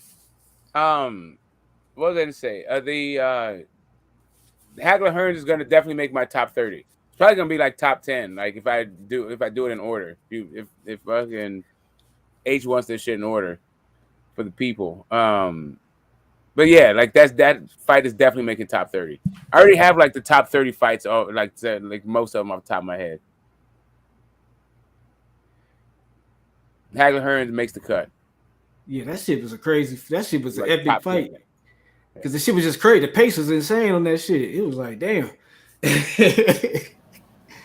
That's the one thing about Floyd is the fights that I love about Floyd. I don't know if they're so one-sided with Diego Corrales and fucking and Gotti. That's what Floyd do though. He take away you talking about when he really beat down the dudes? No, I'm just saying they're literally my favorite. Like other fights, like I don't know that I can have top. I don't know if I have a top. Oh, you talking about just like fight. The performance? Yeah, I know because he whooped it. Red Corella, that was the masterpiece. That was the That was like what? That was like pinnacle Floyd right there. That shit was like an incredible ass whooping because Diego Corella, he treated him like he was like how Boots do these people he fighting up, but he did that to the damn champion. They was both champions unifying, or Floyd's moving up. I can't remember, but I know they both was undefeated. They both had been champions. And Diego Corella was knocking everybody the fuck out. So you appreciate this photo, no cap. That's in my icon right now, from left to right. That's Diego Chico Corrales, Maidana, Floyd Mayweather, and Augie Sanchez. Maidana looked 1996. Maidana looked crazy as hell. Like he just escaped the refugee camp. Diego Corrales with his little peach fuzz hair and shit. Right. He kind of looked like Wilfred Benitez because that's how young Benitez was as he turned pro. yeah. Shit, Justin damn boat. He's like, that shit crazy. But I think the Gotti was a great performance too because I ain't never seen nobody get hit with a right hand 5 times in a row. Ever. Yeah, man. That was like the only time that's happened in boxing. Yeah, but Buddy McGirt had it. No more champ. No more champ. I got you. Let me take this out. And Buddy McGirt was a fucking bad man too. The Pernell Whitaker fights. The Simon Brown fight. Buddy McGirt, he knew what time it was. He was just like, damn, I don't want to see you go through this no more. But he a real dude, you know what I'm saying? He ain't about to sugarcoat the shit and try to do that fucking warrior shit. He knew he was done. It's like shit. So right. So 1 second, no cap. I see this guy still talking about the Celtics, right? This is the same guy who was talking about Kambosos and I shouldn't disappear if Kambosos won because I said Kambosos can't do shit with fucking Devin Haney. Hey, Eleazar, was I correct in my assessment of what was going to happen between Devin Haney and George Kambosos? Yes or no? Should I be hiding my head? Or am I like maybe I understand what I'm looking at? Right? Maybe I do. Like maybe a little bit. Anyway. Yeah, I don't know about Floyd having a top 30 of my favorite fights. I have my favorite Floyd fights. I don't know if they're my favorite fights in boxing. I can say that, but he do got some fights that I say that ain't like his performance against Marquez. That shit was incredible. Yeah, I gotta watch that shit tomorrow because I ain't watched it. Floyd was boxing so beautifully in that damn fight. That shit was crazy, dude. Marquez said that Floyd's the best guy. Too tricky. Yeah, everybody he's faced, the shit Floyd was doing in that fight was fucking crazy, dog. But what also was crazy is Floyd's fucking daughter nicknaming this dude Pee-Pee Man. I still can't get over that shit. That was on that the little documentary shit they be doing. Yeah, the 24/7s. Yeah, 24/7s. Yeah, my man was drinking urine as part of his fucking workout regimen. Shit, I don't know that shit sound crazy as hell. Yeah, man, he thought it was all good. That dude was like, "Yeah, I drink pee, and it's gonna make me strong, and it's clean, and all this stuff." And so they just was laughing at him. They showed Floyd and his daughter talking about that shit. They call it, like in my household, still Marquez is known as Pee-Pee Man. No fucking lie. There was secrets. The most watched Floyd sequence of that fight where he ducked under, like where he already ducking before he even throwing a punch almost. Like, yeah, I mean the size difference is astronomical. Like I didn't even. But that show you how good Floyd is, and somebody's like. He got to fight people with them against that same size differential. He still beat them. So that's what he do against somebody smaller than him. There's no way you can fuck with him. Bro, like if he got any physical advantages over you, you getting fucked up. Right. So that fight right there reminds me of like Navarrete versus Dogbo or Dogbay, however you pronounce that dude's name. Or what's the boy, the guy who just fought the fucking bun, Jim Kelly? Munguia versus Cash Ali. Like that shit. It's just kind of like I'm not trying to watch some big dude embarrass a little dude. It makes me start to feel bad for the little dude. Right, but little dudes have to compete when you the pound for pound. That's what that motherfucker ain't supposed Marquez to be is in number there. 2 Navarrete pound for pound. should not been in there with no fucking Isaac Dogbo. And Munguia should not have been in there with no motherfucking Cash Ali. But that's the weight bully shit you talking about. That's like that's not the weight bully shit. That's not what it is. Saddam Ali was supposed to be an opponent for Cotto to go out on. But instead, he got injured. Saddam Ali was not even a 154-pound fighter. Neither is Cotto. He a welterweight. No, I'm just saying that's the whole point. That Cotto he was a champion. He was supposed to go out as a champion against some guy, that he was, set up to win. The fix was in, and he couldn't even get the fix off. He did the same thing to Canelo fight at 160.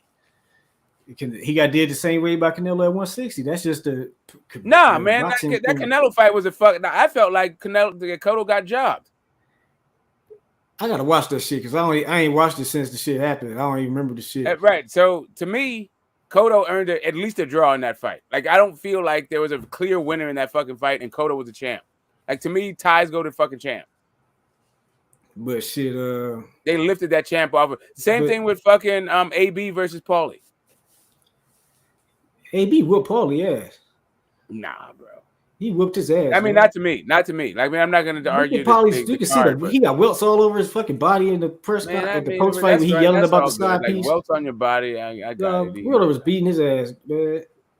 He should have. I mean, I just feel like I felt like that fight was a draw, and it should have. Like, that shit was not no damn draw. Broder was easily beating him, man. I got you. I'm not, Even Paulie said he lost at the end of the press. Hell no, Paulie didn't say that shit. Yes, he did because he was mad about the sub. He's like, no, I know I lost. I know I lost. I guarantee you he said that shit because that's a funny.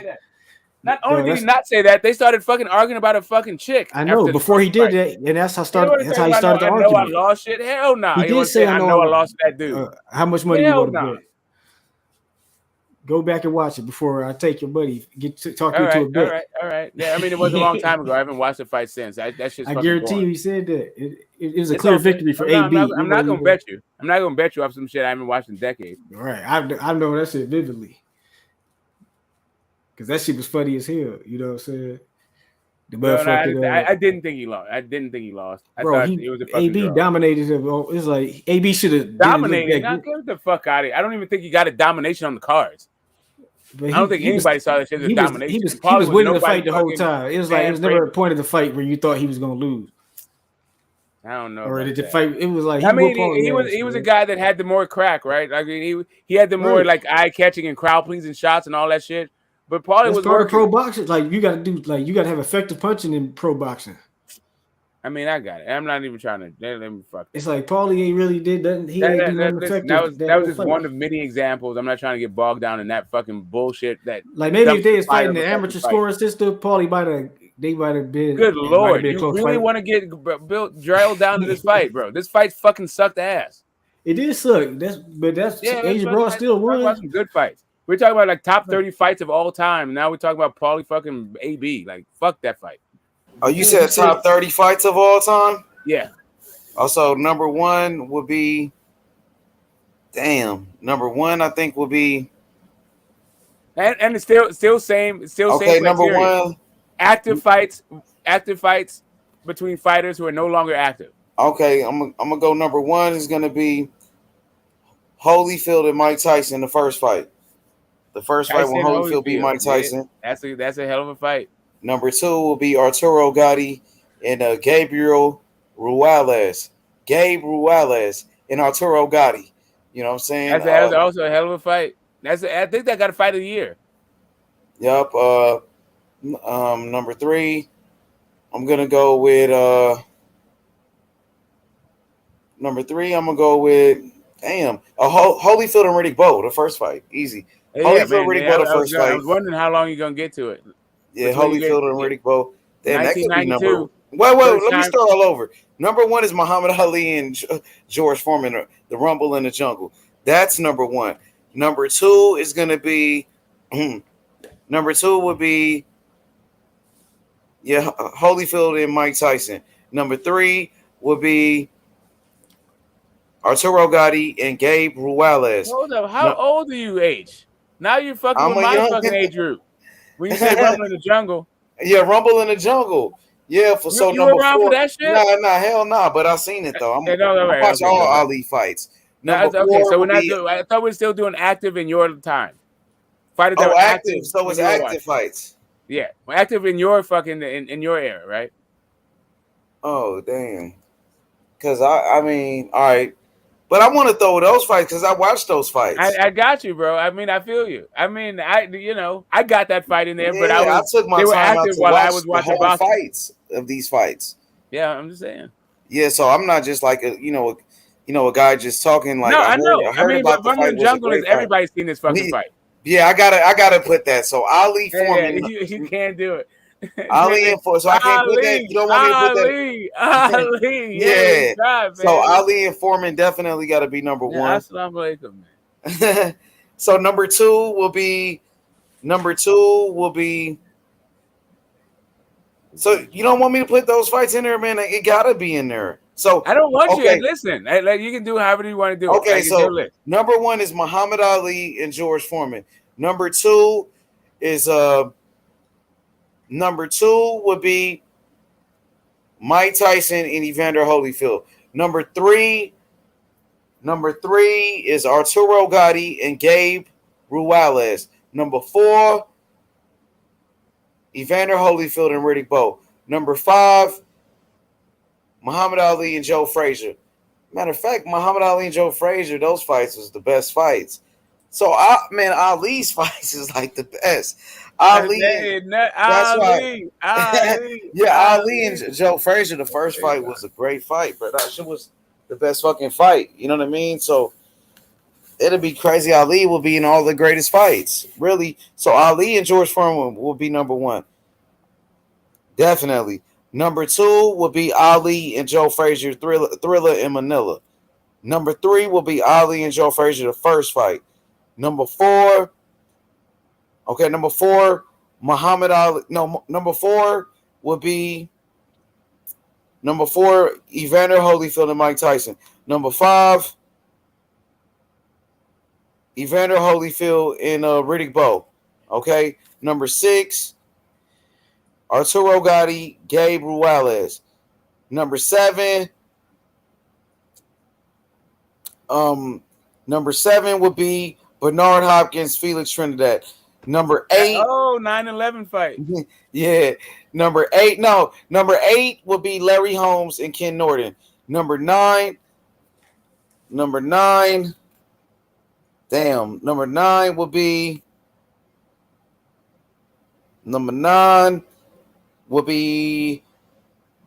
Okay, number 9.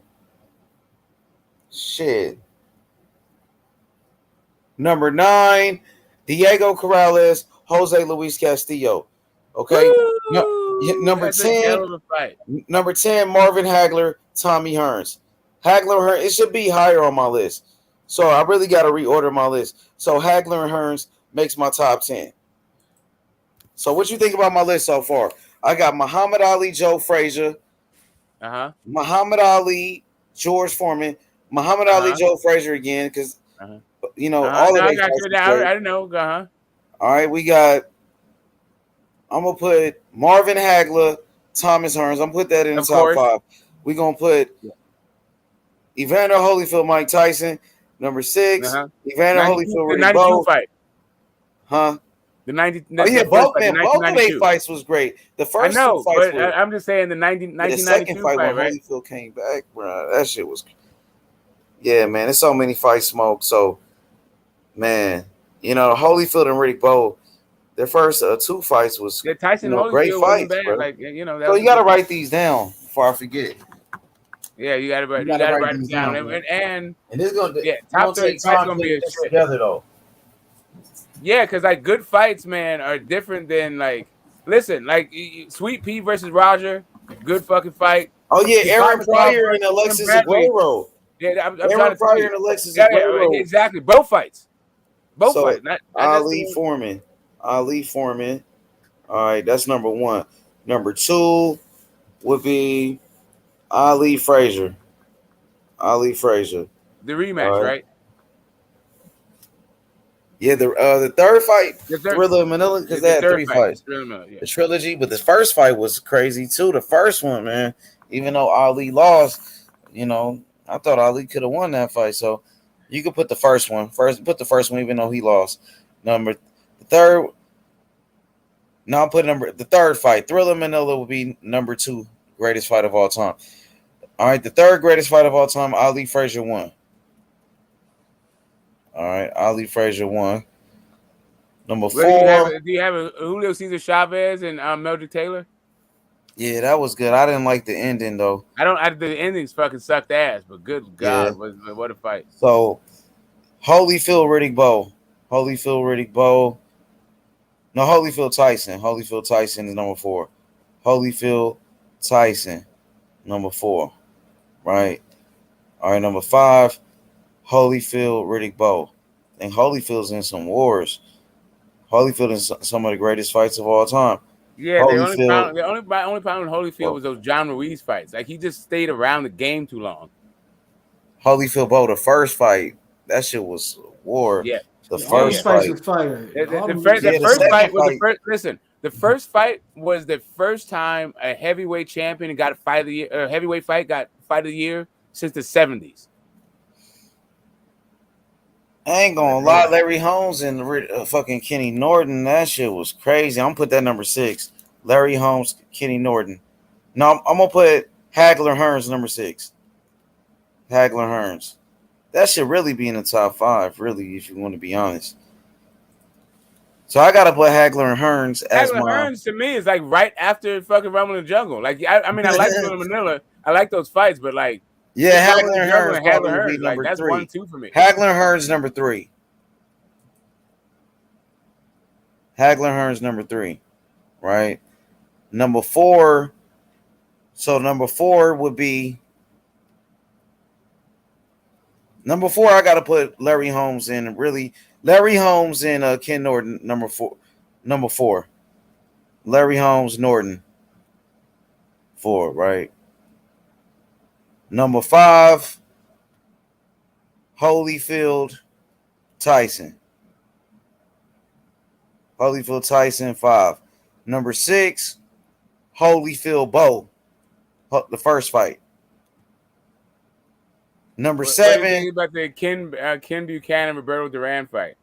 Yeah, that was a good fight. Then Holyfield is in so many goddamn fights, bro. Right. Goddamn, Yeah, he was in Holyfield, like wars. he lended his style of fighting lended itself to like exciting kind of thing. Like that dude was all heart, and also he knew how to fucking foul you. Holyfield Tyson, number 5. Holyfield Tyson was a great fight. Number 5, right? Yeah. That was also a fight of the year. Man, people, Buster Douglas and Tyson was a good ass fight too. Yeah, that was the biggest upset ever. It was a back and forth battle, though. For some damn reason, Mike Tyson, even when he get his ass whooped, the fight is So good. number 6, Yeah, Holyfield. you gotta get the Pac-Man Marquez, right? Now, to be honest, Sugar Ray Leonard, Roberto Duran was a great fight. The first fight. So number 7, Sugar Ray Leonard, Roberto Duran. The first one, not the rematch, not the no mas fight. Yeah, the first one. Sugar Ray. That was a hell of a fight. Duran. Number What 7. Another good fight. Edwin Rosario versus fucking Hector Camacho. The first Hearns and Leonard. Which fight? The first Hearns and Leonard. Oh, Leonard hell yeah. You damn right. Yeah, I'll put that number 8. 14th round knockout? Yeah. Sugar Ray and Hearns. Yeah, exactly. First fight. Yeah. That'd be number 8. So this is a sick-ass top 10. Number 9, I got to put Arturo Gotti somewhere, though. Got to put my boy Gotti in there with Gay. If y'all watch that fight, you're going to see what I'm talking about. If you watch that fight, you're going to be like, what the fuck? Arturo Gotti, Gabe Ruales. Watch that fight, you're going to be like, holy fuck, bro. All right. That's number 9. So, What's that Matthew Muhammad Saeed and like Lopez? What was it? Yaki Lopez? That was a good fight. Number 10. So what would number 10 be on my list? Damn. Give me some names. What's some fights y'all just was saying? I said I don't know if you like I don't know why you don't have. De La Hoya ran like a fucking bitch. That shit he made it. Okay, let me ask you this. What did you think of? Like, I'm not going to put it. Like, what did you personally think of? You talk about Marco Sacco. I'm gonna put Hopkins Trinidad number 10 for me. All right, so Trinidad went out on the shield. You think Hopkins Trinidad was better than Bradley versus Provodnikov? Oh nah, number 10 would be Aaron Pryor. or Alexis Aguero. Okay, yeah. He hit that dude with fucking the same punch. He hit him with 2 fists at the same time. You got to put Floyd and Emmanuel Augustus on there somewhere too. Yeah, so that was Floyd's Hearns fight. Because that was the type he had a bloody nose and everything. They was scrapping to that dude. But like the thing with that Arturo, like Floyd was just throwing fucking shots. That was before Floyd was like strategic with his shit. Hey, look, the thing with that Arturo Gotti fight is like nobody really I mean, Smoke probably remember that fight. I ain't saying Gotti. I'm talking about Emmanuel Augustus and Floyd. Yeah. That's what I'm talking about. That was a great fight. Floyd I'm just saying, I got Arturo Gotti and Gabe Ruales on my top 10, but people really don't remember these fights. Like people don't know. You know what I mean? It wasn't like a undisputed fighter, you know what I mean? It wasn't like no legacy. It was exciting. It was a bunch of fucking leather bands around. War. All it was a war. It was a war that Gotti was losing, and then he came back at the end to fucking overcut. Like it was. You got to watch. Yeah, hey, Trinidad and Hopkins was a war though too, and Trinidad. But that was a different war. You also had to really be watching those guys fights in order to understand what was happening in that fight. Like I don't know. Some guys, like to me, I'm looking at fights that. If you never watched boxing and you didn't know who those guys were, you would be like, "Fuck, that fight is guy. That's what boxing is all about." Yeah, so I'm gonna put Felix Trinidad and Hopkins number 11, right? So that was like a lot of fouling, low blow. I don't know. Number 12. See, number 12. I'm gonna have. Look, number 12 on my list, y'all. I'm gonna go Jose Luis Castillo and my boy Diego Corrales. Okay. It's number 11. No, that's number 12. Jose Luis Castillo Diego Corrales. What about Pernell and Chavez? Man, that fight Pernell still was pisses whooping me the that fuck man. off. Pernell was beating him, bro. They robbed Pernell. Yeah, all they did was rob him. That wasn't even a great fight, really. They robbed that dude, bro. He was really outboxing him, to be honest. Like, to me, neither Pernell or Chavez really have given me like a top 30 fight. Neither's Floyd, right? They're great fighters, but they haven't given me like a top 30 fight. So number 13, right? I'm gonna go with the rematch. Holyfield Riddick Bowe rematch number 2, the second fight. Shit, you want to know it was a crazy fight, but it wasn't like my favorite fight. I was actually at this fight, but it was Galata You Bowe. went to that fight? Yeah, man. With Holyfield Bowe? No, not Holyfield Bowe. Bowe Galata. Which one? The first one? Yeah, I'm talking about the nut punch that fucking went. When they was Madison that Square riot Garden, and shit. When they had the riot riot in the fucking outside? building, all that shit. Yeah. Oh yeah, that shit was crazy than a motherfucker. That fight. It was a crazy fucking fight. I don't know if it's my favorite fight. But yeah, I don't. It was definitely it was mayhem in the fucking Garden. But right now, that's what I got on my list. That's what I got. You know what? I actually like Trinidad versus Vargas more than I like Trinidad versus Hopkins, to be perfectly honest with you. Hell yeah, that shit was a war. Trinidad went out on his shield, bro. You know what I mean? Yeah, bro. He had to stop the fight, man. He beat the Vargas the fuck up. That fight right there is actually one of my favorite. Yeah, Trinidad Vargas is making my top 30. Oh yeah, Trinidad and Vargas, huh? That was a good one. Listen, actually, fucking Prince Nassim and Kevin Kelly. My man, no cap. Somebody threw Kevin Kelly up there. Yeah, he did. He had Kevin Kelly. That was their fight. Yeah, but Prince Nassim and Kevin Kelly was a hell of a fight. That's why I had Nassim ranked ahead of him because of that fight. But I always thought Kevin Kelly I always liked his boxing style when I was a kid. Fuck, I'm gonna put Pacquiao. Your boy Sergio Martinez and fucking Paul Williams. They gave us a good one. I'm gonna put Mayweather and Diego Corrales. Floyd Mayweather, Diego Corrales, because a lot of people thought Corrales was gonna knock out Mayweather, and Mayweather beat the brakes off of him. Yeah, man. See, that's what I'm saying. Like, some of these things just made me a fan of fighters versus I thought it was a great fight. Floyd Mayweather, Diego. What you mean by great fight? Like the actions back and forth? Yeah, like the fight. To me, Diego Corrales versus Floyd wasn't that great a fight, but it shows me. Yeah, exactly. And also, like, Floyd versus Sugar Shane Mosley. That wasn't like it was an okay fight, right, but it made me love. It made me increase my appreciation for Floyd. Right? Yo, I'm gonna put Oscar De La Hoya and Ike Corte in there. That was a war. That was Floyd a great fight. It came down to the 12th round. That one came down to the 12th round, and Oscar dug deep. And yeah, that was a good. That was definitely a good fight. Yeah, Floyd do got one with that Emmanuel Augustus because the whole Cobo Hall. Oh yeah, they went to war. They were standing on their feet. Him and Augustus went to war. It wasn't a great fight. It just wasn't a great fight in my opinion. Even Floyd Mayweather, he's the only person that ever had a competitive fight with Floyd. Like he only person that got Floyd to fight. It was a weird stoppage. Floyd was just throwing fucking shots. He had no fucking recall. Like, he threw caution to the wind. All that dude did was throw punches in that fucking fight. You know what fight that was a banger? I don't get it. Hey, you know what fight was a banger, y'all? Nigga, Kelly Pavlik and Jermaine Taylor, dog. That was a war, nigga. When Kelly Pavlik came back and knocked him out, Taylor dropped him first. So I'm going to put that on my list. Jermaine Taylor, Kelly Pavlik. That was a great fight.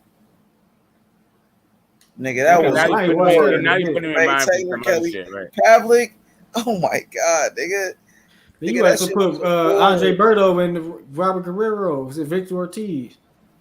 It was one of them fights. I'm just giving you some of the top fights you will ever see, my dude. You know what I'm saying? These are the greatest fights ever. I'm telling you. Yeah. I don't know about Kelly Pavlik and Jermaine Taylor being we'll rewatch it tonight. That's all you got to do. Just watch it one more time, bro. That was one of the greatest fights ever, bro. That fight was a banger. The underrated fight was is James Toney, Mike McCallum first fight. It was a draw though, wasn't it? It was a draw. Yep. Good fight though. Hey, MMA champ want to get up in here. What you think he going? Oh my MMA. God, Let's see dude. what he on. What you think What's he that on? kid Let's up just give him a to? chance. If he come Yeah, on, what's the kid up to? let's see. Is he Yeah. graduated So high school yet? how many? Let's see how many fights I got. 1, 2, 3. Yeah, well, make sure he's not gonna put like dicks on and all that stuff. Make sure it's a really MMA champ and not one of his like troll. Like, I think that's him. If he got a wrench. okay. Yeah, I'm not in the chat, so I don't know. Yeah, I think it's him though. But so I got Ali, Muhammad Ali, George Foreman, Muhammad Ali, Joe Frazier. Both Oh of the yeah, Joe Gerald Frazier fights. McClellan, Nigel Benn. Oh yeah, One Gerald of the best McClellan fights I've and ever seen. fucking Gerald McClellan and Julian Jackson. Their first Also a fight. good one. Yeah, also Yeah, good. the first fight. Yeah, that's another one. I'll put that on there. You got to put Pacquiao and Barrera or one of the motherfucking. Morales. Morales Pacquiao first fight. Great fight. I like Barrera and Pacquiao first fight. I like Barrera and Prince Nassim. Oh yeah. Oh yeah, he beat the shit out of Nassim. I ain't watched that. Man, oh wait a minute. You know what? Now that I've fucking put it, one of my favorite fights is Floyd versus fucking Ricky Hatton. But again, not a great fight. I wouldn't say that was a great fight. I mean, it was a great finish. Like, it's just kind of fights that you appreciate Floyd, Pacquiao right? getting knocked out and hitting. Yeah, it's one of my favorite stoppages. I feel like that's a different kind of category. Stoppages. That's where Floyd Hatton reigns in my favorite stoppage. Yeah, and you know what? Ricky and fucking Manny Pacquiao fucking knocking out Ricky Hatton is also one of my favorite stoppages. But also Marquez knocking out Pacquiao is one of my favorite stoppages. That whole fight was a banger though, because Pacquiao they was going back and forth, and then he just obliterated Pacquiao. With Right there. I'm with you, right Jed. cross I've never seen. That Nigel Benn Gerald McClellan fight changed the way I view boxing. I don't actually think of boxers or the sport the same after I saw that fight. Changed my whole shit. And I didn't even know the fight was going to be on. I was flipping through fucking channels at my cousin's house in LA, and the fucking fight was on, and we just watched that shit. I was 19 fucking years old, man. Jesus. I got 19 fights right now. I got 19. So I need 11 more. 20 or something. I think I was 19 years old. I need 11 more fights. Fuck. 11 more fights. Yeah, that was one of the greatest fights I've ever seen too, man. Yeah. Let me see.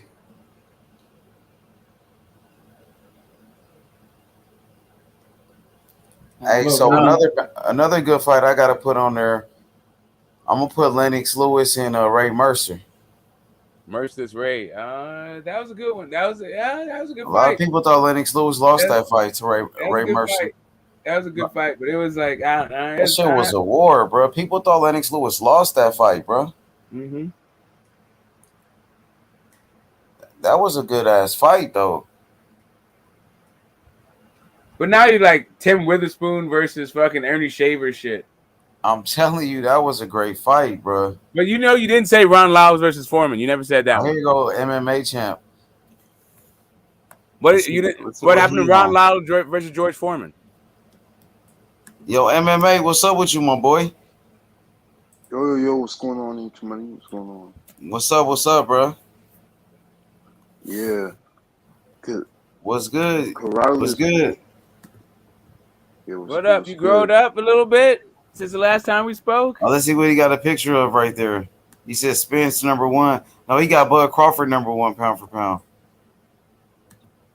But what's his name? Corrales so you got Terence Crawford #1? Yeah. You said Floyd versus Castillo? No, I said Castillo versus Corrales. Yeah, we said that. Yeah, hell yeah. I got it on there. I got that. Yeah. But you didn't say Ron Lyles versus George Foreman, though. Oh, yeah, that'll be 20. There you go, Smoke. So that'll be 20. 20, Ron Lyle Foreman. And then guess what? 21 would be Ernie Shavers. Ron Lyle. You didn't see that one, huh, Smoke? You don't know about that one. What? It's Ron Lyle. I'm asking, do you? You know about that one? Man, those fucking dudes were banging that shit out. Like it was, it was a back and forth. And I think it was at the Punch Bowl, wasn't it? Yep. So I got 21 fights right there, Smoke. Almost done now. 9 more fights. Larry Holmes, though, man. Larry Holmes was in some dog fights. Okay, so I keep mentioning this fight, and you keep not saying anything, H. What are your thoughts on Tim Bradley versus Provodnikov? Oh yeah, that was a good one. Yeah, that was a war. I'm talking about from the opening bell all the way to the fucking 12th round. Yeah, Tim Bradley for sure. Gotta show love to Timmy. Tim Bradley, Provodnikov. You might as well put Wilder Fury 3 on there if you're gonna put that shit on there. We're not doing active fucking fights. I mean, listen, if we're gonna do active guy, and especially heavyweights, you got Klitschko versus fucking AJ. You got Ruiz versus AJ. You got Klitschko, Wilder AJ versus Fury. It was kind of they overhyped that shit. That shit was alright. Which ones? What about that AJ shit? What about AJ Klitschko? What about I mean, I feel like they did a little extra with it. Like, I mean, I just was telling, like, all right, so Rumble in the Jungle, no shit. Nah, I'm not talking about Rumble in the Jungle. I'm just talking about I like. I know. They put extras. Yeah, I personally like to see Vladimir Klitschko get beat up. That's what it is, I guess. That's just. I'm gonna put Manny Pacquiao with Marco Antonio Barrera because that was the first time I seen Pacquiao. And Pacquiao just came on the scene out of nowhere. I'll put Manny Pacquiao, Marco Antonio Barrera. Mickey Ward versus. He said you wild at H. That was great. It was cool. MMA champ, your mic is all fucked up. You sound underwater. Fury beat the dog shit out of fucking Klitschko, and this nigga comes out of retirement and almost knocks AJ. You hear me now? It just shows to me when I watched that fight, it proves to me that AJ wasn't all of that. When an old ass Klitschko almost knocked his ass out, I was like, oh, this guy is not.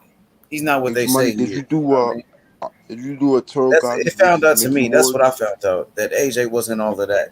When he let an old man almost knock him out and shit. Right? Yeah, but we're just talking about the fights. We're not forgetting what you thought about the guys.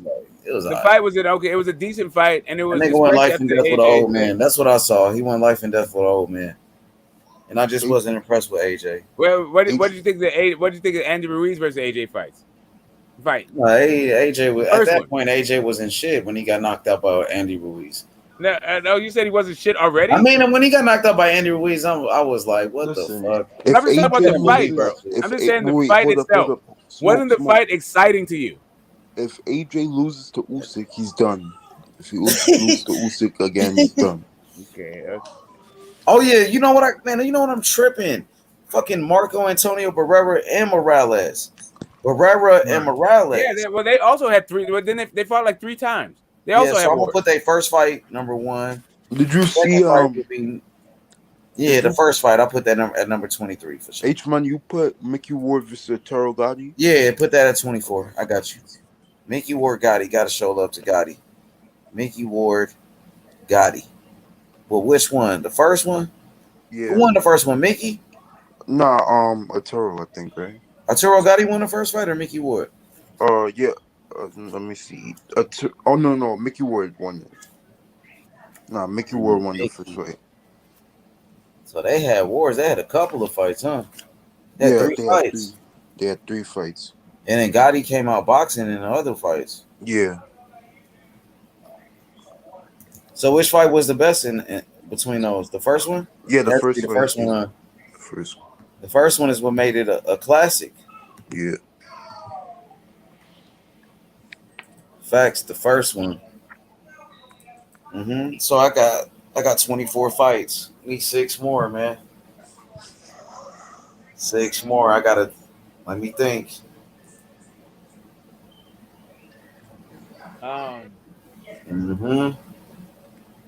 Wow. Trinidad and Vargas, did I put that? Now I'm thinking of my Legendary Night series. Like what? I got some Legendary Nights. Yeah, I got that on there. What about Oscar De La Hoya and Vargas? De La Hoya knocked out the bully and shit. Oscar De La Hoya and Vargas, all right. So I feel like Sweet Pea versus Roger was a better fight than that.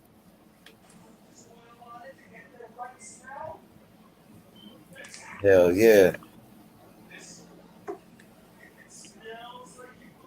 Actually, Rocky Lockridge versus Roger was even better than that. Was better than that too. There we go. Tua versus Ika Beabuche. Yeah, David Tua and Ibushi. Yeah, The there you better go. Thanks, 25. chat. Yeah, thanks, chat. Tua Ika Beabuchi. Nope, the president, like the one that sent my man fucking crazy and never fought again. But that fucking fight was bananas. So 26, I'm gonna put Lennox Lewis and Ray Mercer. Yeah, that was one of my favorite ones. Y'all don't know about that fight. Lennox Lewis, Ray Mercer. And Ray Mercer. All right, 27 will be Michael Moore and my boy, what's his name? Burt Cooper. What about that one, Smoke? You didn't say nothing about that? Michael Moore. Yeah, I mean, Burt Burt Cooper Cooper was a. Yeah, I war. mean, I liked him, but he was just kind of like, I don't know, man. Like, Burt Cooper, Michael Moore was a fucking war, bro. it was a good fight. I'm not mad at it. There we go. Now I'm getting Our close. Call the Truth Williams. Almost done with the top 30. I'm almost done. You left out fucking Holyfield versus Kwawi, the first fight. Oh yeah, there you go. 28. Holyfield, Dwight Muhammad Kawi. And Holyfield's in a lot of these great fights. Yeah, the first fight, that shit was a war. That was a great fight right there. People don't say anything about the Tony versus Roy Jones fight. That was like James Tony was wage drained in that motherfucker. Yeah, he wasn't really doing wage shit. drained. That fool moved up to 68 for that shit. He wasn't really doing shit though. No, he wasn't. He was showing off and all that shit. Yeah, he wasn't doing shit, man. What else? I'm trying to throw some Roy Jones in there. But that's another thing. It was kind of hard. He didn't really get involved in wars. The Bernard Hopkins fight was fucking boring as shit.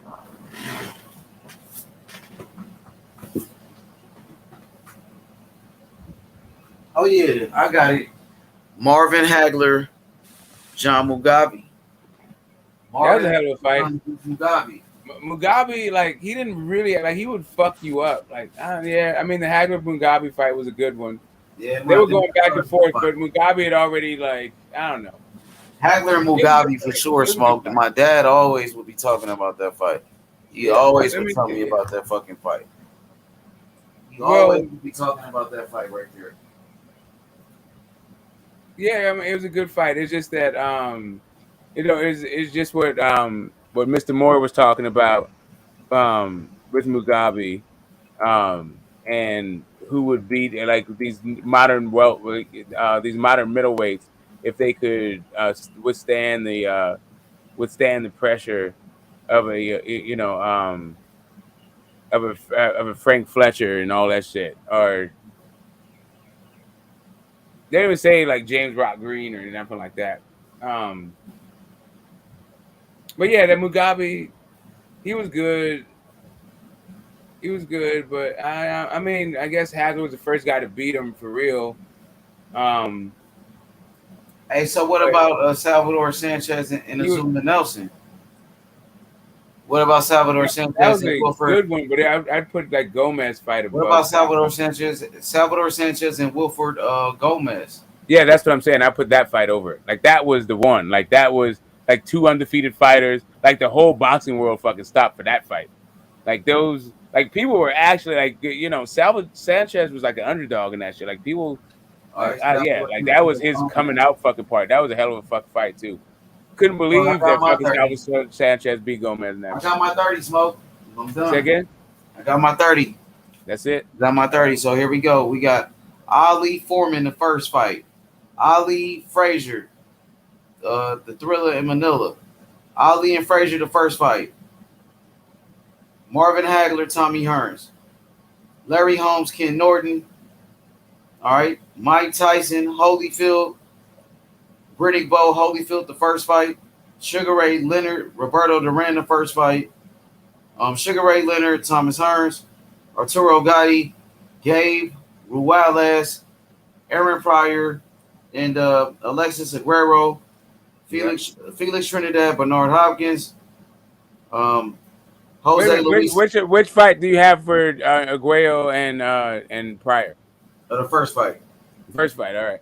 All right, Trinidad, Hopkins, Jose Luis Castillo, Diego Corrales, Holyfield Riddick Bowe, second fight, Felix Trinidad, Fernando Vargas, Floyd Mayweather, Diego Corrales, Oscar De La Hoya, Ike Corte, Jermaine Taylor, Kelly Pavlik, Gerald McClellan, Julian Jackson, the first fight, Ron Lyle, and George Foreman.